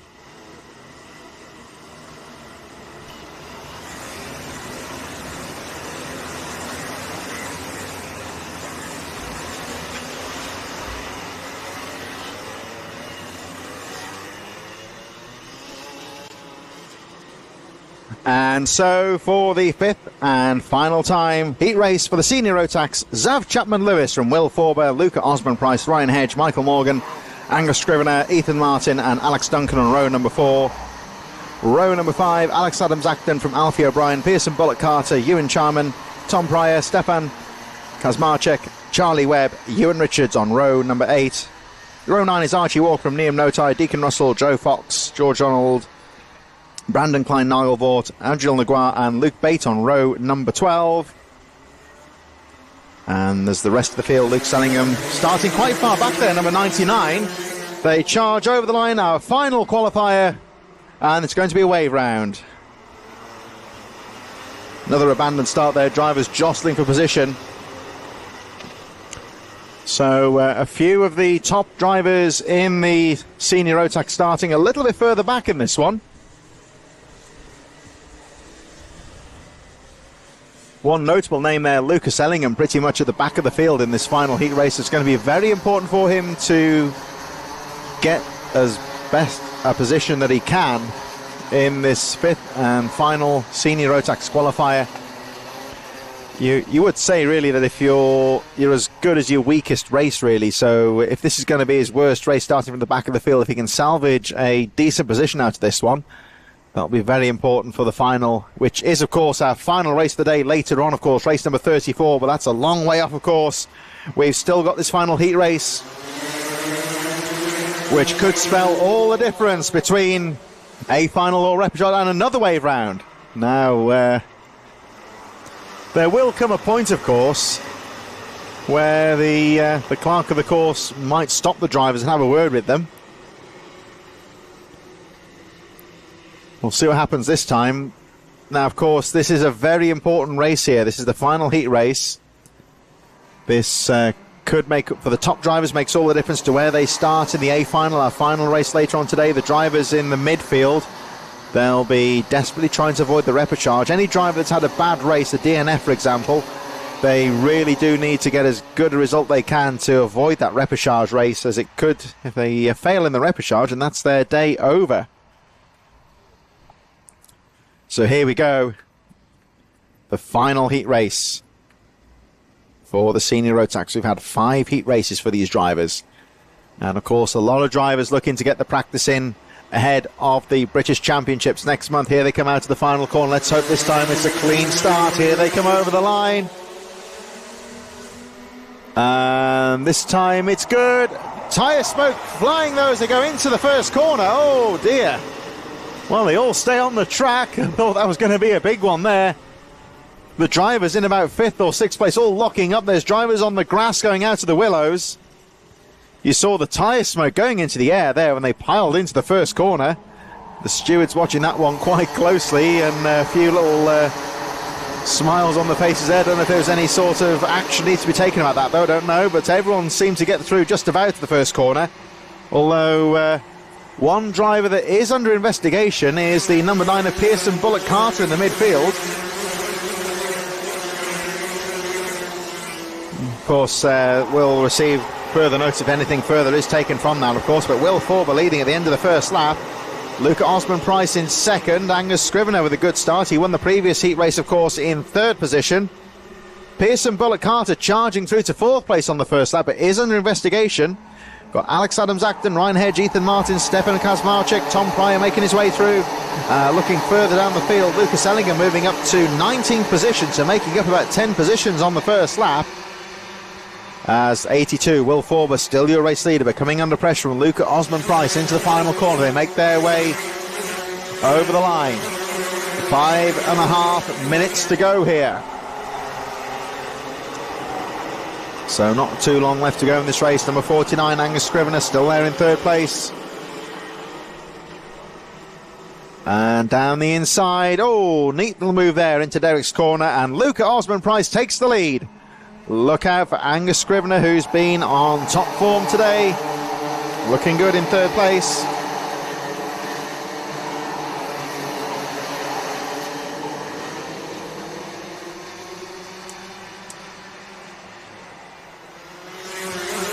Out to the final corner they go. A little bit of wheel banging there in the midfield as one driver goes wide, but Scrivener now into 2nd place, and it's still Luca Osman-Price that leads the way. Ethan Martin in 6th place to set the fastest lap of the race, 40.97. And it's still Osman-Price that leads the way, but look out for Angus Scrivener here. All over the back wheel, trying to find a way through here as they make their way through the Dan Weldon corner. Tagging on to 3rd place now is Pearson Bullock Carter, who is also very well placed here as they make their way down towards Kimbolt in the final corner. And Osman-Price guards that apex, but opens up on the outside here. Scrivener could find a way through, not quite. As Osman-Price guards the line and holds that inside line into the first corner. Extremely defensive, but goes wide on the braking. And that will allow, it's a fight for the lead now, and taking the lead is Pearson Bullock Carter, number 9, your new race leader. So Bullock Carter leading. And after all that, number 18, Alex Adams-Acton, goes from 4th to 2nd place. Angus Scrivener also went a bit wide under braking there, so he drops to 3rd, and Osman-Price, I think, is in 4th. Oh, neat move there down the inside there from Scrivener on the final corner. So over the line they go. Rest of the top 10 fighting through, and again you see Scrivener guarding the inside line. That's going to force everyone to bunch up behind him a bit now, and it's getting very close on the edge of the top 10. This is all great news, of course, for Pearson Bullock Carter, who gets a little bit of a respite here to try and pull away at the front of the field. Scrivener desperately trying to hold on to that second place and charge after the race leader. 3 minutes plus 1 lap remaining as they make their way down the TKM straight. It's all very close here in this final heat race for the senior rotax. Lucas Ellingham up to 13th place. Ewan Richards also on the charge as well as they make their way through to complete another lap. So Bullock Carter leads the way, Scrivener in second place, Adams Acton in third, Martin fourth, Walker in fifth place, Wolf Orber, Charlie Webb, Luca Osman Price, after the outbreaking manoeuvre on the first corner last time out, has dropped down to 8th position. 9th for Deacon Russell, 10th for Stefan Kazmarczyk, Ewan Richards, Tom Pryor and Lucas Ellingham rounding up the top 13, with Ryan Hedge and Liam Notai rounding out into 15th place. Guy Cunnington, who was up there in the previous heat race, is currently in 16th position, with Brandon Klein-Nagelvort a bit further behind as well. So some of the front runners from the earlier heat races, of course, with their lower grid positions this time, are down in the midfield. 2 minutes plus 1 lap remaining in this final senior rotax heat race before we go through to our finals later on, as they go charging through the willows, and it's all looking very close. We've moved towards the closing stage now. 1 minute 50 plus the 1 lap remaining as they make their way through towards the top corner, and it's all looking very close.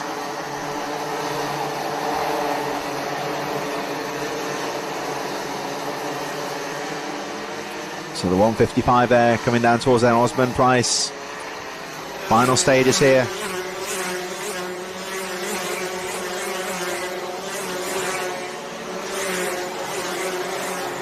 And action throughout the field here as number 7, Archie Walker, with a neat move on number 18 there, Alex Adams Acton.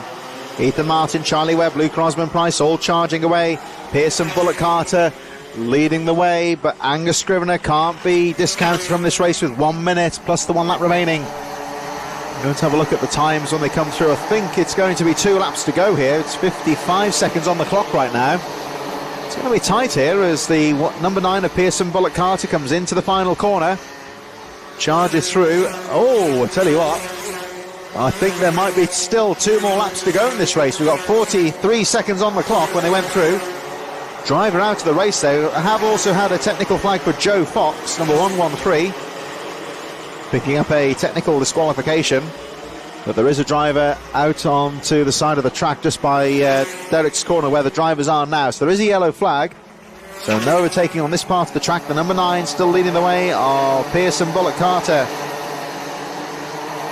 And I think the stricken driver on the grass outside of the edge of the track might be Ryan Hedge, number 118, dropping out of contention.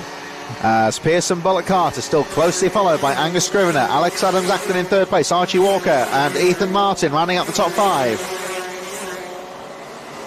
Down into the first corner they go, and Bullock Carter still leading the way. So there was just a handful of seconds on the clock there when they went through, so 2 laps to go. Still the Wade Yellows as they make their way through Derek's corner. That stricken cart of Hedge is just on the edge of the track there, so in a bit of an unsafe position. So there are Wade Yellow conditions for those drivers as they make their way through. And down the TKM straight they go once again, heading towards the final few corners. And Pearson Bullock Carter, number 9, still closely followed by Angus Scrivener, number 49, as they make their way through, take the last lap board. Down into the first corner they go on this final lap, and Pearson Bullock Carter, I've heard nothing else about that investigation from the start of the race, so still leading the way and looking clear at the front of the field. Angus Scrivener still keeping the pressure on in second place. Still the Wave Yellows on Derek's corner for the final time. They make their way up towards Dan Weldon corner on this final lap of the race. And it's still Pearson Bullock Carter that leads the way. Angus Scrivener, Alex Adams Acton, Archie Walker, Charlie Webb, Ethan Martin and Deacon Russell, 7th place. Meanwhile, Pearson Bullock Carter into the final corner. Great drive for him to take the checkered flag. So Bullock Carter takes the checkered flag. Angus Scrivener in second place. Adams Acton third, Archie Walker, Ethan Martin, Charlie Webb and Deacon Russell. Ewan Richards 8th, Lucas Ellingham, great drive for him, up to 9th position. And Luca Osborne Price, battling for the lead early on, goes for 10th place with Guy Cunnington and Tom Pryor just a little bit further behind. 13th, Brandon Klein, Nagelvort and Stefan Kacmarczyk rounding out the top 15. So I think they're going to recover the stricken kart of Ryan Hedge as one of the Lando Norris karts. Oh, it was a little bit hot into the circuit exit there for the 56 of Alfie O'Brien.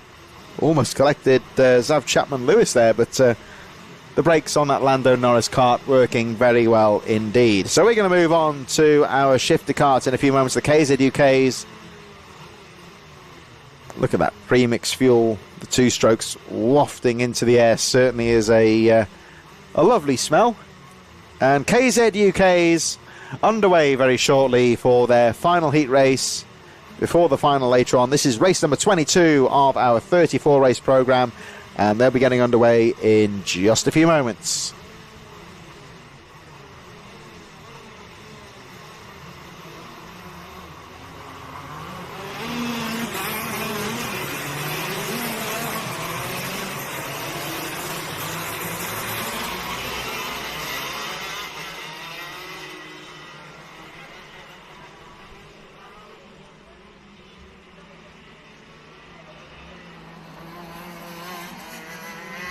So it's Daniel Tribula from Bo Phillips, Bradley Calder, James Harvey,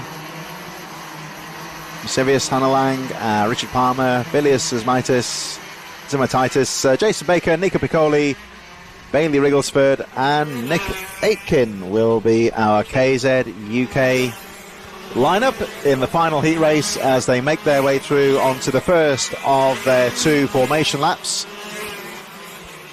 The drivers have 2 laps here, just allowing them a bit more time to get some temperature into the... Oh dear, somebody pulled off to the side of the circuit there. Just trying to see who that was. So 2 laps here for the drivers, a bit more, of course they are quicker karts here, they need a bit more time to get some temperature into the tyres and the brakes.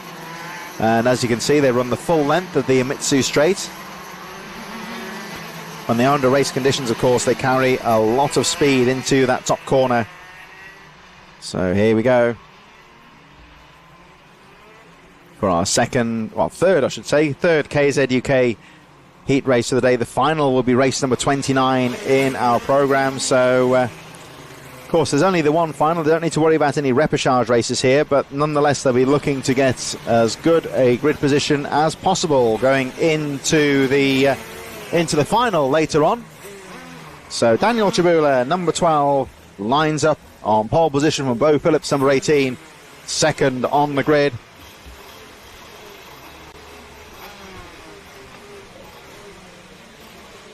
Row 2 made up of Bradley Calder and James Harvey.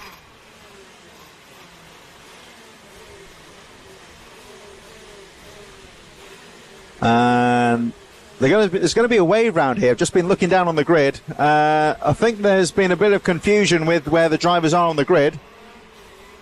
And added to that, number 38 losing the engine there. That's Jason Baker. Gets the push start and gets the kart back underway. Somebody else going in, one or two drivers going into the pits there.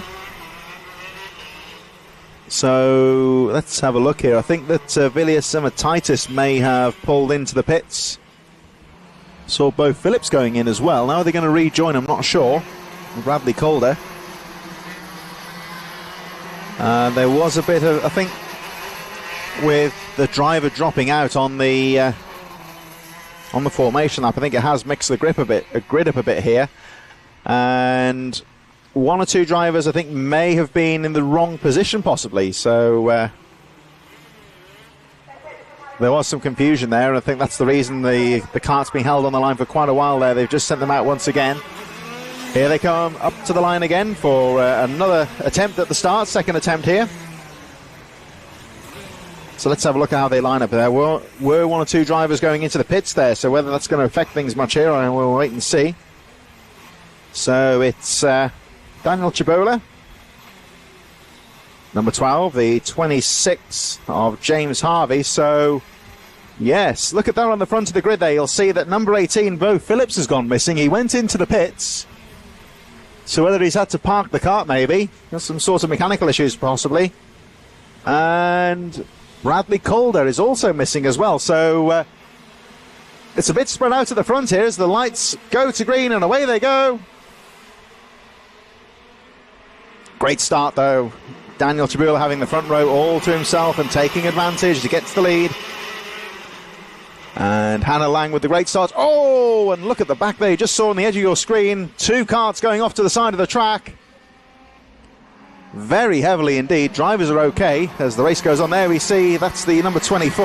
Well, say okay. It looks a bit like he's Edgaras Misevius there, I think, has hurt his leg, I think. Hobbles off to the side of the track. And the Battenberg flags have come out here. There's 2 karts on the side of the track on the first corner. And, they just locked wheels on the first corner there. I think it may have been Jason Baker who was also caught up in the melee. There is Baker. There's Misevius' kart, and the driver has gone behind the marshal point there, so I think he might need some medical attention. Just seemed to take quite a bang to the leg, it appears. He hobbled away. I hope he's all right. The race still going on, of course. We are still under the Battenberg conditions. This is counting down the clock all the time, though, and making the final few minutes of the race very important indeed. They have parked the kart safely behind the marshal point here, so I think, well, it's all down to the clerk of the course here, whether we'll get racing back underway, or full racing, I should say. We are racing, of course, here. It is under the neutralised Battenberg conditions. You see that flag? That checkered black and yellow flag indicates drivers must race at, you would say, approximately half race speed. That's a reduced speed here, and no overtaking, of course. They are still racing. And, of course, it's not beyond the realms of possibility that there could be a mechanical issue with the car, or you make a mistake and when you're not concentrating, perhaps, and get a wheel on the grass and spin off. So there is still an element of jeopardy, even though we are racing under neutralised conditions here. The drivers still have to keep their race face on here somewhat. The green flag is ready on the start line, and you see the drivers picking up the pace. They know it's a racing start here, and Daniel Chibula trying to get the jump on the field as Hannah Lang goes to the inside to try to go for the lead, and right in there is Richard Palmer. Lang around the outside. Is she going to run out of road here, though? Yes, she is. It's Daniel Chibula who gets the line, and in amongst all that, of course, Richard Palmer has taken the lead. So as they fight for first place, Palmer taking advantage. Oh, but he gets it wrong going into the Dan Weldon corner. Left his braking way too late there. He saw the back end step out as he desperately tried to keep the kart on the track. Bad luck there for Richard Palmer after that great move to take first place.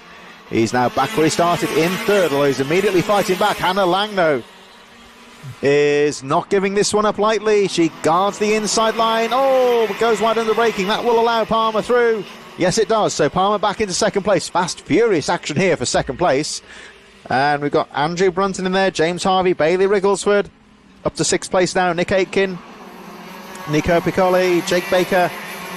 And quite a bit of attrition in this final KZUK race. We've got quite a few drivers out of contention. Bo Phillips went out on the formation lap. We've lost Bradley Calder. Edgaras Misvicius, of course, retiring from the race after that incident on the first corner. Also caught up with Avelius Zemataitis went out on the formation lap, and Jason Baker, the other driver who got caught up in that first corner melee just by the willows there.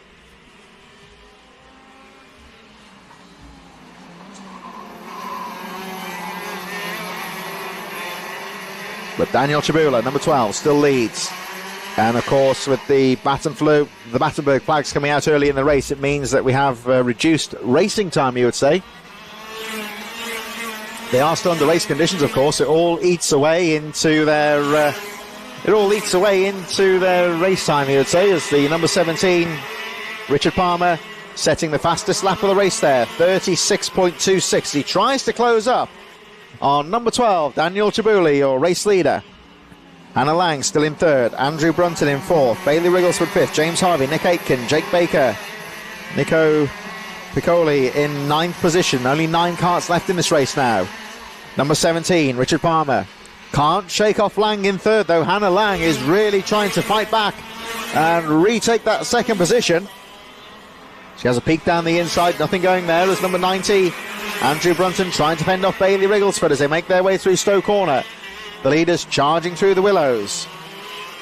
So Rigglesford fifth, Harvey in sixth, Baker, Aitken, Piccoli running out the field as the leaders make their way up towards the Dan Weldon corner once again. Richard Palmer, of course, that mistake early on in the race going into the Dan Weldon corner, costing him dearly.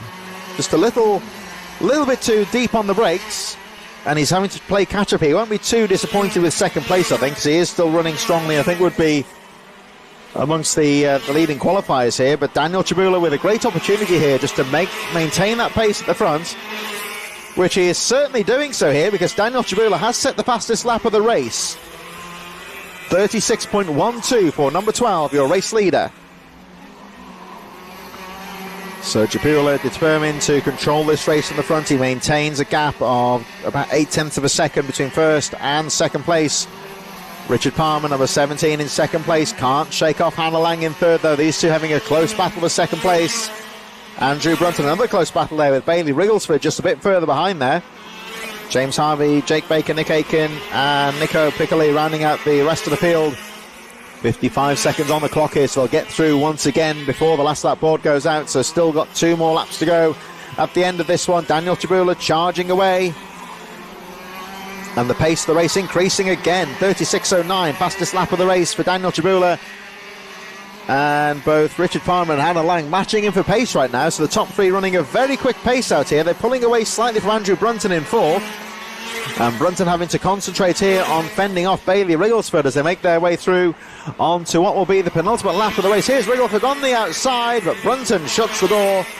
Goes wide to block the entrance for the number 192. They go charging through the willows. Leaders making their way down the Amitsu straight. Hannah Lang still in second place. There you just saw her just trying to find a position for second place. And Bailey Rigglesford staying on the back wheel of Andrew Brunton here. Down towards the final 2 corners they go. Daniel Chabula still leading the way. We'll have a look at the gap when they go through in a moment. Hannah Lang incidentally setting the fastest lap of the race last time round, 36.02. And it gets quicker again, 35.98 for the race leader Daniel Chabula. So the race is running really quickly here as they all fight for the final positions here in this last qualifying race, and they are getting quicker and quicker. Daniel Chabula determined to control this race in the front. He leads by 0.9 of a second from this driver here, number 17, Richard Palmer, with the number 91 of Hannah Lang really pushing hard here as they make their way. This is the final lap now. Into the final corner they go, and Daniel Chabula will take the checkered flag. Second for Richard Palmer, Hannah Lang in third, Bailey Rigglesford in 4th. The pressure paying off for him on the final lap. Andrew Brunton in 5th place. James Harvey, Jake Baker, Nick Aiken, and Nico Piccoli will round out the field. Only 9 finishes in that race. Quite a bit of attrition in that final heat race. And as the track crews will make their way onto the track to rebuild the circuit on the Amitsu straight, they'll put the chicane back in. Going to be a brief pause here, I think, before the action gets back underway. We've got a couple of drivers, of course. Ryan Hedge there in the infield from the previous race, from the Rotax race, needs to get his kart back to the paddock. And you remember, of course, that Edgaras Misvicius had a bit of an incident on the first lap, colliding with that driver there, the number 38 of Jason Baker. Now, Baker's okay. They locked wheels on the exit of the first lap of the race. Baker there will have to retrieve the kart, of course, but the driver okay.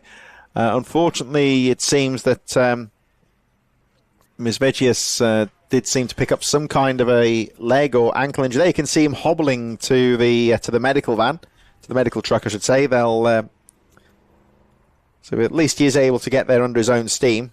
But they'll obviously want to check that leg injury out for him there as the senior Rotax. I think it was Ryan Hedge earlier on. Another one, you see the rib protector.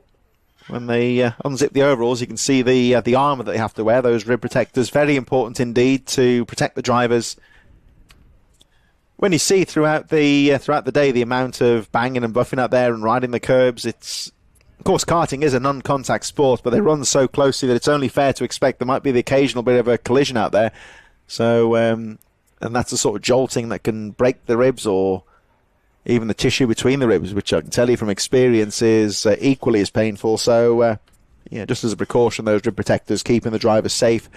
And as the medical vehicle makes its way off the track, there's Baker's kart number 38 going back to the paddock. And hopefully we'll see that driver, of course, back in contention later on today. Race number 23 getting underway in just a few moments. It's the Mini Inters. Don't forget, of course, to give a like and subscribe to TNL Sports. That's TNL_Sports on YouTube. Plenty of action coming up here. We've got all of the rounds of the Hunts Kart Racing Club calendar. The next round of the championship is in September the 8th. In the meantime, though, the Trips UK British Supermoto Championship is at the famous Oliver's Mount circuit up in Yorkshire in round number 6 of the championship. Famous old British motorcycling circuit there. Great venue for the championship on the 25th of August. Back here at Kimbolton on the 8th of September. And round number 8 is on the 13th of October as well. And in the meantime, earlier in August, there's the British Mini Bike Championships at Three Sisters. And on the August bank holiday weekend, the week after the Supermoto, actually, they'll be racing at Wilton Mill in Northamptonshire for the double header in the championship. So stay subscribed on YouTube, TNL_Sports on YouTube, and you can catch all the action in the 2024 race season right the way through to December here on TNL Sports, both on 2 wheels and on 4. And of course, this is part of the National Motorsport Week. Check out motorsportweek.org for further details about how you can get involved in motorsport. There's plenty of information about racing, plenty of formulas and racing, of course, here, the karting here at Kimbolton being showcased. And motorsportweek.org, it's all about encouraging people to get involved in racing as well, be it as a driver in club and motorsport, whether it's in karting or rallying, saloon car racing, or if you want to get involved as an official or a marshal, anything like that. All about promoting motorsport and involvement in the sport as well. So check out motorsportweek.org. Be the mini inters coming out next in just a few moments. So race number 23 now, mini inters getting underway very shortly. The TChem Extreme will follow, and Micromax to round things off. So our mini inters out onto the circuit now for their formation lap.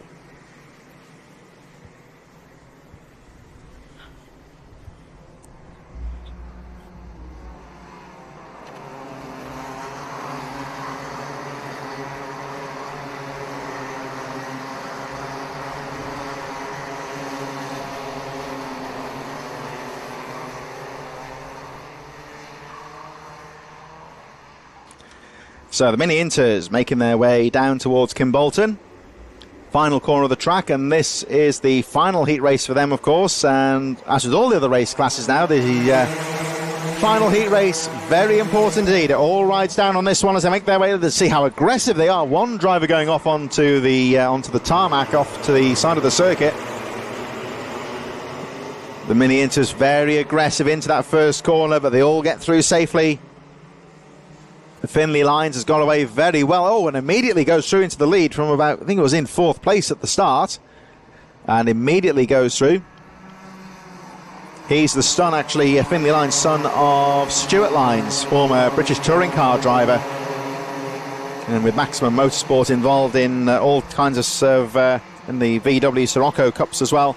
And I remember Stuart Lines on the motorcycling side of things. He used to be both a British and European level motocross sidecar rider as well. So the Lines family very much involved in motorsport, both on, 4 and 3 wheels to be precise. Sidecar was Stuart Lines' big thing on the motorcycling side, but went on to have a career in British touring cars. And Finley Lines, his son here, showing he may have what it takes here to follow in his father's footsteps. He's certainly running very well in this mini inter class.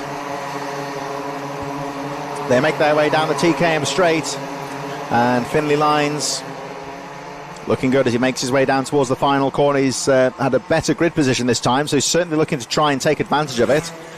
And like we were saying, of course, these final heat races before we move on to the finals, these are very important for our drivers, because this is the final opportunity to get the points to improve the grid position. Only the rotax, of course, have 2 finals, with the repechage in the A final, but the final, of course, grid position, they're still only 8 minutes plus 1 lap, so they're short, fast races, and a good grid position, very important.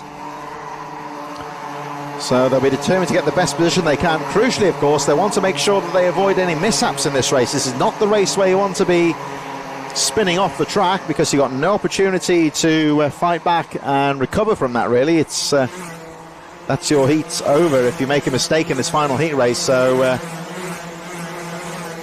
everyone playing it cool here, nothing too rash as they make their way down. It's nervous moments here in the final of the heat races. We've got 2 more to go after this, of course. We've got the TKM Extreme coming up next, and the Micromax with the Honda 200s, Water Swift Restricted, our final 2 heat races to follow this as we move forward to the finals later on today, right the way through the afternoon here on TNL Sports. And as this race goes on, just a reminder, of course, if anybody is watching this live stream here in the paddock here at Kimbolton, of course, some people do, most of the people are trackside, but if you are here at Kimbolton watching the streaming and you're eligible for a trophy after the finals, just a reminder, of course, that the trophy presentations are taking place on a rolling basis during the finals throughout the afternoon. Of course, they are usually held after the racing has been completed, but suffice to say, I think there is a demand for people to want to get back after this meeting, get back home rather promptly, because I think a lot of people want to watch the Euros final later on today and the football with England and Spain. The football fever sweeping the nation at the moment. I remember I was commentating at the British Mini Bikes at Pembrey, listening to the radio on the way home with the England group game, and everyone had the pitchforks out for them. Now they're the best thing since sliced bread, but we shall wait and see later on today. A hotly anticipated match, and of course the big sporting day today, of course. It's the Wimbledon men's final today. Not going to give any spoilers away for that one, with Djokovic and Carlos Alcaraz playing today. So big day for sport, but we're focusing on all the action here at Kimbolton as the mini inters are fast and furious here with Jack Collinson furiously trying to hold on to that second place. This is great news for Finlay Lines, of course, who can clear away at the front. There's all the action now for second place. And you can see there, 77 there, Leo Livings, just trying to egg on the number 91 here. Jack Collinson just telling him just to try and use his own lines here, stop blocking, because they're letting the leader get really far down the track now. Finlay Lines has just crossed the line, and he leads the race by 3.1 seconds, which is a lifetime in sprint karting terms, you would say. As Edward Haynes goes through to second place now, and nipping down the inside is the number 77, Leo Livings. When you get a driver defending the position, which of course they're entitled to defend their position, but if they start holding people up, sometimes they can work against them. You might see the defensive number 91 there, Jack Collinson, just being urged on by some of his fellow drivers, because as they hold each other up trying to fight for position, it's just allowing the drivers ahead of them to pull away. Finlay Lines well clear at the front now. The gap is 3.4 seconds. There is a warning flag in the midfield there for the number 14 of Devon Taylor. Taylor down in 12th place, picking up a warning flag. That's a diagonal black and white warning flag. There is a digiboard up on the finish line. There's some of the camera angles, you might see it. So not too many of the physical flags being used, but most of the karting tracks nowadays have this digi flag system, which is up on the start finish line. It's a large digital board that's right next to the finish line gantry, and there is a board over the gantry that has the countdown for the clock, and it also flags up any warnings as well. So there's no excuse, the drivers will see those warning flags should they pick one up. So 51 there, making his way through. Sebastian Clark going for another move, as now clear in second place is the number 46 of Edward Haynes. We've got 54 seconds on the clock, so I think that Finlay Lines should get through before the last lap board goes out. It's going to be tight. We shall have a look when he makes his way back around. It's going to be close on the start finish line as they make their way through. So mini inters, the final heat race for them here as they fight for position. 91 there, just having a glance over his shoulder. Jack Collins looking at Leo Livings, number 77. There's the K-plate holder, Max Wheatley, starting to pick his way to the field. Down the inside, though, neat little move there for the number 51 of Sebastian Clark. I think he's made the move stick. Yes, he has. They make their way down towards the first corner, and 91 there. Livings going very defensive into the first corner. That's going to back everyone together, and it allows number 142, Oliver Spencer, to move up another position. And you get this wonderful dynamic in these sorts of sprint races here when you get a driver like this, like Jack Collinson, who is going full out defensive. Look how tight he's going into the apex of the corners. He's closing those apexes very early, preventing anyone from out breaking down the inside. But of course, what that means, it effectively slows down the entry into the corner. It doesn't really do him any favours in trying to pull away from the pack, but it does potentially back people into each other. So down the inside, you have to make that move stick well there. Oliver Spencer. So Spencer goes through. He's been moving through the field quite nicely now. 1-4-2, Oliver Spencer. Moving through another position and finding another line there, making his way through the willows for the final time. This whole train of drivers here. Look out for Spencer, who's in his lowest grid position in this final heat race. So he's been fighting his way through the field. And the last lap board about to go out for the race leader, Finlay Lyons. The count goes down to 0. Checkered flag about to go out then for the number 0 of Finlay Lyons, who's coming out to the final corner. Checkered flag going out on the finish line. And Finlay Lyons, late in the day, forgive me. Finlay Lyons, I should say, takes the checkered flag. I was talking about Ollie Spencer there, who finishes 4th. Edward Haynes in 2nd place. Jack Collins 3rd. Ollie Spencer in 4th. Theo Livings in 5th. Josh Cormack, Sebastian Clark, Theo Bradshaw, Noah Moulton, and Max Wheatley, the K-plate holder, rounding out the top 10. So Finlay Lyons taking the checkered flag incredibly there by 4.4 seconds. So it just goes to show, if you can get the lead nice and early, put some good strong laps in, just build that pace at the front, whilst everyone else is scrapping for position, you can establish quite a good gap there. Of course, when you're used to other forms of motorsport, 4.5 seconds doesn't sound very much, but in a sport as closely contested as karting, especially in this sprint race format, you would say 4.5 seconds is actually a fair gap there. So Finlay Lyons with a very good victory from Edward Haynes, Joe Collinson, Oliver Spencer and Leo Livings rounding out the top 5. We're going to move on to our penultimate heat race in just a few moments, TKM Extreme.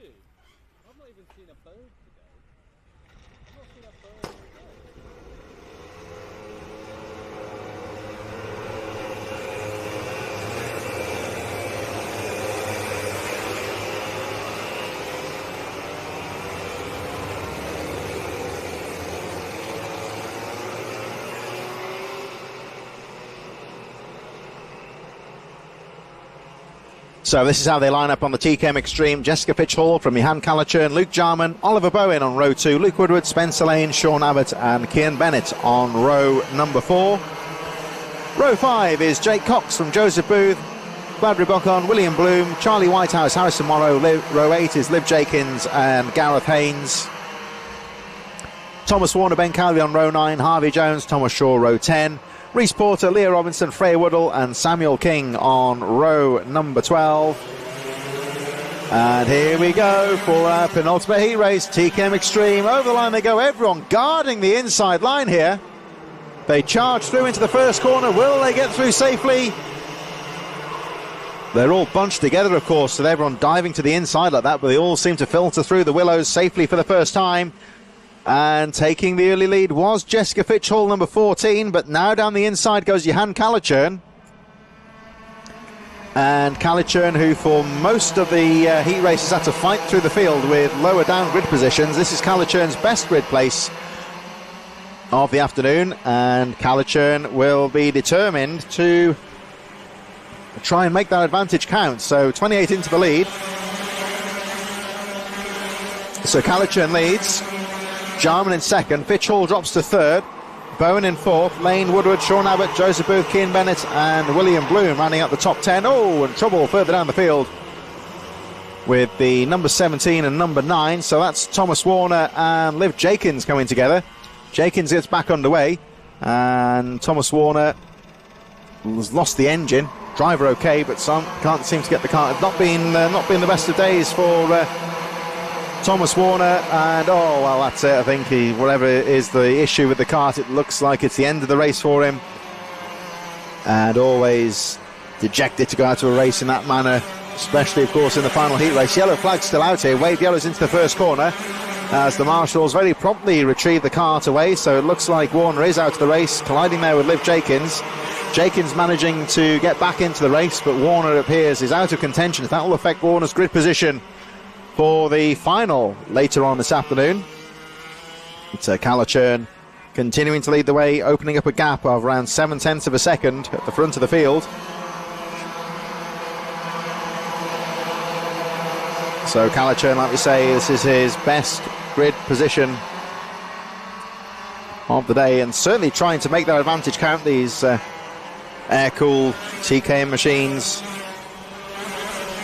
Klazen motorsport driver making his way through. Johan Calichurn, who actually graduated into TKM racing from the world of indoor karting, which it's an element of karting which sometimes gets maligned, but it's certainly close and competitive racing. It's certainly developed the racecraft here. Nowadays racing for the Klazen motorsport team, and yeah, well, Calichurn, like we say, he's a few years ago was from the world of indoor karting, and certainly making a name for himself here in this TKM Extreme class, running quite well at the front of the field. Luke Jarman keeping the pressure on, but Spencer Lane not too far behind in third, and Spencer Lane, number 11, setting the fastest lap of the race. There's number 45, Joseph Booth, closely followed by the number 46 of Luke Woodward. Cian Bennett, the K-plate holder, currently in 6th place. Oliver Bowen, Sean Habit, Jessica Fitch-Hall, the early race leader, currently in 9th place. Jake Cox running up the top 10. This is, of course, our penultimate heat race. We've got the cadet classes coming up shortly, the Micromax Honda 200s, and the Waterswift class coming up very soon as the driver goes off to the side of the track there, just on the side of your screen. I think it was Luke Jarman pulling off to the side of the circuit, so I can only assume there's some kind of mechanical issue for Jarman. So Calichurn leads the way. Lane in second, Booth in third, Woodward fourth, Cian Bennett, so one of the front runners there, dropping out of contention. Number 6 there, Luke Jarman, is out of the race, and that's one of the front-running drivers in the TKM Extreme class. So that could really shake things up on the grid positions going into the finals later on today. Like I was saying before, of course, in these final heat races, that's exactly what you don't want to happen. If you drop out of the race of a DNF right now, that's your positions all well and truly locked in, but yeah, pulling off to the side of the circuit very quickly. So Jarman out of the race. Johan Calichurn carries on there with 2.5 minutes to go. The Klazen motorsport driver leading quite comfortably at this stage. Oh, down the inside. Nice move there from Cian Bennett. Can he hold on though? No, he couldn't quite make the pass stick. And Joseph Booth goes back into second place, number 45. So Booth in second. Bennett again down the inside into Derek's corner. And he makes the move stick. Cian Bennett back into second place now. 45, Joseph Booth still charging, closely followed by the number 46 of Luke Woodward. Oliver Bowen, Sean Abbott, Jake Cox all right in there. None of this, of course, bothering the race leader, Johan Calichurn. Concentrating on his own race here, trying to break away. And, of course, with one of the front runners here dropping out of contention, Luke Jarman, it means that everyone else, of course, has been shuffled up a position. And this battle for second place is wide open here, but this time Cian Bennett has made the move stick. Spencer Lane still there in second, trying to chase after Johan Calichurn here. Just going to check the lap charts like next time round to see if Lane can close up at all here in the final few stages, though the time is running out here. Cian Bennett has set the fastest lap of the race, 43.03. So they make their way around the final corner here at Kimbolton Corner, leading up to the finish line. Calichurn over the line, 1:10 on the clock, so there'll be 2 more laps to go after this before we get the last lap board. They make their way down towards the final few corners.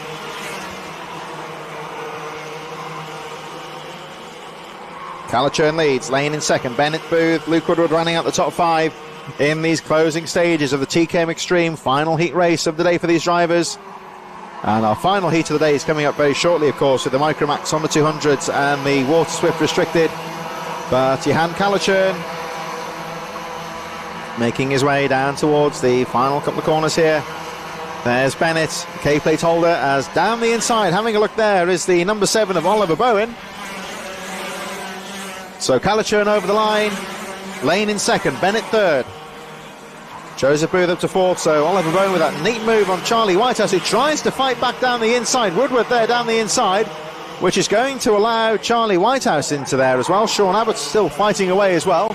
Next time round should be the last lap flag for Johan Kalachern, who has led the race quite comfortably, maintaining that gap at the front. The gap around 2 seconds between Kalachern, the leader, and Spencer Lane in second place.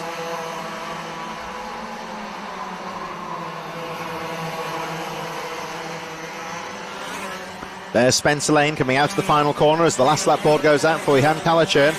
Lane still keeping the pressure on here in second place and staying ahead of Cian Bennett comfortably at this stage, and enough to keep him out of trouble, he would say. Cian Bennett about 1.1 seconds behind in third place, so the gap fairly comfortable between second and third right now, as this TKM Extreme final heat drawing to a close very shortly, of course.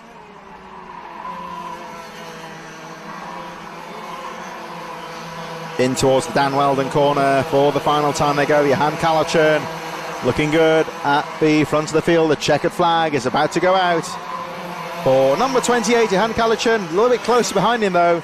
Over the line they go, so Kalachern takes the checkered flag for Clausen Motorsport, the race sponsor, and their driver wins the race with Spencer Lane in second place, Cian Bennett, Joseph Booth, Oliver Bowen, Charlie Whitehouse in sixth, Sean Abbott, Jake Cox, Leo Robinson, and Luke Woodward rounding out the top 10.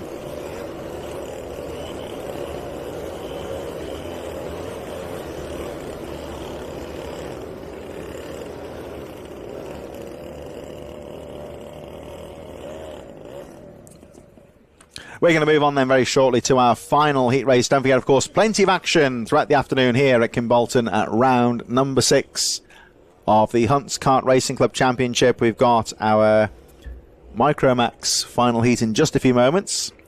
That'll be followed by the repechage races for the junior and senior rotax, heading through to our finals throughout the afternoon here at Kimbolton. And the cadets up very shortly. Micromax, Honda 200s and the Water Swift Restricted.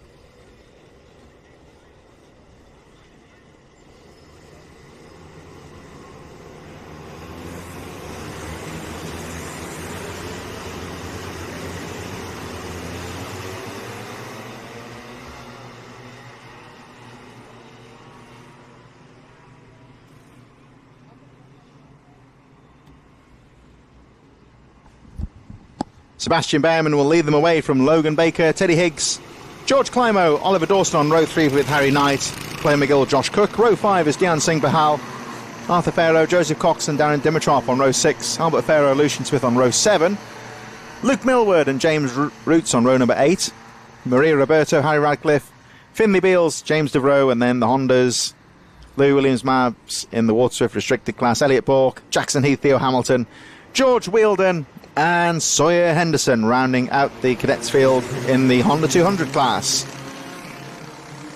So here we go. Sebastian Behrman leads them away into the first corner. Number 37 takes the apex, and round the outside though, I think that may have been Logan Baker. Yes, indeed it is. So Logan Baker takes the lead round the outside. An impressive move there on Behrman, who immediately fights back as they make their way, as the Honda 200s get underway. Very close start. Somebody gets pushed onto the grass.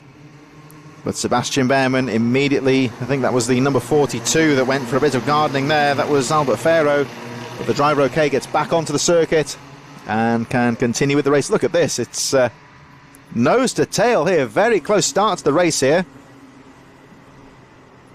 As the number 83 now moves into second place, George Climo. So a bit of shuffling of the pack there on that first lap. And I think it looked like Logan Baker got the Derek's corner all wrong there and dropping a few places down to 8th position behind the O-plate holder of Josh Cook. So Sebastian Behrman, the cousin of the 2025 Formula 1 driver, of course, Ollie Behrman leads, or led I should say now is the operative word, because George Climo is our third race leader. Plenty of action here. And that looked like it was going to go wrong there. Number 44, that's Lucian Smith's been pushed onto the grass in that battle with Chloe McGill. Now, Smith has managed to get the kart back onto the track at least, but that's bad news for Lucian Smith, who's one of the you would say, one of the top-rated drivers in this class, and now in last place. Got a bit of work to do now. It's just 5.5 minutes plus 1 lap remaining. The Honda 200s battling away towards the in the separate race further down the field. Elliot Bourke from Jackson Heath in that Honda 200 race. Theo Hamilton, Soy Henderson and George Wheeldon, there they are, with waved yellow flags going out there as the... Oh, is that number... I think that's number 65. No, 95. My apologies. Oliver Dawson that's gone into the barriers on the final corner. The Honda's going past there, so... of course, Lou Williams-Mabs, the Water Swift restricted driver, 16th in the race so far. Further down, the Honda 200s charging through. There they are on the top left-hand side of your screen, with Elliot Bourke fighting with Jackson Heath, Theo Hamilton, Soy Henderson, George Wheeldon, and all fighting away for position as the leaders make their way down towards the first corner. Looks like a Cornish flag there, number 83, the race leader, George Climo. On the back of the overalls, there's our leaders of the Honda 200 class. They all go fighting through, looking very close indeed.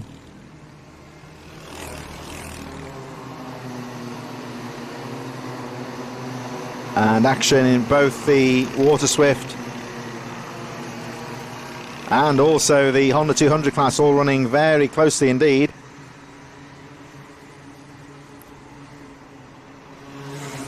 So George Climo looking to hold on to that lead from Sebastian Behrman as they make their way down towards the first corner. There is the number 83.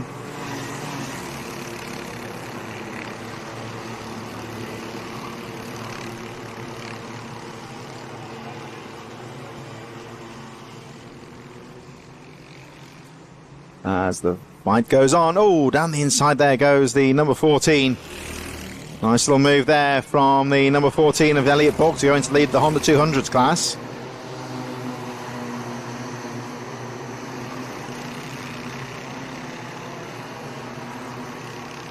So George Climo, who's from North Cornwall, got the Cornish flag on the back of those overalls. So if you're from that part of the country, you've certainly got to put the miles in. It's quite away from Kim Bolton, he would say, and he's certainly making it count here as down the inside goes Josh Cook into second place from Sebastian Behrman. And George Climo continuing to lead the way. Number 83. And still with the Honda 200s charging away. Number 14 leading the way thus far. And looking good out there, Elliot Bourke. Jackson Heath and Theo Hamilton all running very close as they fight for the lead with the Honda 200s. Soy Henderson and George Wheeldon just a little bit further behind. Down the inside goes Jackson Heath and takes the lead. Elliot Bourke just to second place in the Hondas with the number 30 of Theo Hamilton watching on. And up at the front of the Micromax here, it looks like Josh Cook has now taken the lead. So Climo drops to second, Behrman in third.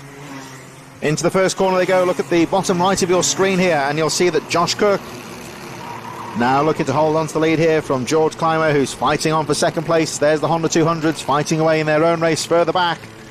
And they're having a very close race here. So 64, Jackson Heath powers out to the final corner. Elliot Bourke on his tail, still very close to the Water Kart a bit further up there. There's the number 24 with a neat move there going through into the Dan Weldon corner in the midfield there. Arthur Farrow on the number 23 of Deon Singh Bahal. Singh Bahal down the inside. Nice move there from him. And he moves back into 9th position here. This battle on the edge of the top 10, all running very closely indeed. Drivers just trying to signal to each other to work together here, but don't know how much they're going to take heed of that communication between each other.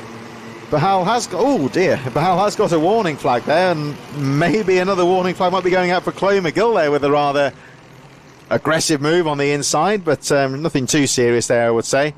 And up at the front here, back with the number 0, of course, Josh Cook, still the O-plate holder, still continuing to lead the way. As the clock ticks down, our Honda 200 still fighting away as they make their way through Stowe Corner. This, of course, is our final heat race of the day. We're going through to the repechage races for the junior and the senior rotaxes right after this. Then we move straight through to our finals. But still, this Micromax action well and truly underway here with the penultimate lap of the race now. I think it would say, yeah, 20 seconds on the clock, so next time around they'll get the last lap board. The Honda 200s still charging away further back, and it is still the 64 of Jackson Heath that leads the way, closely followed by Elliot Bourke. Theo Hamilton right in there in third. Over the line go the top three. These carts powered by the trusty old Honda 200 four-stroke engines. These are a more hopped up version, you might say, of some of the Honda engine carts that you see at the corporate karting tracks, although these engines, they are a bit more breathed upon. They're race ready, of course. They're not running all day every day, and you'll see very similar engines. They put two of those engines in on the full-size chassis in the pro karts. Twin engine, sort of not as quick, of course, as the likes of a rotax, but they still carry a bit of speed if you keep them in the straight line. And of course, these Honda engines with young cadet drivers mean it's got a very decent power to weight ratio. Of course, when an adult's driving a Honda four-stroke engine kart, it's not the most powerful engine, but it's a very reliable engine, and it's all about keeping the momentum going. But with these young drivers, they only weigh a few stone. They really do carry a lot of speed. As at the front of the field here, taking the checkered flag, it's going to be Josh Cook, the O-plate holder, who takes the final heat win of the day. It's going to be a drag race to the line for second place. George Climo takes second from the previous winner, Luke Millwood. Sebastian Behrman in fourth place. James Roots, Maria Roberto, Dion Singh Bahal, Alpha and Albert Farrow 8th and 9th respectively. Chloe McGill rounding out the top 10. And down towards the final corner, here they come. It's going to be a tight one to the line here. Number 14, Elliot Bourke, holds on to the inside. And the Honda 200s fighting to the line here. Elliot Bourke, number 14, is going to hold on here. 64 charging to the line there, right on his tail. Jackson Heath settles for second place. But Elliot Bourke's win from Heath, and Theo Hamilton third. Soy Henderson and George Wheeldon rounding out the rest of the field. So that is the last of the heat races done and dusted here at Kimbolton, as the number 95 of Oliver Dawson, who took a excursion into the tyre barriers on the Kimbolton corner. Driver okay, of course. The kart doesn't appear to be particularly badly damaged, so they should be able to get that sorted out and ready for the final later on today. We're going to move on then to our finals, and beginning, of course, with the repechage for the junior rotax. This is tantamount, you would say, to a B final. They're going to run for, according to the lap chart here, 7 minutes plus 1 lap. And this is a very important race, of course, because the repechage, it's a B final for the junior rotax. Brought to you in association with Ainsbury Plant Hire, who once again have done all the hard work in getting the track service prepared and ready. But repechage race, the top 4 from the repechage will progress to the A final, which is our penultimate race of the day later on. This is race number 26 out of our 34 race bumper program here at Kimbolton today. A lot of particularly the rotax classes, a lot of drivers taking part this weekend. This is, of course, the final club championship round before that takes a break during August. The race meeting here in August will be the British Kart Championships. So quite a few drivers looking to enter this club championship round to make sure they get some race practice, get the karts, get some of the setup looked into as well. This Kimbolton circuit, of course, it's different to a lot of other kart tracks. It's not really a corporate karting facility. There's no real karting action here apart from the race meetings. They only take place once a month, of course, so there's very limited option to be able to test and practice at the track. So a lot of these racers do like to take part in the club championship rounds to be able to get the karts dialed in, learn the setup, and get themselves ready for the national championship meetings that take place here at Kimbolton. It's usually the 2 during the year. Here we go then for the repechage. It'll be Harrison Whitcomb that leads them away from Teddy Cooper, J. John Bennett and Maxim Kirwan. Almost Cindy in there as well as they charge into the first corner. It's fast and furious. Oh, and 2 of them get together there. 39. Oh, that's Dejan Bennett and the number 63 of Vlad Tomanchuk, and those 2 get back underway. But they're potentially, I think, here fighting a losing cause. They've just got to drive as hard as they can and hope that fortune falls their way. That's exactly what you don't want to happen in the repechage race. Getting caught up in the first corner melee. Very limited chance to qualify for the main finals, but Harrison Whitcomb who's had some mixed fortunes today, leads the way in the early stages. Whitcomb just looking to get a good start to stay out at the front. Perhaps a driver that's a bit unlucky to end up in the repechage race, you would say, but certainly looking to try and make the advantage count at the start of being at the front of the grid. Teddy Cooper in second, Maxim Kerwin and Archie Richards rounding up the top four, those all-important top four last chance qualifier positions. Omar Cindy in fifth, Lucy Wheeldon sixth, Alexander Gergwis in seventh. And of course, for the drivers outside of the top four, their afternoon will be over after this race. This is essentially a B final, you would say.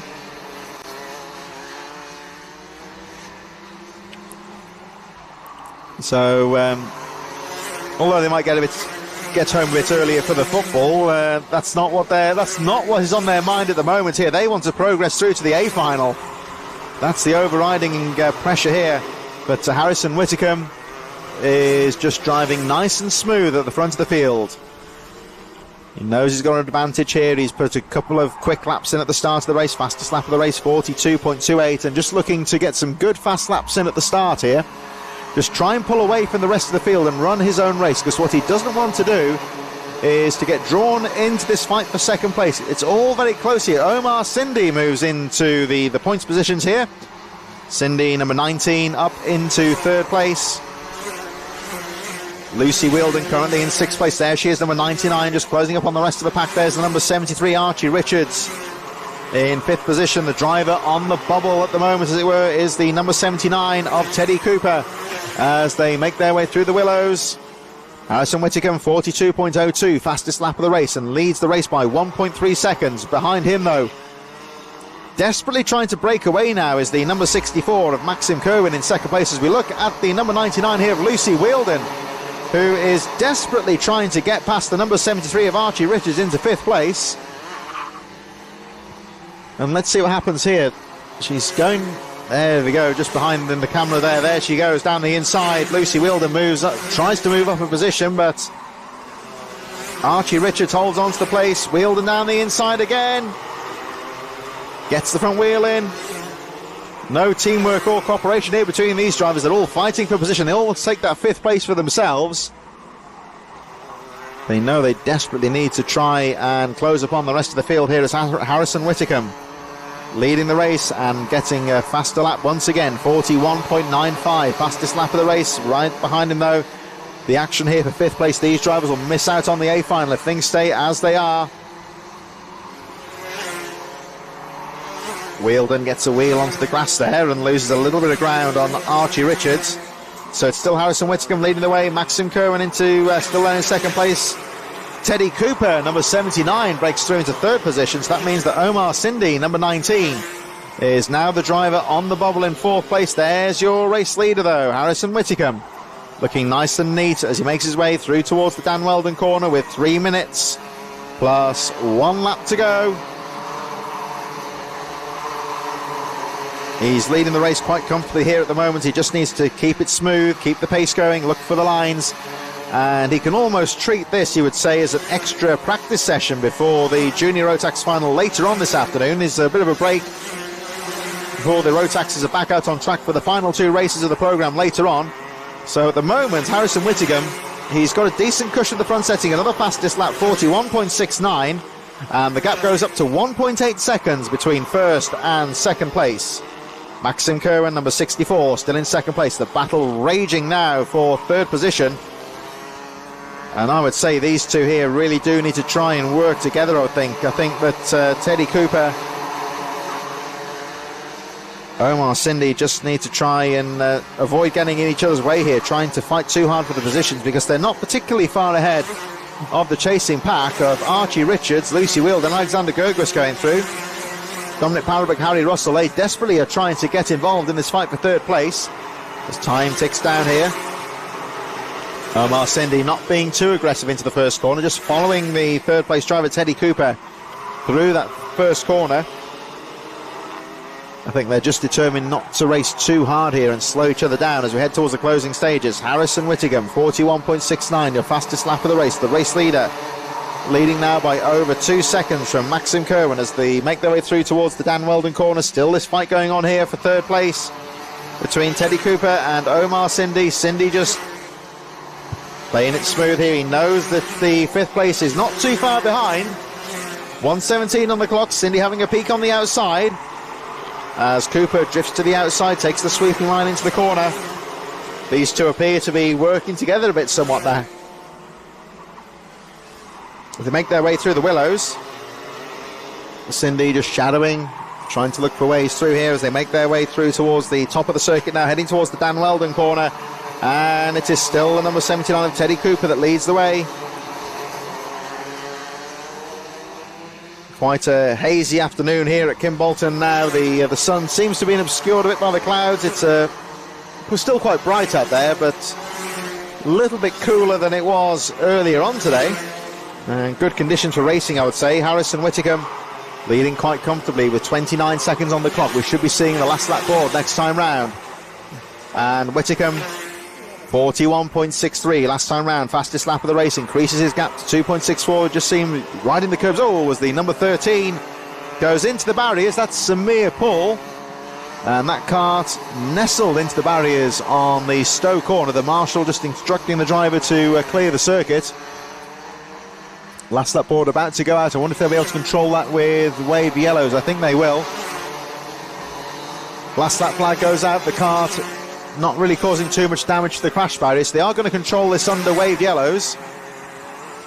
I did wonder if they bring the Battenberg flags out there for a moment, but it seems like they can control that one. The marshal just standing to one side as the pack goes through. So the race goes on. That would have been bad news, of course, for the chasing pack if that race would have been neutralised with 1 lap to go. But Harrison Whittingham is looking good as he makes his way down the TKM straight for the final time. Great performance for him. Perhaps a little bit unlucky to end up in the repechage, but certainly making the most of that by leading the race quite comfortably as he makes his way out to the final corner. And 96, Harrison Whittingham will take the checkered flag, winning the repechage race. Maxim Kerwin in 2nd place, and in the fight for 3rd, Teddy Cooper holds off Omar Cindy. Archie Richards in 5th place, Lucy Wheeldon in 6th. For those two drivers of the day will be over, of course. Alexander Gergwis, Harry Russell, Jack Owen Drawbridge, and Dominic Parabuck rounding out the top 10. Vlad Tomanchuk fighting through to 11th after that melee on the first corner. It's not going to be enough. And of course, Oscar Keane, Jacob Mayers, Lachlan Homer, and Dave John Bennett, the other driver who was caught up in the melee on the first corner, is out of contention. The afternoon is over for them. But for Harrison Whittingham, Maxim Kerwin, Teddy Cooper, and Omar Cindy, they will progress through to the A final later on today. So the finals now well and truly underway, of course. And the second of our heat races getting underway soon, as the rather bent-looking kart there, number 13, of course, being towed back to the pits. That's nothing that a bit of time or money won't put right, he would say. Senior Rotax is underway very shortly in association with Amesbury Plant Hire. Just to run through some of the drivers in this race: George Allen from Michael Morgan, Neo Clark, Jack Gillingham, Edril Naguar, Jack Spencer, Ewan Richards, Joe Fox all in there as well. So the Senior Rotax in the dummy grid waiting area right now. They'll be underway in just a few moments as we head towards our final few races of the day. The finals now, of course, underway. Senior Rotax, the repechage. This is the B class, you would say, the B final. And the top 4 will progress to the main final later on today.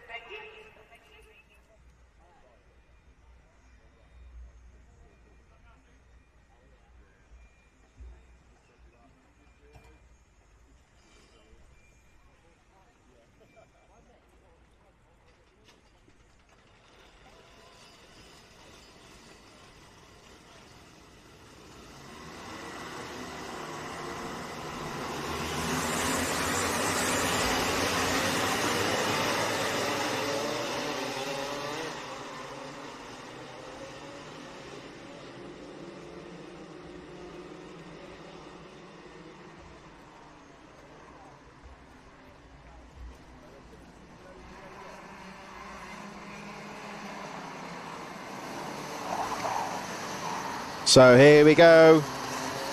Very crucial race here, of course. It's the Senior Rotax repechage. Only the top 4 progress to the A final later on today, so those top 4 positions vital to getting those positions at the end of the race, or your day is over. And like we saw in the junior rotax, what is very important indeed is to avoid any trouble on the first corner, because that will be your race over before it's begun, really. Here they come, down to the first corner.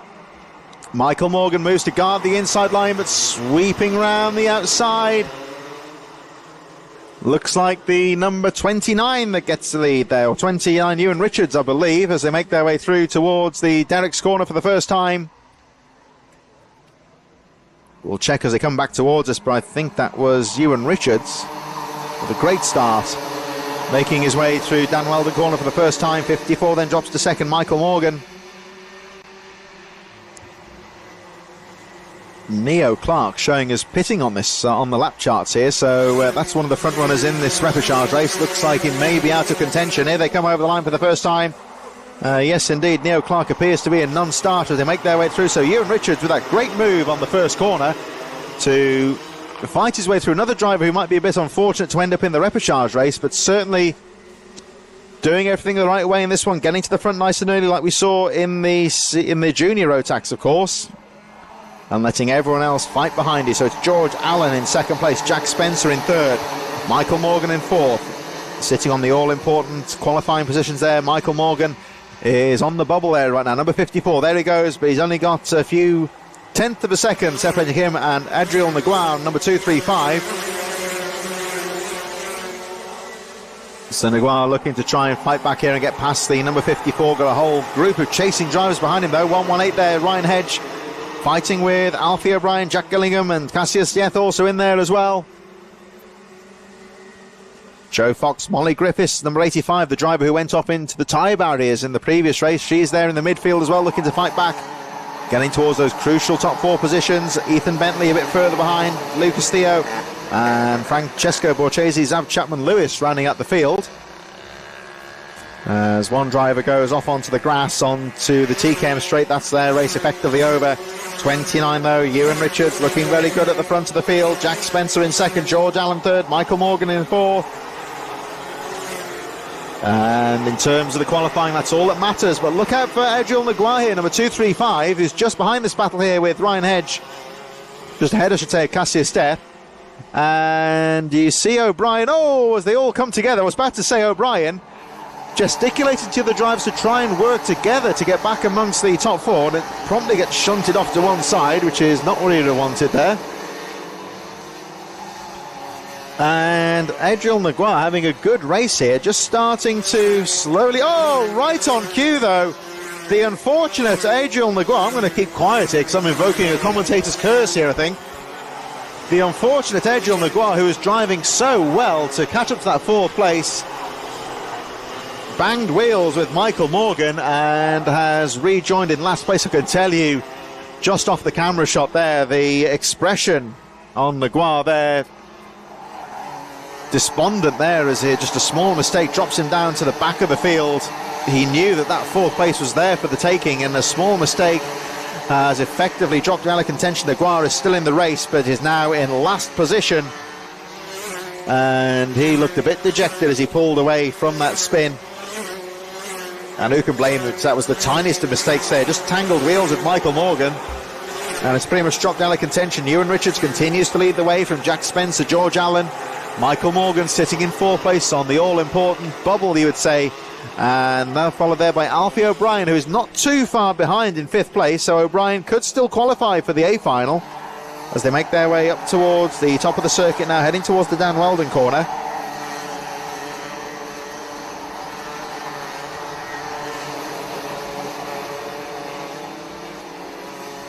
So the repechage race still well and truly underway here.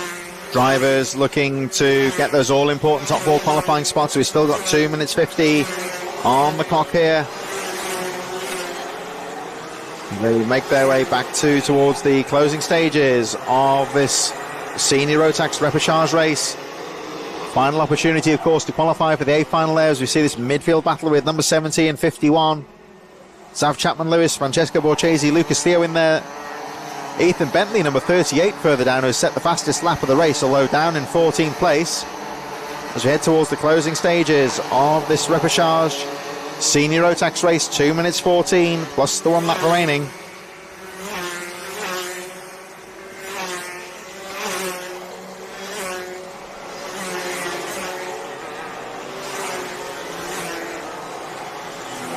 And trouble there further down the field with the number 38 getting together there. That was Ethan Bentley and Lucas Theo, so those two effectively out of the race. That means that Adriel Naguar moves up to 13th position.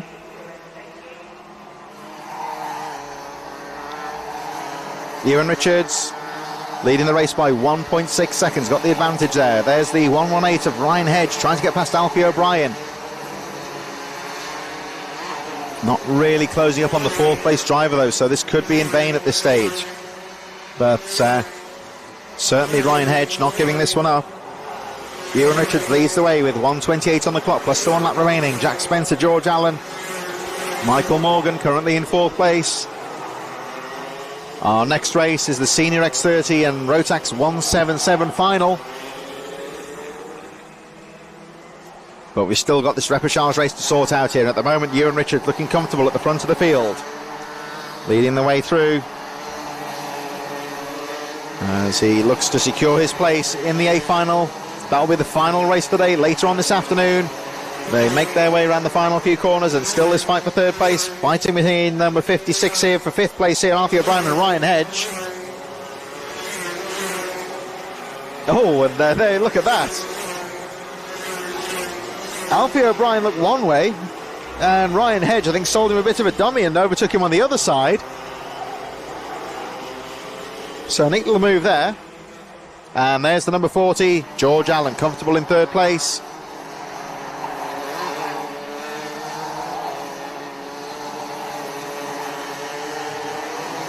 Our race leader, though, is the number 29 of Ewan Richards. Now, what's he going to do here?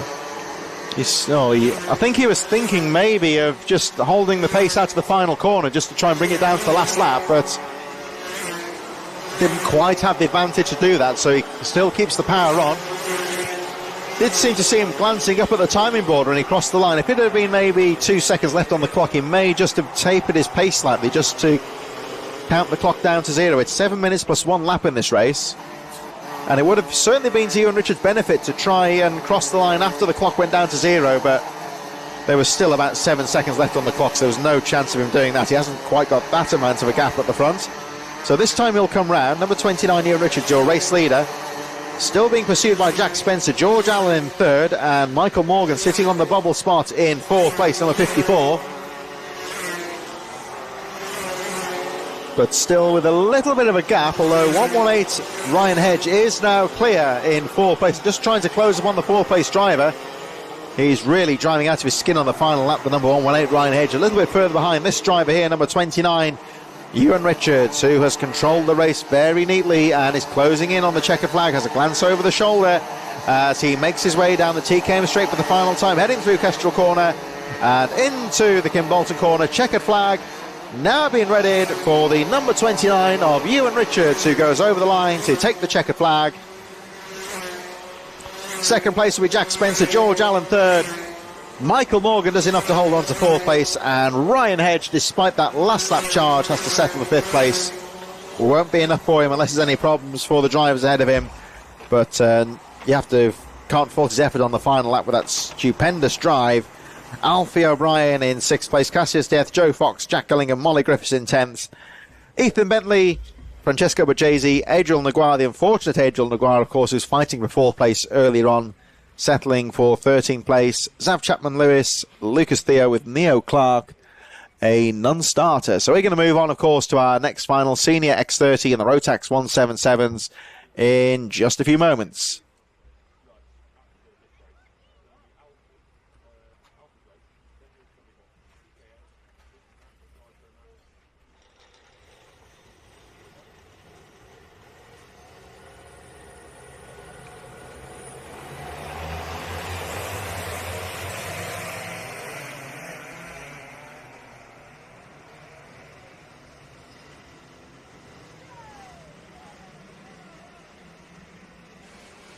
So in association with Talk Raceway, we've got the X30 Senior and the R177 final, which will see Tristan Powell leading the way from Katie Ashman, Josh Jones, Jack Dan, Peter Jurovic, Daniel Archer running at the top 6 from Oliver Harris and Aaron Lask, Matthew Morgan.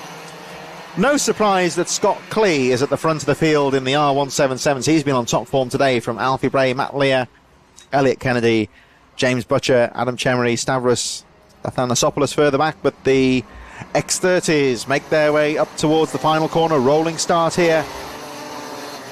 This could be quite a tight final here. Tristan Powell on balance has been the best driver in the heat races, of course, starting on pole position. Katie Ashburn has been right in there. But remember that Josh Jones, third place, we had a DNF. There is a wave round going on here. So immediately going through to a wave round. So the R177s, I think the marshal further back is just trying to gesticulate. You'll see the R177s coming through now. And I think they have got the message here that there is a wave round. Here they come. So they're just going to power over the start line. Headed by the 116 there of Scott Clee, who you'd say is the favourite going into this race. In the X30s, you would say that Tristan Powell is, you would say, perhaps on balance about the favourite. He's had 3 good consistent races. Katie Ashburn has been right in there. But look out for Josh Jones in third, number 84. You may remember that he had a DNF in the first heat race. The kart was beached on the curbs in the Willow corner. He retired from the race, so he starts in third, but he's been on top form this afternoon. Jack Dan, Peter Jurovic also looking good, and Aaron Lask further back, the K-plate holder, also had a DNF, so he's got some work to do as well. So 1 or 2 drivers a bit further back looking to get in contention here. As into the first corner they go. Tristan Powell keeps it nice and neat through the first corner. And it looks like up to second place. A good start there for Jack Dan to move into second place as the R177s get underway. And Scott Clee there, the pole sitter, keeping them nice and slow over the line there as they burst into the first corner. And trouble in the midfield between 87 and 16. So that's James Butcher and Elliot Kennedy. Both drivers okay and get back into the race low at the back of the field, but they've not lost too much ground.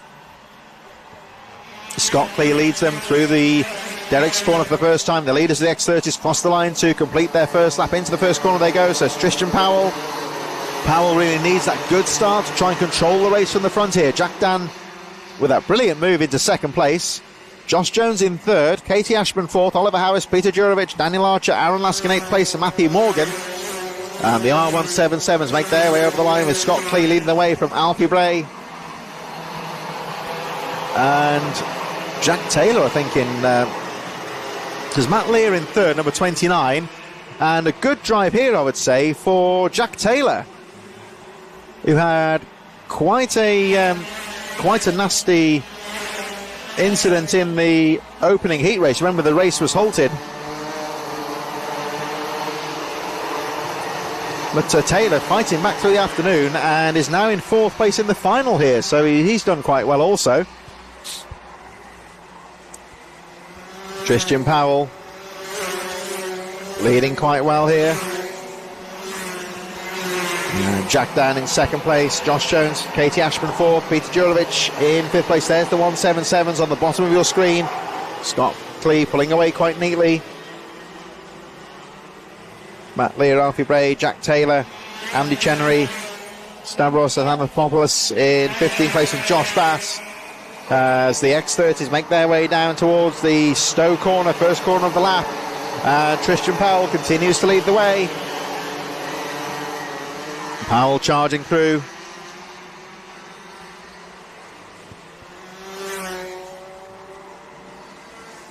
Meanwhile, number 116, Scott Clee, continues to lead the way as they make their way through.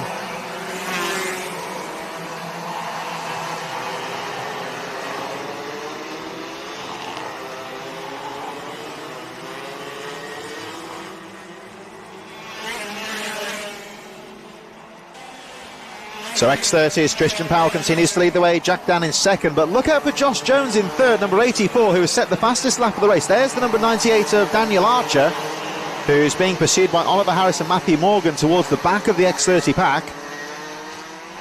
At the front, Josh Jones just starting to close up on the leaders. I think has gone through to second place. There he is, and he's certainly made it through to second place. So Josh Jones into second place now, and he's got 4.5 minutes or thereabouts, plus the 1 lap remaining. Can he close up on Tristan Powell, who's had a faultless day so far, really? But he's got some work to do in the final here as Josh Jones tries to break away from Jack down for second place. Katie Ashburn just a little bit further behind in fourth. There on the right-hand side of your screen, moving into the main shot now is the 116 of Scott Clee. Clee really pulling away at the front of this R177 race there. In second place now is Matt Lear, and it looks like Jack Taylor's moved up to third position. So Clee goes over the line, leading the race comfortably. Warning flag further down the midfield for James Butcher in the R177s. In the meantime, Tristan Powell, leaders of the X30s, coming into the final corner now at the Kimbolton corner. We'll look at them on the right-hand side of your screen. And they should be coming back into shot when they make their way down the straight. There is the 116, still leading the way of Scott Clee as he makes his way through the Dan Weldon corner. The leaders, and you see Clee having a glance over the shoulder to check the progress of his rivals. The leaders of the X30s in the meantime are making their way towards the top of the circuit. There they are, and you'll see that Tristan Powell, with 3.5 minutes on the clock, is starting to come under pressure here from Josh Jones. So Jones really had to get into that second place as quickly as he could. He managed to get past Jack Dan, the fast starting Jack Dan, and now Josh Jones. His day started very difficult indeed, of course, with that incident on the curbs in the first race, but he's fought back very well here. Can he take the final? I'm sure that Tristan Powell will have other words to say about that. On the left-hand side of your screen, you can still see the 116 of Scott Clee, who's been untouchable in the Rotax 177s, leading very comfortably indeed. On the right-hand side there is your X30 battle with Tristan Powell, who's sat on pole, of course, leading the race. They are starting to close up on some of the back marks in the Rotax 177s, and they will begin to close, and some of those drivers are having their own fight further down the field, so that might make things a little bit more difficult for them as well. Here they come into the final corner. Tristan Powell leads the way. It was half a second, the gap between first and second place. And over the line they go. Josh Jones just trimming a couple of tenths away at the front of the field. Half a second covering the top two drivers as they make their way through. They go through the... and they're making their way up towards the Derrick's corner, that really technical chicane, in towards the Dan Weldon corner once again. Aaron Lask, incidentally, set the fastest lap of the race in fifth place, the K-plate holder. And Jones catching up here. We can't find a way through at the moment, but they are catching up on the back markers, and that will ramp the pressure up on Tristan Powell here. He's got to deal with the slow drivers in front of him. Some of those having their own battle further down the pack as well. So Powell leading. Still Jones in second. Scott Clee on the left-hand side of your screen. Oh, and look at that, though. Was that Josh Jones down the inside of Tristan Powell? Great move for him. But now, of course, Josh Jones has got to deal with the back marks here with the first driver through. Blue flags, I think, may be coming out in a moment for some of the drivers in the back of the Rotax 177 pack here. And there they are. So that was, I think, at the back of the field. That might be Chris Emerson, who moves to one side, lets that leading group go through. On the right-hand side of the screen here, there goes Powell in second, coming under some pressure now from Katie Ashburn as Josh Jones tries to break away here. Over the line they go on the right-hand side of your screen. Scott Clee still leading the Rotax 177s on the left-hand side. There's the fight for the lead. 84, still your race leader, flying through the willows. The chasing pack flying through behind him. Josh Jones, Jack Dan, Katie Ashburn, Aaron Lask, all right in there. There's number 27, a bit further down there. This is the battle in the Rotax 177s. Andy Chenery and Stavros Athanasopoulos. The clock goes down to 35 seconds. I think the leaders will get through before the clock goes down to 0, so still 2 laps to go. As we look at this battle further back here with the 98 down the inside of the 164, so that is Jack Taylor on Josh Bass. There's your 177 Rotax race leader. Still the 116 of Scott Clee leading the race quite comfortably as he goes through the Dan Weldon corner. The leaders of the X30s are making their way up towards the top of the circuit now, the Dan Weldon corner, as we look at Scott Clee making his way around the final corner. Back to our leaders of the X30s. There they are. There's number 84, Jack Dagan in third place now, but Josh Jones just starting to pick his way through some of the back markers. There's the second place driver, Tristan Powell. Josh Jones will get the last lap forward. The blue flags go up. He goes down the inside of the number 16, I think, is that 164, Josh Bass possibly. There's 27, Andy Chenery fighting away. And the 116 of Scott Clee making his way up towards the Dan Weldon corner for what will be the penultimate time. The leaders making their way through the Derrick's corner. heading towards Dan Weldon. And there is the Scott Clee. Oh, there's a hair-raising moment there for the race leader, Josh Jones, who I think Andy Chenery didn't realise he was there and conceded the corner at the last moment. There's Tristan Powell, second place, but it looks like Josh Jones is going to hang on. Checkered flag about to go out, and Josh Jones takes the checkered flag. It's going to be Tristan Powell in second place. My apologies if you're watching this as well, that the timing screen doesn't seem to be catching up with us here. But Josh Jones taking the checkered flag from Tristan Powell. Jack Dan, Katie Ashman also well placed.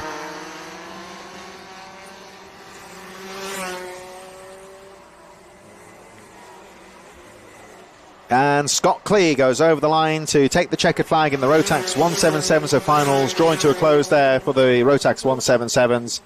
And I'm going to take a pause for a few moments, but stay tuned as we'll be back very shortly with the next race today, the KZ UK final. They're down in the waiting zone, and they will be underway in just a few moments.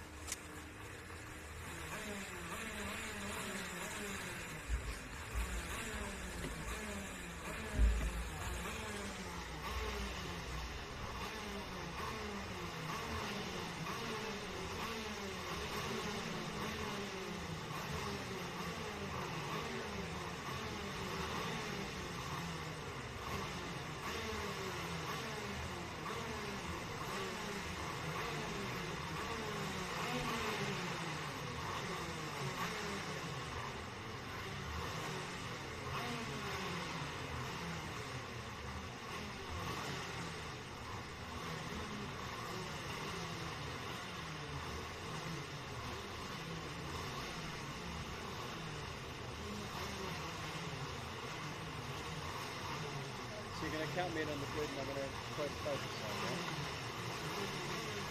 Can you hear me, right?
So we are about to get underway for the KZ UK final, running of course on the full Yamitsu straight, and drivers ready to go. I think there's going to be a wave round though.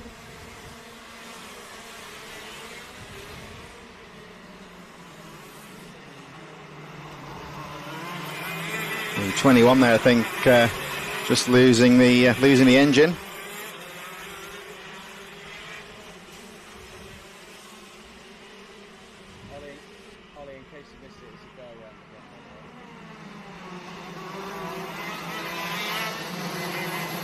So we're just waiting for the live time to catch up here. The drivers making their way around the TKM straight once again. and they'll be down on the line in just a few moments.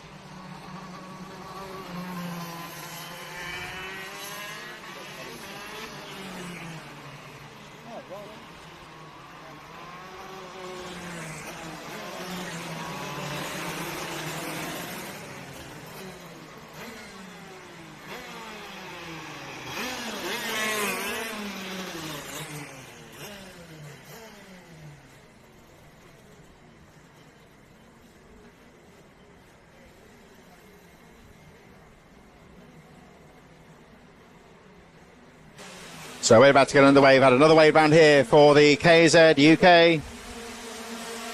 Lights out, away they go.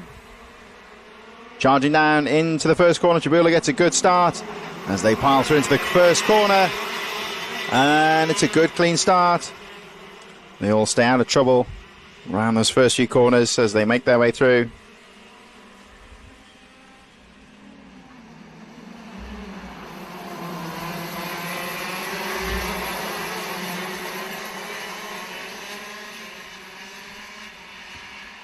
KZ UKs are making their way down towards the Kimbolton corner for the first time. And Tribuna looking good as they make their way out of the corner and back up towards us. Down into the first corner.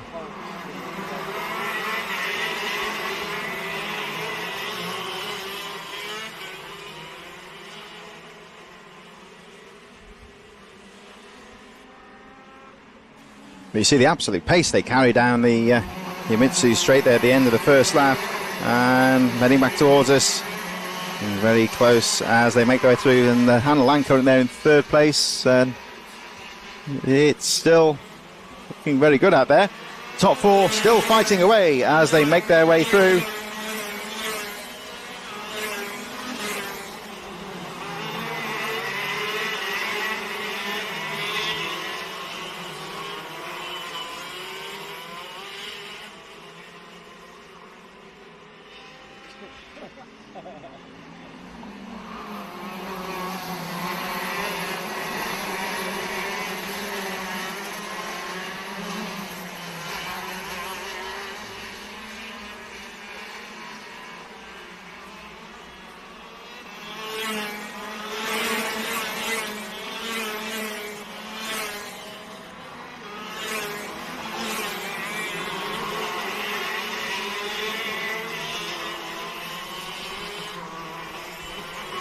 So Jabila number 12 still leading the way as it all looks very close towards the front of the field here. Hannah Lang fighting through into third position now.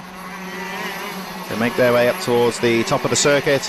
And the KZ UKs, of course, running very strongly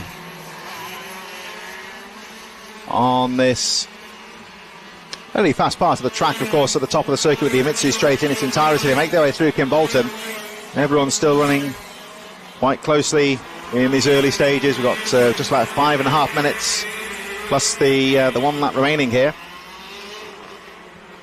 So as they make their way through, Daniel Tribula still looking good as they make their way down towards the Dan Weldon corner. Number 18 in second place, Bo Phillips, who had some trouble earlier on in the heat races, but running strongly in second place. Hannah Lang still there in third. Bailey Rigglesford had a good start to the race, but just dropping to fourth place momentarily.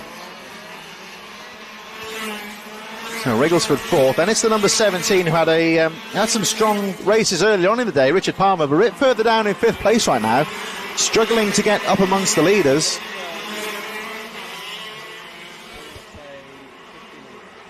So Richard Palmer didn't quite get the start this time. We got the number 26 Harvey James a bit further behind there as well, as Hannah Lang tries to close up on the second place. Still Bo Phillips.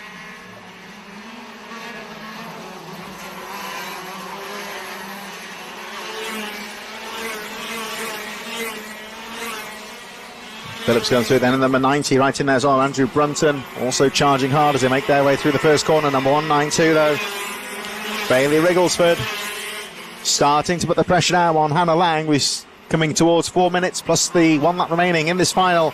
Daniel Tribula, number 12, looking good at the front of the field. Still Bo Phillips in second place, number 18, just a few tenths of a second behind Third place is the 192, Bailey Regalsford, still charging away to make their way out to the final corner. So Chabula at the moment looking good. He had a good start to the race. Phillips still charging in second, Lang in third. Regalsford and the number 17 of Richard Palmer making their way through the Willows up the Yamitsu Straight towards the Dan Weldon corner at the very top of the circuit. Oh, you see a little bit squirrely under the braking there from Bo Phillips. It brings it down to speed quite neatly. Lang looking a little bit smoother in third as she tries to close the gap. And down into the final corner they go. So Chabula still leading.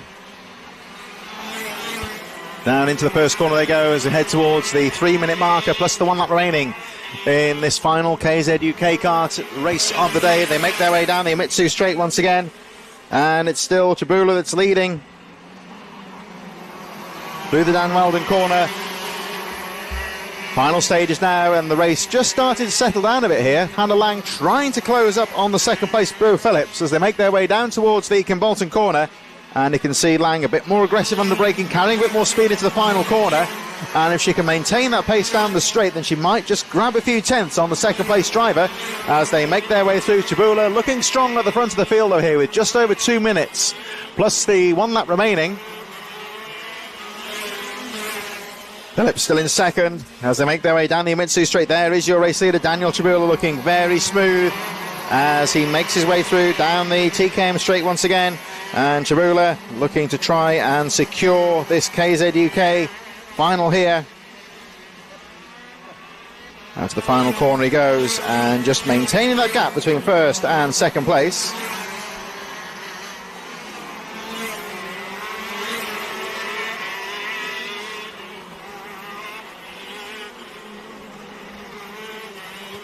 There he is, the number 12, Chabula. Keeping the pace as he makes his way through towards the top of the circuit now. And down the back straight he goes, staying ahead of the number 18, still there in second position. There is Chabula, number 12.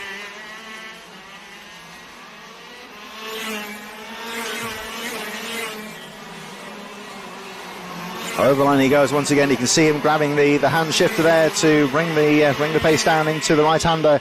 And Chabula now with 1 minute 7 on the clock. So still a couple more laps to go in this KZ UK final with the number 12, Chabula leading. It's still Phillips in second place. And Hannah Lang, you can just see her desperately trying to tag on to the back of number 18, Bo Phillips, just trying to find an opening to get away through, staying ahead of Bailey Regalsford. Leader now making his way in towards the final corner. And number 12, Chabula. 41 seconds on the clock here, so they'll pretty squeeze through another lap before the last lap flag comes out. And this race still finely poised here. It's Hannah Lang keeping the pressure on the second place driver, Bo Phillips. They fly down the Yamitsu Straight, fastest part of the track. The kart's topping out towards 100 miles an hour at the end of the straight, and still hanging on in there. In fourth position is the 192 of Bailey Regalsford. Chabula goes through to complete the lap. I'm going to look at the clock here. We've got 6 seconds left on the clock, so I think he would have liked it to have been a little bit later than that, so he could have the last lap for it, guys, and he could wrap this one up, but still a bit of time to go here. So the rest of the field go through further back. We see drivers still in the race, a bit further down. Number 26 going through, Harvey James. Nino Piccoli is running well as well, the number 53, and the number 96 still charging away further down the field as well. Jake Baker. Coley still charging and being closed on by the race leader at the moment, Chabula, but should still be able to stay out on a clear track. Well, he is losing a bit of ground here. Look out for number 18 here, Bo Phillips in second place, who does appear to be closing the gap here with 1 lap to go. And this race previously was looking like Chabula had it in the bag here, but he's checking his shoulder all the time here. I think he is aware that the pack is closing. Maybe he's got a bit of a mechanical problem or some sort of issue with the setup of the kart. He doesn't look all that comfortable out there. He's just looking to try and bring it home. He's still carrying the pace. And Chabula making his way down towards the final corner. Number 12, Daniel Chabula, looking to wrap up the KZ UK final. Over the line he goes. Daniel Chabula is your race winner. Punches the air as he crosses the line. Looks like Going to be second place for Bo Phillips, Hannah Lang, closely followed by Bailey Ricklesford, all running very closely indeed. As the KZ UK karts drawing to a close in the final.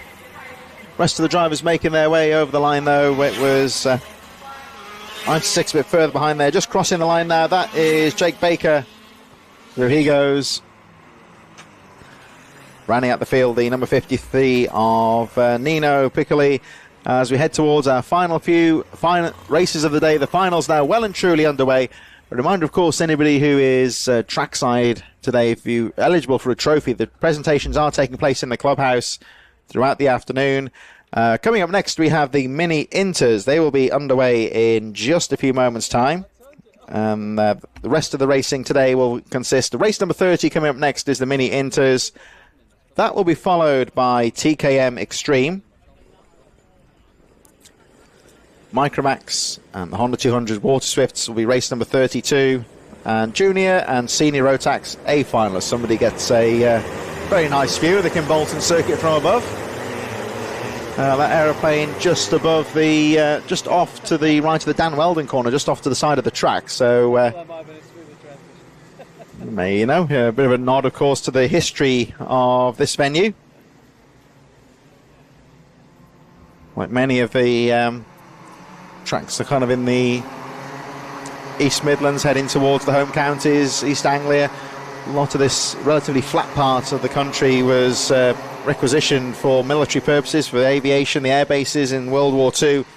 And many of those tracks, of course, or many of those venues, I should say, finding their way towards use in motorsport, just like here at Kimbolton. And at the front of the field here, so the Mini Inters about to get underway. It looks like it's going to be Spencer Oliver as the fastest qualifier from Findlay Lines. Two very informed drivers here as they go over the line into the first corner. And Oliver guards the inside line. Findlay Lines to the outside. And you're charging through Edward Haynes. Theo Bradshaw also well placed, but it's the K-Plate's got a good start there as well. Max Wheatley.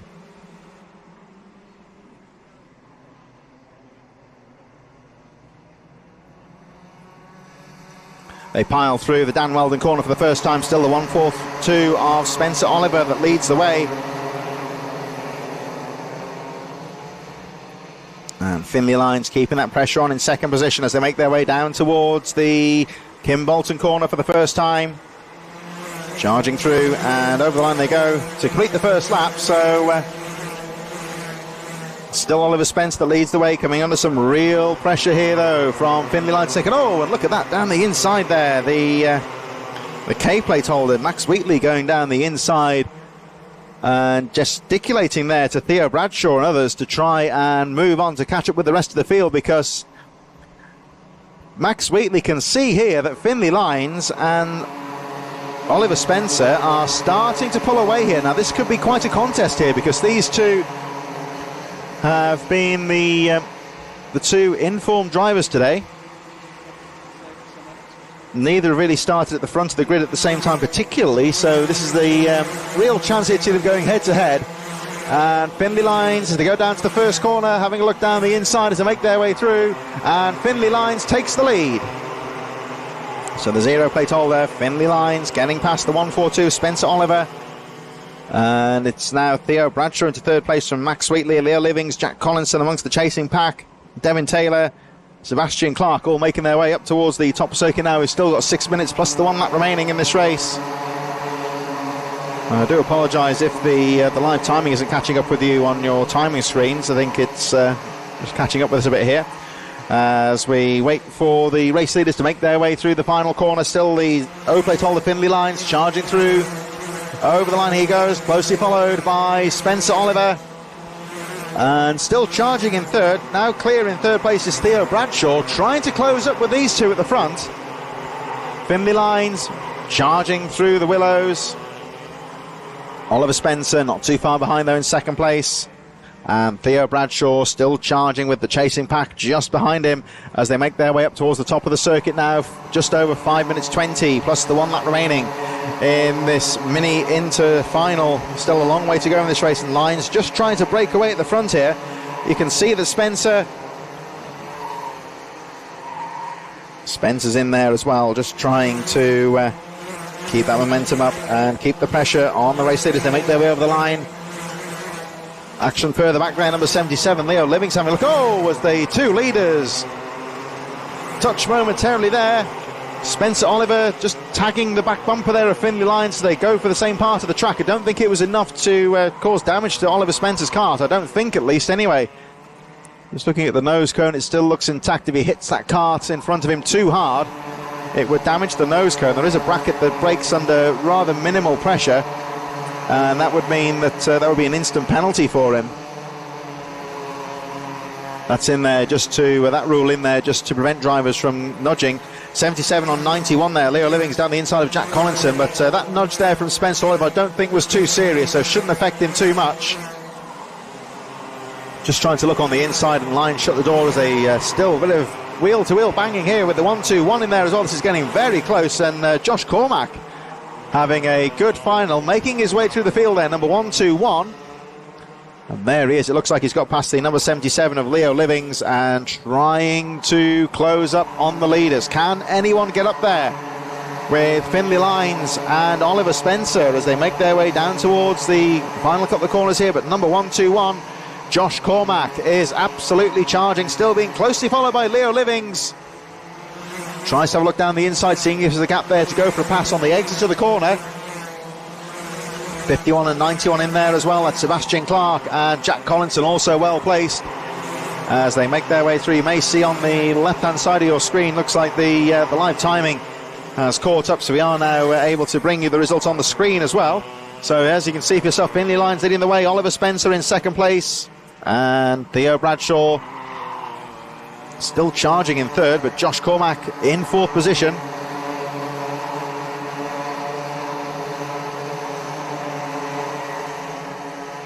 And there is the number 1-2-1. We just saw him there trying to get ahead of trying to get up there with the number 44. Leaders making their way through, so got just under 3 minutes plus the 1 lap remaining. And Lyons knows that Spencer's going for the move here. Oh, and again he just tried to square the turn off, but Finlay Lyons was there. Didn't quite come off for him.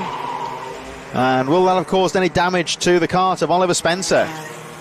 Here they come back up towards us, making their way through. You can see Lyons just getting a little bit defensive now, guarding those apexes, making that kart as wide as possible. He does allow himself the luxury of being able to take a wider sweep through the Dan Weldon corner. It's just finding that fine margin here between defending your lead and not being too defensive and slowing yourself down, really, because if Finlay Lyons gets too defensive here, guards the apexes too much, he'll just slow his pace down, and that will not only draw Oliver Spencer into the battle, but also Theo Bradshaw, Josh Cormack, the chasing pack, Max Wheatley, Sebastian Clark. So Finlay Lyons, the race leader, with a bit of race control here, but I think he is just maintaining his pace out there. He knows he's running very quickly. There you see the chasing pack just behind there, the likes of Sebastian Clark, Jack Collinson, Leo Livings, Louis Radcliffe, Devon Taylor up to 10th position from Hayden Fisher. And here come the balance of the top 10, making their way through the top corner, heading back down towards the TKM straight into the Kestrel corner.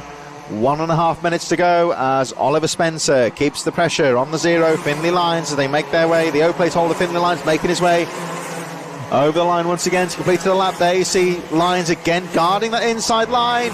And you see what Spencer's trying to do here.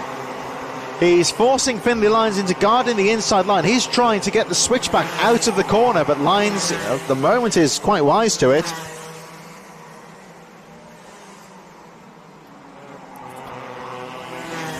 And here they come. So Spencer again, he's some great racecraft. You remember these drivers, still only kids, of course, not very old at all, of course. They make their way through, and they've got the racecraft here between these two is very strong indeed. Lyons is finding a right balance here between maintaining his pace and guarding the lead, and Spencer quite a few times has nudged that kart. You see Lyons again guarding the inside. Spencer trying to go for the cutback and still doesn't quite work for him, because Lyons has got that line covered. So I think that Oliver Spencer here in second place is going to have to try and change his tactics here somewhat. Maybe see what he can do to change the tactics here, because at the moment Findlay Lines has got the race covered so far, although time is running out here. There is a warning flag though for the race leader Findlay Lines, so whether they think that's blocking is a bit too aggressive maybe and just giving him a warning. Here they come over the line though for the last lap flag, so there is a warning flag out for the race leader Findlay Lines, and again guarding that inside line. Oh, and again you see the back bumper of that car to Findlay Lines really taking a battering right now from the second place as they make their way up towards the Derek's corner for the final time. Findlay Lines still leading. Oliver Spencer trying everything he can to try and get through. Very aggressive between these top two drivers. They're really having a fantastic duel between first and second place. Theo Bradshaw still in third. Here they come down the back straight for the final time. Fabulous race here between these two drivers. So here they come down towards the Kimbolton corner for the final time. One more go then for Spencer. Findlay Lines gets the line covered. Oliver Spencer charging out to the final corner, side by side over the line, and through they go. Findlay Lines takes the checkered flag by 4/100th of a second, almost side by side over the line there. Theo Bradshaw was third, Josh Cormack was fourth, only 8/10 of a second covering the top four drivers. Max Wheatley, Jack Collinson, Sebastian Clark, Leo Livings, Louis Radcliffe and Devin Taylor rounding up the top 10. Further back, a bit of a fight there with Kilnan Joni, Ollie Thompson, Rian Townsend, and Noah Hobson there having a fight with Oliver Barton, Toby Wortley and Alex Walchuk a bit further back. Ruben Jenkins and Jack Charles Bailey rounding out the field as the mini inters draw to a close, and plenty more aviation above the Kimbolton circuit. There is actually a car show taking place at the Kimbolton School just down the road from the karting track here. And I wonder if that air display is... It's quite a big show as well, so I wonder if that air display is linked with that in some way. But in any case, they're giving us a neat display with some of the vintage aircraft flying above the Kimbolton circuit. P-51, I've been told. And that's quite an old aircraft, isn't it? So yeah, it's there they go, heading around back towards us. Yeah, I do wonder if that's linked in with the car show at Kimbolton, possibly. Yeah, that's an old American aircraft, isn't it? The P-51. That's a World War II aircraft, isn't it? I think it was back at the back there. So I think certainly. I don't know if they ever flew from here perhaps, but certainly well linked in with the bomber history of Kimbolton. So there we go, some vintage World War II aircraft in the skies here, but we'll turn our attentions back to the track now as we get underway with the TKM Extreme. And Johan Calichurn will lead them away from Leo Robinson, Cian Bennett, Spencer Lane, Thomas Shaw, Charlie Whitehouse, Joseph Booth and Jake Cox, Oliver Bowen, Gareth Haynes, Sean Abbott, Liv Jakins, William Bloom, Luke Woodward, Harrison Morrow and Luke Jarman on row number 8. Row 9, Harvey Jones from Reese Porter, Jessica Hall, Samuel King, Vlad Ribok on Ben Cowley, Thomas Warner, Freya Woodall on row number 12. And they are going to get back underway with the final now for the TKM Extreme. Just 3 more races to go after this. Of course, got the Micromax and our finals for the junior and senior rotax. But here we go with the TKMs. The air-cooled Warriors fighting into the first corner. Oh, and it's going to go all pear-shaped there, I thought. What a shame, though, for Johan Calichurn. He was guarding that inside line. The day's gone so well for him so far. Also wiping out Leo Robinson with him as well. But he was very deep on the brakes into the first corner, trying to guard that lead, and the back end just stepped out from him, wiping out 2 or 3 others of the front runners. So Leo Robinson also in there as well. Emerging from the melee is Cian Bennett, the K-plate holder, who now leads the race. So a dramatic start here. We've got Charlie Whitehouse and Thomas Shaw also well placed. Here they come. Oh, and look at this. Charlie Whitehouse now into the lead. So we've got about 4 lead changes in 1 lap here. So Whitehouse just trying to gesticulate here. Let's try and work together and pull away a bit now. Because everyone is all, look how close they are as they make their way through the willows. They're all so close together here. I think if they can just try and break away in these early stages. Looking further down here, so the main losers on that first corner melee being Johan Calichurn and Leo Robinson, 2 drivers who would have been certainly amongst the favourites to take victory in this TKM Extreme event. But unless anything drastic happens here, they are pretty much out of contention in terms of the victory. But this lead here is wide open. No one really, this race is wide open for the taking here, and Gareth Haynes is also well placed, number 20. Look out for the number 20 in 4th place, Jake Cox and Liv Jakins. I tell you what, Liv Jakins, who started on the edge of the top 10, and she is now in, I believe, 6th position, just behind the 26 of Jake Cox. So this race is still wide open here. That first corner incident really blowing the race wide open here. And of course, with the pack shuffling on the first few corners, a few drivers in the midfield getting a good start as well. And Luke Jarman is in there as well in 7th place, the number 6. Now Jarman, you may remember, there he is, just behind Liv Jakins. Jarman is starting a bit further down the field here with that mechanical DNF earlier on. And could be looking at a piece of good fortune here to try and get up through the field, as both Liv Jakins and Jarman going past the number 26 of Jake Cox. I think Jarman, look at the number 6 here, just tagging onto the back here of Liv Jakins. He can see that Liv, she's moving through the field quite nicely here, the number 9. That's the driver we're looking at now. The JR kart there, Liv Jakins, number 9. And you see her there just gesticulating to the chasing pack, follow me here, let's not try and race, let's try and work together and catch up with the rest of the field.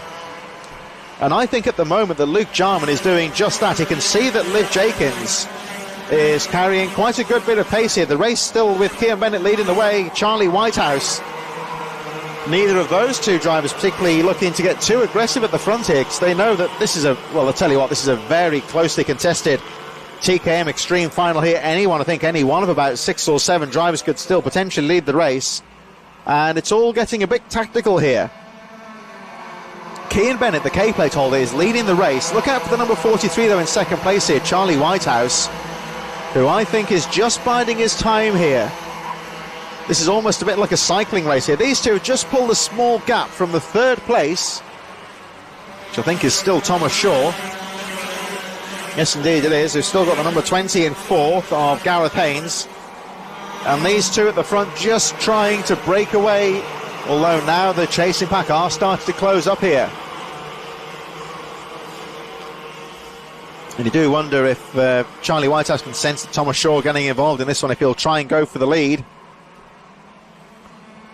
Kian Bennett, of course, the K-plate holder, will be determined to control this race from the front, with time is ticking down here though. And the time for action will be very soon. 3 minutes 50 on the clock, plus the 1 lap remaining. Here comes your race leader, K-plate, Kian Bennett. Whitehouse not really going for a dive down the inside at this stage, just finding his moments here. You're not going to win the race at this stage. Still got 3.5 minutes plus 1 lap to go, but he could certainly go a long way towards losing it here.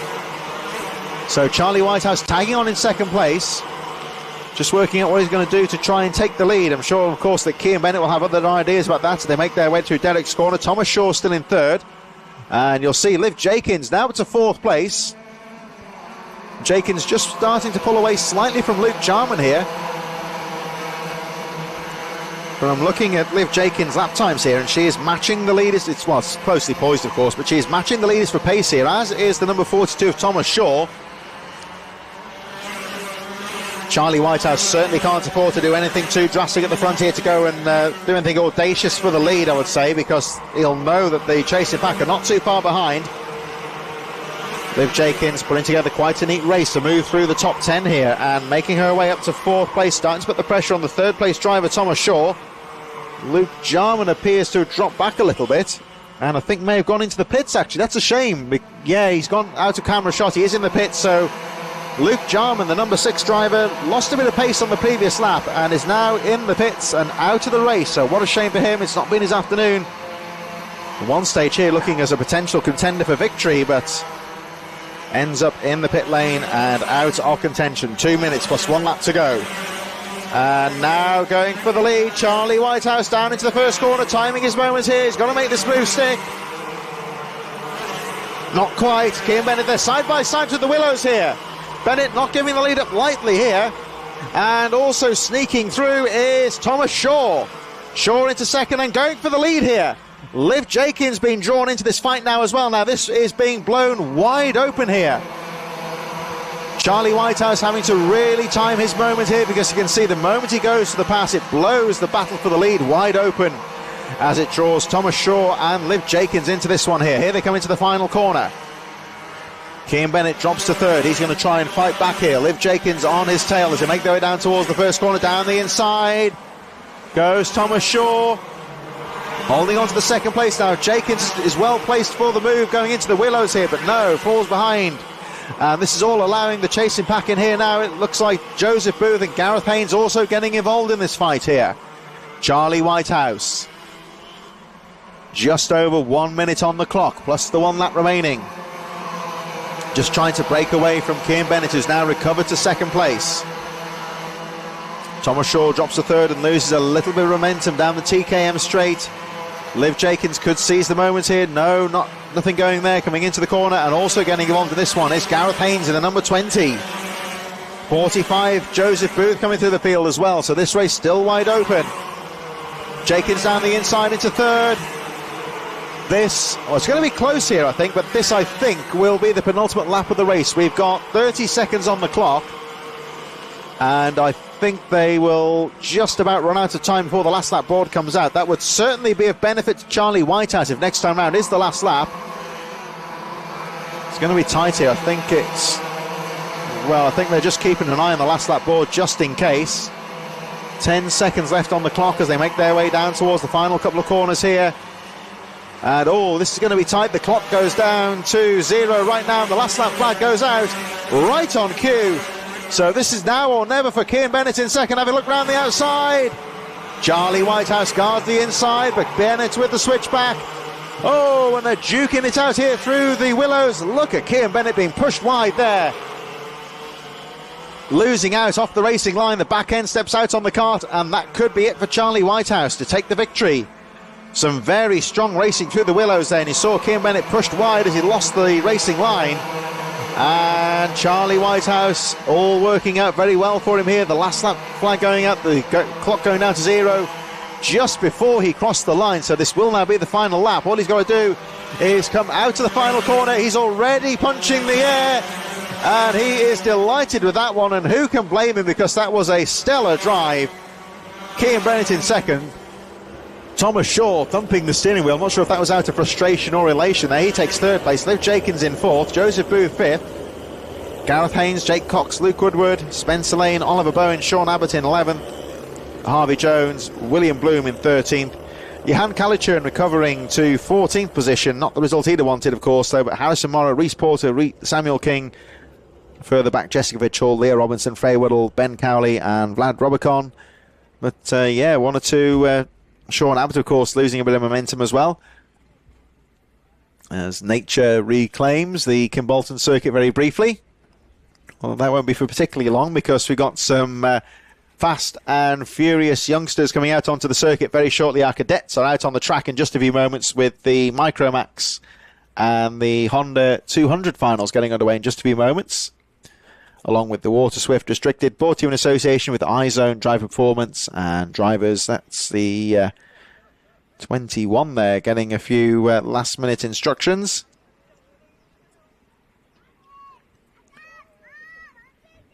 To make their final preparations, that will be James Roots, I think, there, down on the grid, alongside the O-plate of Josh Cook. All the drivers getting some final instructions here. The green flag will be going out, so the drivers will be making their way out onto the circuit in just a few moments.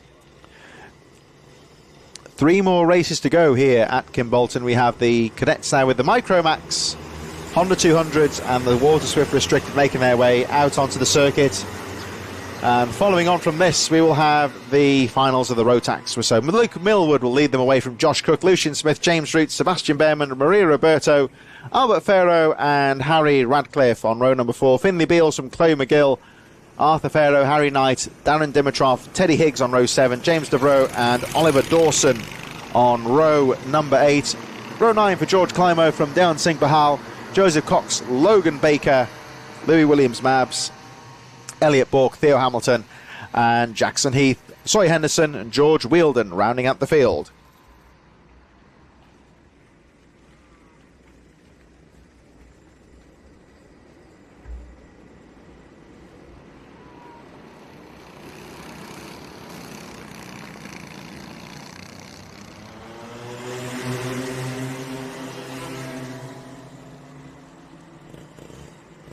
Away we go, with the Micromax charging down into the first corner.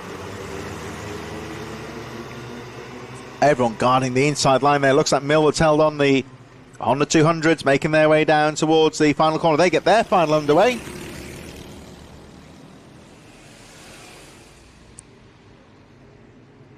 Headed by the number 14 of Elliot Bork from Theo Hamilton, Jackson Heath, Sawyer Henderson and George Wheeldon getting their race underway.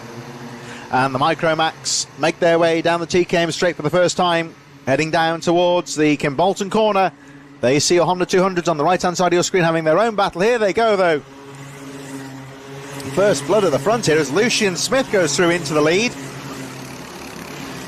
Josh Cook hanging on in there as well in third place. The early race leader Luke Millwood hanging on in there in second place. The top three just trying to break away here.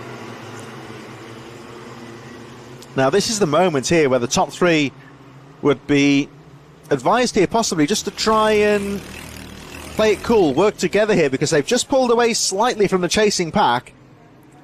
If they can just get a couple of laps in here, a couple of smooth laps. Nice smooth driving here. If they can just pull away from the rest of the top 10, they could have the race to themselves here. So this is where the drivers could use a bit of racecraft here and just try and pull away from the rest of the top 10. The Honda 200 still fighting away further down the field there. Elliot Bork leading from Jackson Heath, Theo Hamilton. And over the line they go. Into the first corner. Lucian Smith still leading the way, but still having a peek down the inside there is Luke Millwood from Josh Cook. Look out here, though, for the number 52 of Maria Roberto, who has set the fastest lap of the race. The fourth place driver, there she is. And she can see these three starting to fight for position here. And could get involved to try. She's been there or thereabouts all afternoon, really, but could be timing the move to the front perfectly for the final here. Roberto just trying to drag along the rest of the competitors as they make their way down towards the Kestrel corner. Into the Kimbolton corner. Oh, and diving down the inside there, Maria Roberto into third place. So Roberto up to third place now. Josh Cook still there in second place. Lucian Smith wasn't expecting that, I think, and tries to fight back down the inside to retake the position. And does so. Brave move there from the number 44, Lucian Smith. Sebastian Behrman hanging in there in fifth position. James Roots in sixth place. Harry Radcliffe seventh. Albert Farrow, Finley Beals and Chloe McGill running up the top 10 as the Honda 200s fighting away on the right-hand side of the screen, dueling for the lead. And Jackson Heath moves into the lead from number 14, Elliot Bork. Jackson Heath still third. As in second, I should say. Theo Hamilton still third. Soy Henderson and George Wheeldon rounding out the top five.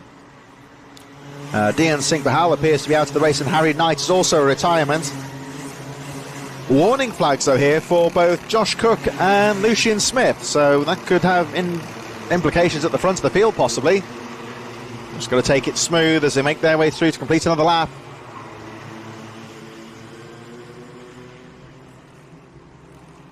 They can't afford to be too aggressive then to incur the wrath of the stewards here as they make their way to the top of the circuit once again. And it is now back into the lead, though, of course, for the pole sitter Luke Millwood. Theo Hamilton moves into second place in the Honda 200 class, putting the pressure on Jackson Heath at the front. Here come the leaders in towards the Kimbolton corner once again, and it's now a four-way battle for the lead here. Over the line they go to complete that lap, and it's all looking very close at the front of the field. Any one of these four drivers, I would say, could win the race as Millwood guards the inside line from Smith. And remember, of course, there have been some warning flags going out here.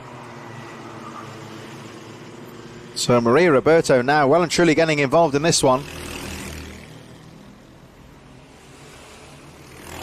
Of course, these drivers are only about 10 years old and very young drivers.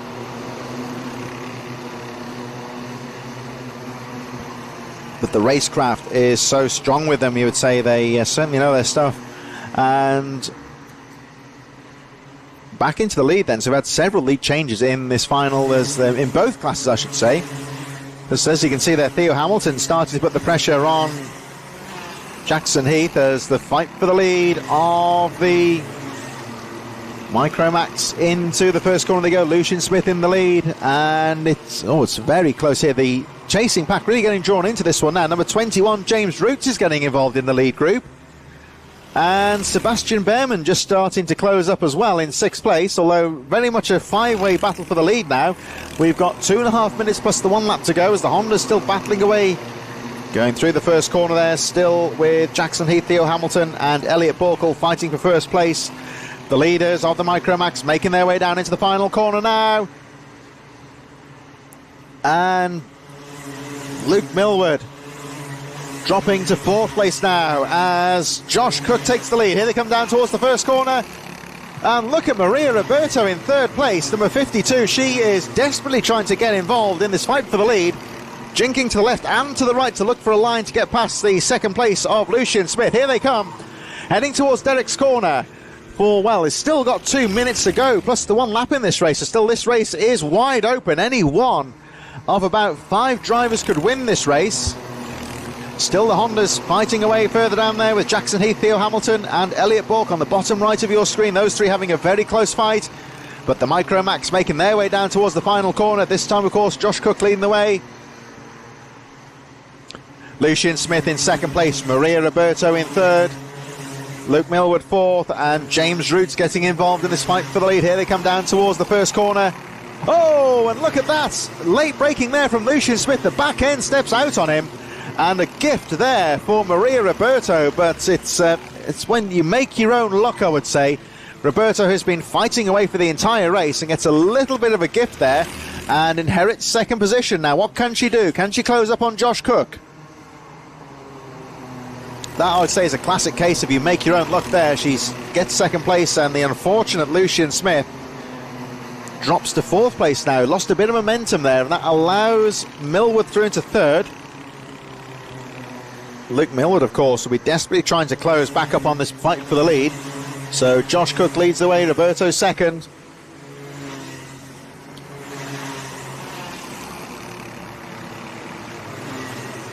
Looking all very close at the front of the field here as the teammates make their way through. And let's have a look here. 30 seconds left on the clock. As trouble there between Lucian Smith. We saw there Lucian Smith and the 21 a little bit further back there. Roots getting together. So this is turning into a 2-way tussle for the lead now, as the Hondas still fighting away.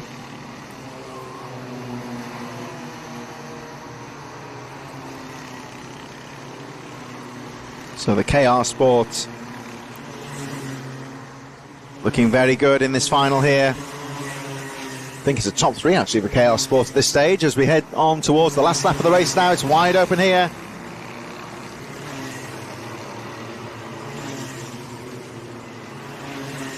So the KR Sport karting making their way down towards Derek's corner for the final time, and all looking very close towards the front here.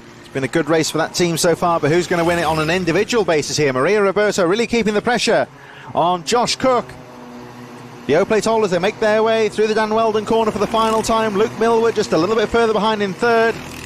KR Sport 1, 2, 3. Then there's a fight for 4th position here. That tangle between Lucian Smith and James Roots proving pivotal here as we see the fight for the line here. Josh Cook closely followed by Maria Roberto. Over the line they go 1st and 2nd place. So Cook wins, Roberto 2nd, Luke Millward 3rd, KR Sport 1, 2, 3.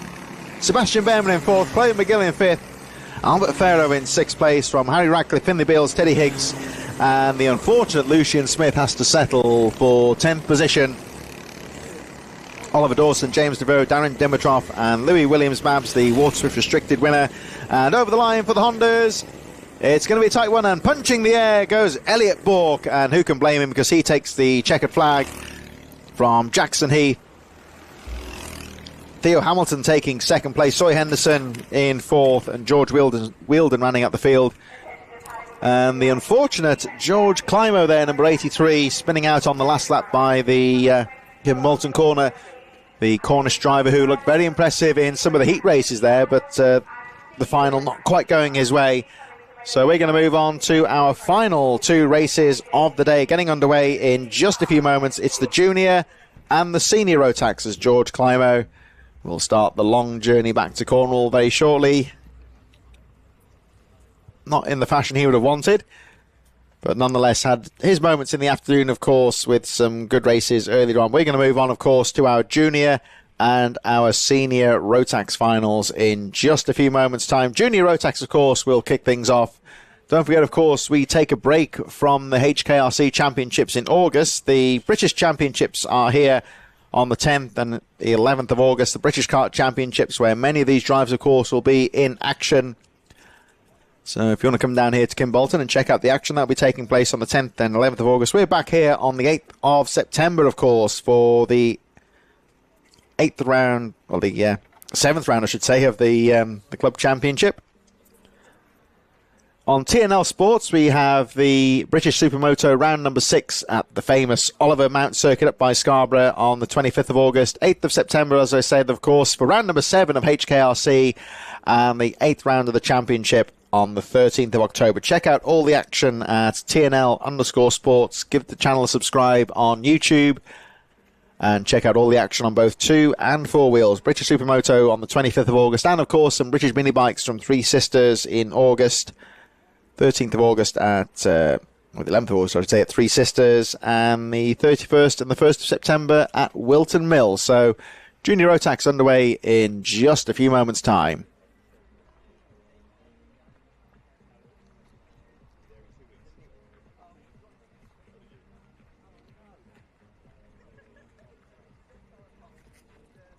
When do you want to do it?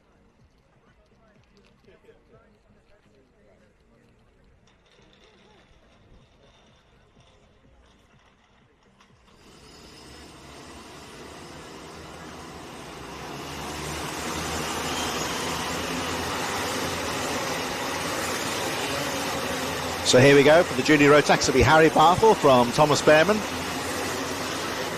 Hugh Moulton, Jack West, Kai Clark, Joel Dixon Cohen, Harrison Crowther, Cole Denholm. Row number 5, Adam Wooden, Joshua Smith, Charlie Neve, Finley Jones on row 6, Owen Neve from Kivich, Charlie Cox and Charlie Wolfett on row number 8, John Richardson, Ollie Banzel on row 9, Mikey Walker, Tobias Alvarez on row 10, William Anchibus, Jake Flewitt, Shane Chandaria and Alfie Lapper. Row 13, Will Archer, George Phillips, Blake Southam, Logan Lauder, Charlie F. Grave, Logan Hartson, Harrison Whitticombe, the repechage winner on row 16 from Maxim Kerwin.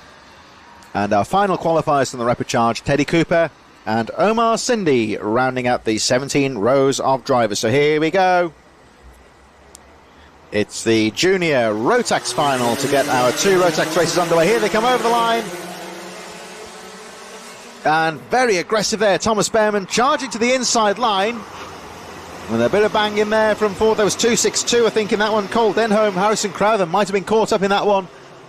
I don't think there's been any damage. The cart's not really... Oh, but further back, you'll see on the back of the screen there's a bit of a tangle coming through the willows for the first time. You just saw the back of the screen there. There's 2.62 and 2.14, so that's Cole Denholm. And the 2.14 of Jake Flewitt. And they both had some good races in the heat races, but the final going from bad to worse for Cole Denholm in the space of about 3 corners. Got nerfed off on the first corner and then got caught up on the incident in the willows, and it's all gone wrong for him. But the race goes on, of course, with Thomas Behrman leading the way, Harry Bartle in second position. Some fast, furious racing here at the start of this Rotax race as they all jostle for position, and Harry Bartle trying to get down the inside.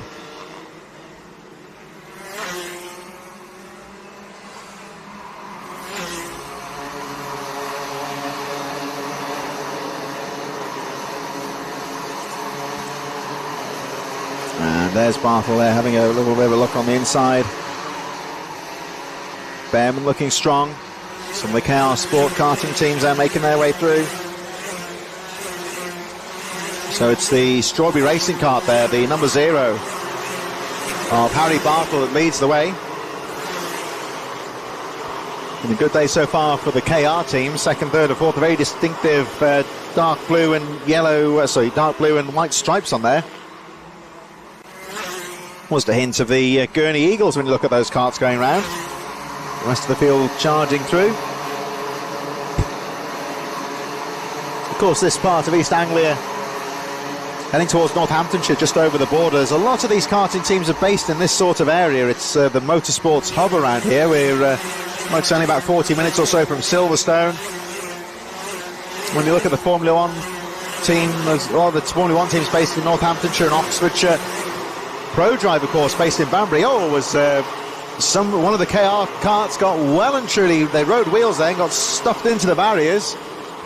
Driver okay, and the race goes on. That's the number 51 picking up a bit of damage there, possibly. But this is a very closely fought rotax final here. And we've still got 5:22 on the clock. There's waved yellow flags on the first corner. It was one of the KR Sport karts that got nerfed into the barriers there. Well, we're saying so many of these kart teams are relatively locally based. But in terms of the on-track action here, still wide open here. Waved yellows into the first corner. They should be able to contain that under the waved yellow flags. And it was the unfortunate kart was the number 47. So that was Adam Wooden out of the race. There is Wooden just jumping the fence, going back into the paddock. So the kart is just on the edge of the track, although the marshal's got the tow rope on that one. They should be able to tow that kart away very shortly. And there's the unfortunate marshal. He has just stumbled over a minute ago trying to pull that kart away quickly, so he might have a grazed knee or so, but hopefully he's all right. Getting the kart off the track behind the marshal point and out of harm's way. So this junior rotax final has 4 minutes and 20 plus the 1 lap remaining, and it's turning into a duel here between Harry Bartle and Thomas Behrman in second place. Behrman, of course, the brother of Sebastian Behrman, racing full-time in Formula 1 next year. And he's not the first alumni from the Hunts Kart Racing Club to go to Formula 1. I don't think he'll be the last one either. The history book's littered with some of the great British champions, the likes of Lewis Hamilton, Jenson Button, Nigel Mansell, amongst others, all racing at some point or other here at Kimbolton in the past. As Behrman goes down the inside, nice little dummy there from Thomas Behrman to take the lead from Harry Bartle. Now let's see what Bartle can do. Getting drawn into this one as well is Jack West in third, and Harry Bartle, the O-plate holder, just trying to look and find a way through here.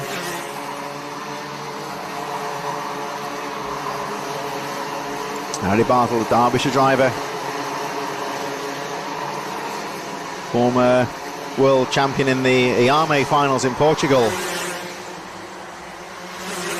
Very highly rated young driver, of course, as of course is Thomas Behrman, and also getting involved in this one is, of course, is number 92. Oh, look at that! What a move from the number 92. That was a fantastic little bit of driving there from Jack West. That's a classic karting overtaking maneuver there. He saw Harry Bartle and Thomas Behrman fighting amongst themselves for the lead, opening a gap down the inside, and Jack West didn't need to be asked twice there, steamed down the inside and took the lead. Quite brilliant move there from the number 92 of Jack West as they make their way down towards the Kimbolton corner. Jack West momentarily just driving defensively here, holding on to that lead. He's still got 2:22 to go. And West guarding the inside line, Behrman following, and Behrman just drifting wide there to force wide the zero of Harry Bartle. So we've got a bit of team dynamics here as well, of course. We've got the KR Sport karts first and second place, the Strawberry kart in third. So this is a battle between teammates at the front here. And you wonder what stage is Thomas Behrman going to play wingman for the team here and defend that second place, and when he's going to try and snatch the victory for himself here. Or if Jack West can try and pull away a bit possibly. Well, a few dynamics at play here, as again you see Harry Bartle trying to go for the lead, still in fourth place, number 51 of Kai Clark. Rest of the field charging through. Hugh Moulton, Joel Dixon-Cohen, Harrison Crowther, winner of the first heat race earlier on today, currently in 6th position. Kai Clark, Owen Neve, Joshua Smith in 9th, William Antrus running at the top 10 to Ian Alvarez in 11th. But still this fight for the lead is wide open here as Jack West, 92, your race leader, holding on to the lead here. Thomas Behrman at the moment just fending off the zero of Harry Bartle. Now I'm sure that Thomas Behrman will have ideas of taking the victory for himself as well, but they will be determined to try and keep Harry Bartle in third place. Oh, look at that though, Behrman quite slow in the Kimbolton corner, and I think he's just starting to try and back Harry Bartle into the remaining pack here, because Hugh Moulton is really starting to close up here now in fourth place as they make their way through. So Hugh Moulton in fourth, number 51, started to get involved in this battle for second place, and Jack West just starting to pull away. Up towards the top corner they go, and you can see West just starting to pull away a bit now. Hugh Moulton really starting to get involved in this one.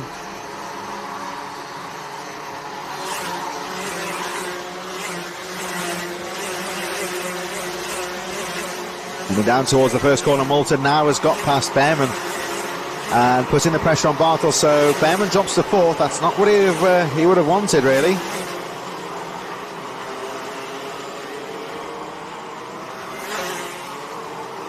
So Hugh Moulton now up into third position, trying to close the gap on the Strawberry Racing in second place.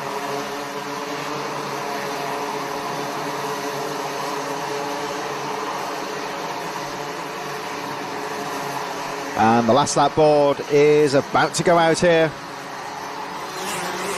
So the Coles Racing Kart now into third. We've got three different teams in the top three. Coles Karting there in third place for Moulton, the Strawberry in second, and the KR Kart in the lead. Oh, as Behrman goes down the inside of Moulton, trying to find a way through. This is not how Thomas Behrman would have wanted the final to go. A little bit of playing wingman for the team there, and he's lost out a bit now into fourth place, and now allowing Harry Bartle through into second place. So Jack West is going to have to fight hard here on the final half lap of the race. Here they come down the TKM straight for the final time. Harry Bartle looking very strong in second place, but Jack West, he made that wonderful pass halfway through the race. Can he hold on out to the final corner? The checker flag goes out, and Jack West with a brilliant victory takes first place. Harry Bartle in second place, Hugh Moulton in third, Thomas Behrman fourth, rest of the top 10 charging through. Harrison Crowd, the Kai Kark, William Antrobus, Joshua Smith, Joel Dixon-Cohen, Owen Neve, Tobias Alvarez, Ari Banzol, William Archer-Kivich, and only 5 seconds covering the top 15 drivers. Harrison Whitcomb in 15th place, Charlie Cox in 16th. So Harrison Whitcomb, who won the repechage race, eventually fighting through to finish in 15th position, so a good result for him there as well. We've seen that happen a couple of times throughout the year when they've had the repechage races. The drivers who've had to qualify there have made the most of their opportunity and have managed to fight their way through to take the checkered flag. So our final race coming up very shortly, of course. It's the senior rotax down in the on the dummy grid area. They'll be underway very shortly. And of course, this race brought to you, this program brought to you in association with TNL Sports, where sports lives, along with Race IQ. Race IQ, all of the live race data you need to be a winner direct to your phone with no need for GPS trackers or extra kit. Race IQ is the simple way to view valuable real-time race data after the lights go green. Know where you stand by tracking your position, lap times, gap data between drivers in front and behind you, plus the lap counter and best lap info. Everything you need to know to develop your Race IQ, and you can sign up for that on Race IQ. Details at the end of the programme as we go through towards our final race of the day, Senior Rotax. Angus Scrivener from Archie Walker, Macaulay Bishop, Joshua Graham, Lucas Allingham, Charlie Webb, Guy Connington and Deacon Russell. Alan Zackton, Ewan Charman, Pearson Bullock Carter, Jack Collins, Ethan Martin and Brandon Klein, Nigel Wharton, row 7, William Pemble, William Ray, George Donald, Louis Weaver, Will Forber, George Robinson, Luca Osman Price, Stefan Kazmachek and Liam Notar in row 12, Tom Pryor, Archie Buttle, Alex Duncan, Alex McGee, Luke Bate, Ben Southgate, Ewan Richards and Jack Spencer on row 16. And here come the senior Rotax, George Allen, Ryan Hedge, the final qualifiers from the repechage. And it is all go for the final. Oh, onto the concrete on the side of the track. A fast, furious start to this senior Rotax race. They absolutely go flying through Stowe, through the willows for the first time very quickly, and they all get through safely as well. What a brilliant start to this race. but it doesn't last too long as they get a bit together on Derek's corner. One or two drivers going off onto the grass. Out of view here, so I'll just try and pick up who that was. One driver coming off worse, going right onto the infield. But, Macaulay Bishop getting a decent start as well. This senior rotax start is wide open here. The early leader then is the number 7 of Archie Walker from Macaulay Bishop. Guy Cunnington with a great start up to third place. Fighting through towards third, so getting away very well. Angus Scrivener, who's looked good all afternoon, not quite getting the start there, I would say. Joshua Graham in 5th place, Alex Adams-Acton. Ewan Charman, Lucas Ellingham dropping down to 9th place in the early stages, so we're looking to try and fight through. I wonder if that might have been Stefan Kazmarczyk maybe that went a bit wide into the glass on the first lap as the leaders fight for position here. And it's Macaulay Bishop duking it out here at the front here. The Morris cart there, as you see, they're just trying to work together here to try and pull away now. Guy Cunnington can sense the victory could be open here in third place, number 52, just trying to pull away from the chasing pack here. Got Joshua Graham, Angus Scrivener, who's not really having the final he would have wanted. Scrivener just seems to be dropping a bit of pace.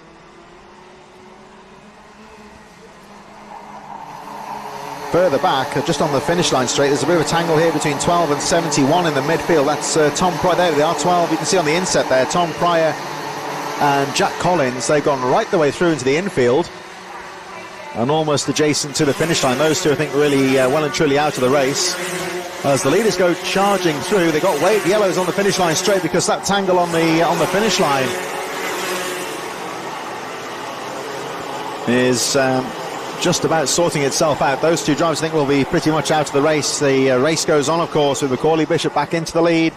Oh, he was a bit heavy over the curbs there, going through Derek's corner. And that still allows Archie Walker second place. Guy Cunnington, who this final really seems to be coming towards Cunnington here, who's been there or thereabouts in the heat races, but looking like a real contender there in third place, as is the 4th place driver of Joshua Graham, who set the fastest lap of the race last time round. Angus Scrivener still there in 5th place. Alex Adams-Acton in 6th, Ewan Charman, Lucas Ellingham in 8th position, Deacon Russell, Pearson Bullock Carter up to 10th position now on the number 9. Brandon Klein-Nagelvort in 11th place. William Pemble, Ethan Martin, George Donald and James Tester in 15th position. Will Forber, Luca Osmond Price in 17th, Louis Weaver, William Ray, Archie Buttle 20th, George Robinson, Liam Nuttine, Alex McGee, Jack Spencer further back. Ben Southgate, Ewan Richards, Charlie Webb and Luke Bate all further down the field. But still wide open all the way through the field in the senior rotax, and it's still Macaulay Bishop that leads the way. Macaulay Bishop, though, the O-plate holder with the fastest lap of the race, 40.65, pulling up half a second now from Archie Walker in second place, Guy Cunnington in third. So Macaulay Bishop trying to make the race his own here and trying to pull away from the rest of the field here. Archie Walker still in second place, coming under some pressure now from Guy Cunnington in third. Graham and Scrivener running out the top 5. Joshua Graham, Angus Scrivener, Alex Adams-Acton, still Ewan Charman, Lucas Ellingham up to 8th place, Deacon Russell and Pearson Bullock Carter trying to get involved in the lead group as the midfield runners make their way down the back straight. There was the number 40 we just saw there in the midfield, George Allen, with Ryan Hedge and Stefan Kazmarczyk. Back to the leaders though, and Macaulay Bishop leading the race by 0.6 of a second. That's all he needs at the moment. 3:42 plus the 1 lap remaining. Look at the 0 there. Macaulay Bishop trying to break away now from Archie Walker in second place. Guy Cunnington starting to threaten now in second place there. The number 7 of Archie Walker coming under some real pressure. Cunnington still there in third. Joshua Graham watching in 4th place. Angus Scrivener still there in 5th position, 3:17 plus the 1 lap to go. Oh, Nick moved down the inside there for Cunnington to move into second place. So Guy Cunnington very neatly goes through into second position. Archie Walker drops to third, and he's got his teammate behind him now, Joshua Graham. So those two, can they work together at all to try and get back up towards the front? They certainly won't be wheel banging too much, you would think. Although Archie Walker still shuts the door. Angus Scrivener, number 49, looking to try and get back involved in this final. I would have certainly put him down as one of the favourites for victory in this one, but doesn't seem to have gone quite as well. Runs a bit wide going through into the Kestrel corner, and that could allow Ewan Charman to close back up. Here they come over the line, 2.5 minutes plus the 1 lap remaining. And Macaulay Bishop, Guy Cunnington in second place. And Cunnington 1.1 seconds down on Macaulay Bishop, so 2:18 to go in this race. And Macaulay Bishop really just needs to keep pushing at the front here, match the second place Guy Cunnington for pace here. He's just got to really drive hard over these next 2 laps just to establish that gap at the front, stay away from this chasing pack here. As we look at Angus Scrivener with Ewan Charman, Lucas Ellingham, Pearson, Bullock Carter all right in there. Some of the big hitters making their way through this, some of the Jack Scarts there. The edge of the top 10. All fighting for position as they make their way out to the corner. Deacon Russell in 10th place, Klein Nagelvort 11th, William Pemble, George Donald all right in there. Every position matters here as Lucas Ellingham trying to fight his way down the inside. Can't find a way through though. Ellingham stays in 6th place from Ewan Charman. Here they come up towards Derek's corner once again. The 1-2-1 there of Deacon Russell starting to pressure the machine of Angus Scrivener. 118 and 93 there as well. 18 there. Alex Adams Acton. 93 Brandon Klein Nagelvort. 1 minute plus 1 lap remaining in the senior rotax final. The action seems to be for 4th place at the moment. There's the Birrell cart there, number 42. Down the inside goes the number 99 of Lucas Ellingham on Ewan Charman to move up a position. So Lucas Ellingham goes through.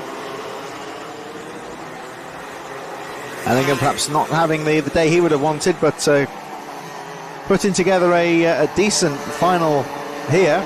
Just starting to move up towards the final few corners. Relatively local driver here in the JDR cart. That's the number 99, Lucas Ellingham.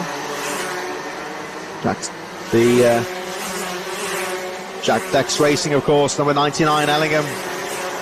Starting to make inroads towards the front of the field as we see this fight here between the 7 and 78.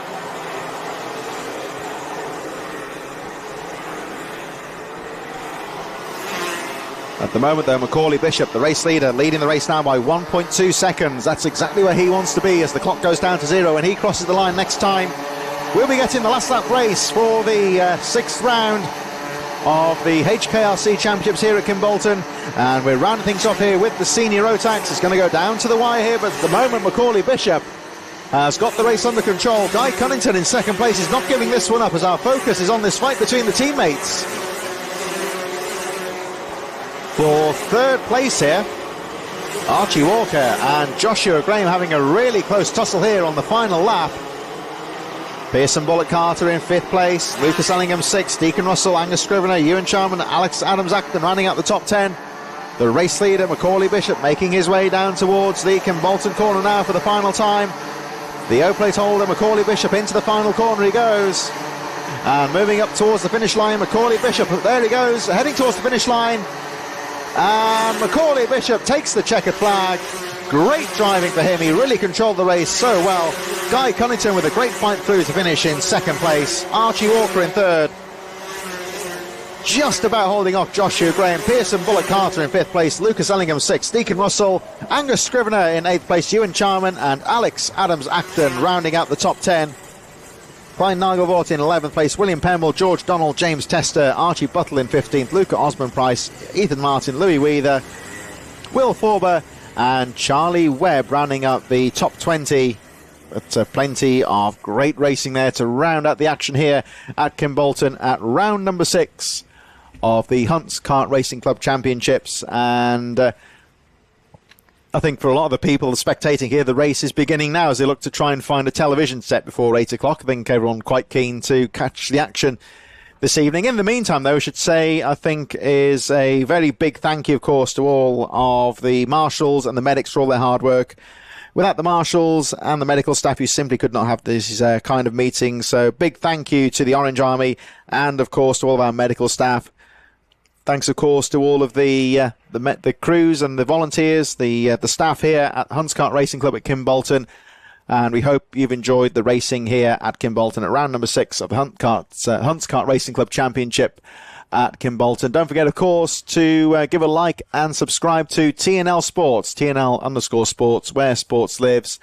Plenty of action coming up in August from the British Minibike Championships, the British Supermoto Championships, and we'll return back here to Kimbolton on the 8th of September for the 7th round of the championship. So thanks for joining today. If you're watching the football, best of luck to England tonight, and we will see you soon in September at Kimbolton.